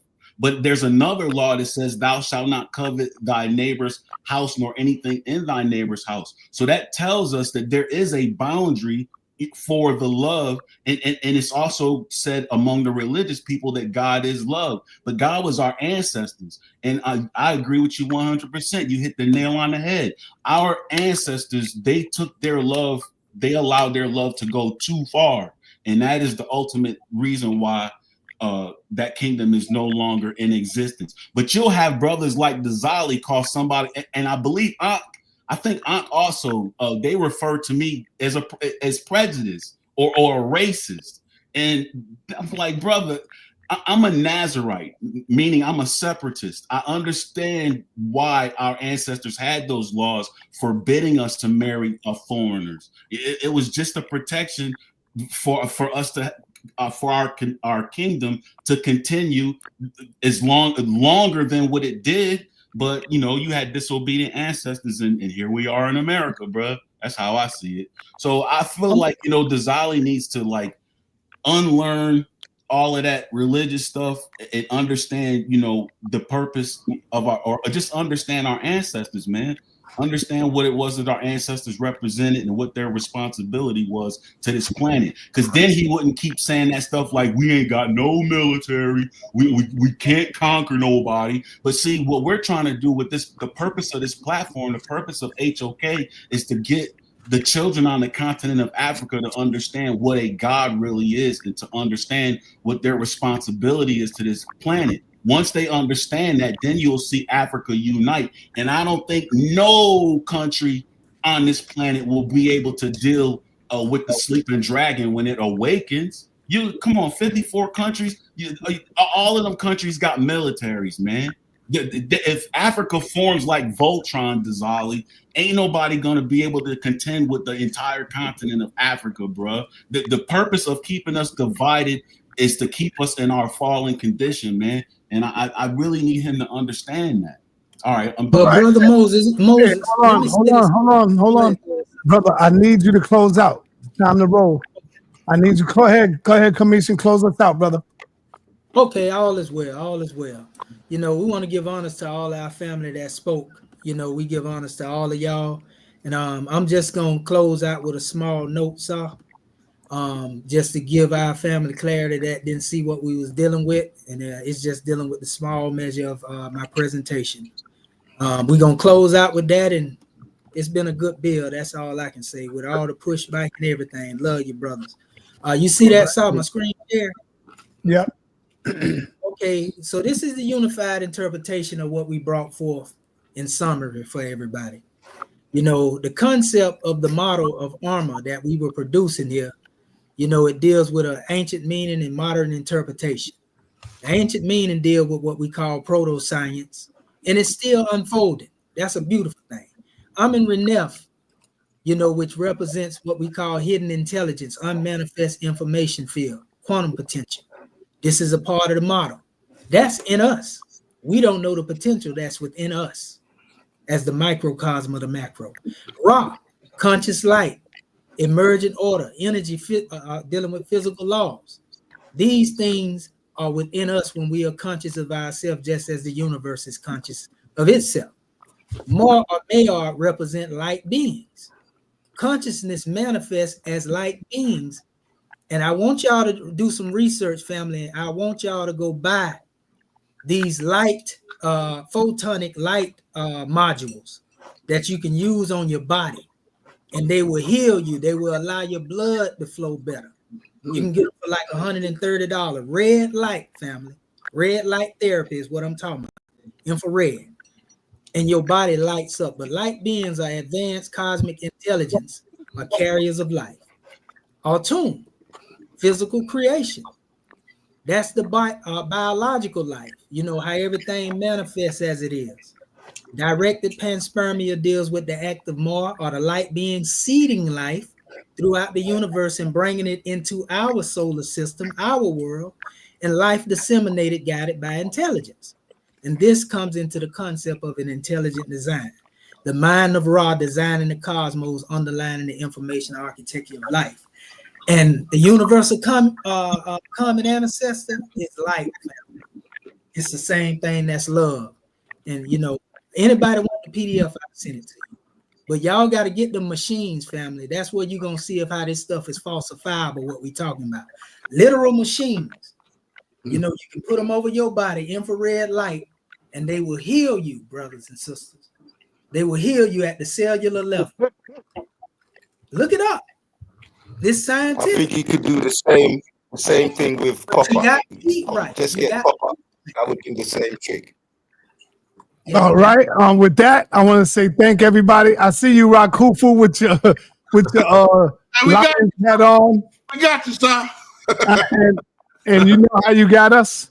Because the dumb coach didn't kick the damn field goal where we would have been up by 3. This nut tries to get 2 points. We would have been up by 3, even when y'all scored down. And I'm saying, oh my God, all right, this coach now. This dude is out of his damn mind. Right. Why not go up by 3 points, bro? Come on, that make no sense. Crazy. Oh man. So that's why I blame the coach for that. And yeah, y'all got the W. But anyway, yo, I got my man coming up. Let me see, where's it at? I got homeboy coming up on the What happened to Big Homie? Yeah, that's what I'm talking about. Big Homie had other shows, and he couldn't make it. Okay. He wanted to come back on a Tuesday, but I'll be at the doctor's appointment. I got 2 doctor's appointments coming up, one tomorrow and one on Tuesday, and we're gonna get it together. I put that in the back chat, but I still got that for you. I just got to do it a little later. But yeah, that's good. That's cool. Yeah, I got to put the email and a number in the back chat. All right, that's good, brother. And so me and Reggie gonna go in on Wednesday and have a good interview with our brother, Big Homie CC. This is gonna be real good, man. Reggie hit me with some real good information, man. today. It's gonna be Wednesday. Yeah, it's gonna be Wednesday at 2:00 in the afternoon because he's over there in Kenya. So 2:00 over here would probably be, I think, 10:00 over there at night where he's at. Wow. Okay. So yeah, that's why we got to do it at 2:00. I can't do it at 7:00. It'll be in the morning. He'll be sleeping. Yeah, right. Hey, sa.neter, didn't Reggie say he from Virginia, man? No, Reggie said his family is from there, but Reggie is from the Bronx, brother. Man, I think I might be related to Reggie, man. If he got family, You kind of look like him a little bit, brother. He look like my pops, man. He look like my pops a little bit. Y'all kind of favor. Yeah, you kind of favor Dr. Reggie, man. Yeah, man. Yeah, he definitely look like my pops, man. I just noticed that. Wow. What if he is your pops? No, he not my pops. I'm my pops still alive, man. My daddy's still here, man. Yo, when you see Reggie, man, ask him if his family, man. Hey, but ask him if his family come out of Suffolk, Virginia, bro. Okay, you can ask him when next time you see him. If I see him, right? You'll see him on the video. See him, Reggie back, baby.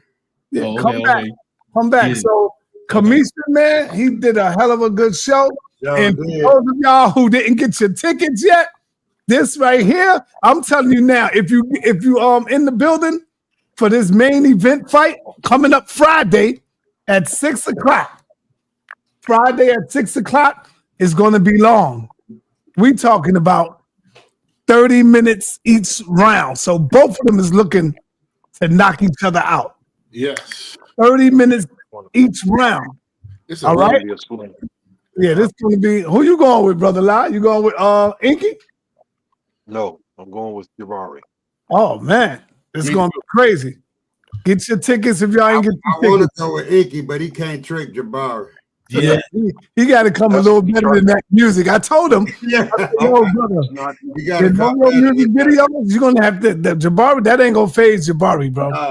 If Inky believes in Jesus, realize, Jabari, man. People have to realize Jesus is an individual. He do believe in Christ. I mean, does he believe that Jesus is an individual? He believe he walked the earth. I'm gonna tell you right now, Jabari got like damn near 20 videos of Inky, so it's crazy. It's gonna be crazy. It's gonna be what you saying, Lai? What I was going to say is this, and this is something that Unc picked up on. And this is something also that Jabari picked up on, other people as well picked up on. Some of the tactics that Inky uses. He's keen with certain things, and he uses music to cast spells. That's big when you know what you're saying. You're right. That don't work. Sometimes do to some of them. Some of them go to sleep like the 5. We deal with realism, man. Man, that's tricky though, man, because my understanding of Jesus is that all of the citizens in that territory was a Jesus. All of them were under the banner of the Cross. So in effect, they did walk the earth, but no individual. That like how the Christians be teaching that's out of context, bro. What they do is add the metaphorical thing. They try to make it literal, and it ain't literal, man. They use Christ's stories as a teaching tool and as a teacher of fear as well. That Abrahamic faith, because I'm telling y'all, man, it's a lot of people that's scared to go to hell. Trust me. All right, and with that. Y'all can leave out on your own recognizances. All right. All right, so take care of yourself. Peace. Call me, sir. All right. All right.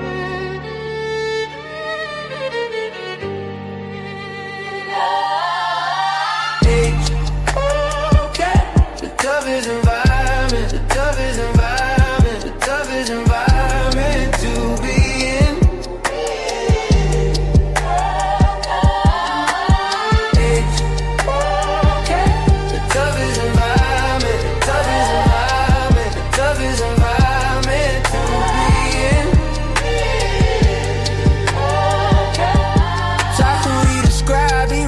On the scroll, Kemetian teacher, ancient truths in the soul.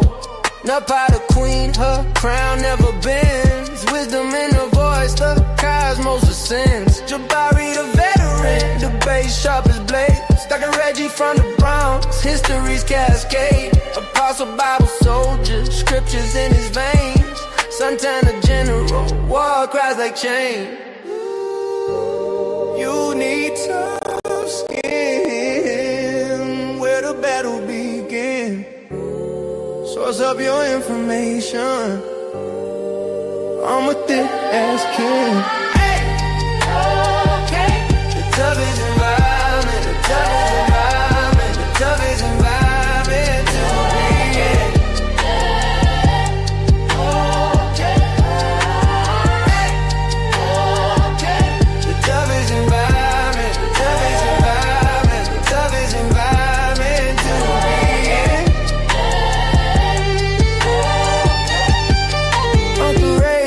Fire in his stare. Inky undefeated, a legend beyond compare. Moses 777, numbers align. Transfer me a prophet, stardust divine. I saw the fanboy with faith in his stride. Task after Hebrews, the tide it'll ride. Each name a pillar, each voice a storm. In the temple of debate where truth is born. Strings cry out, violence wail. 808's thunder, breaking the veil. Human beatbox echoes through the fight. HOK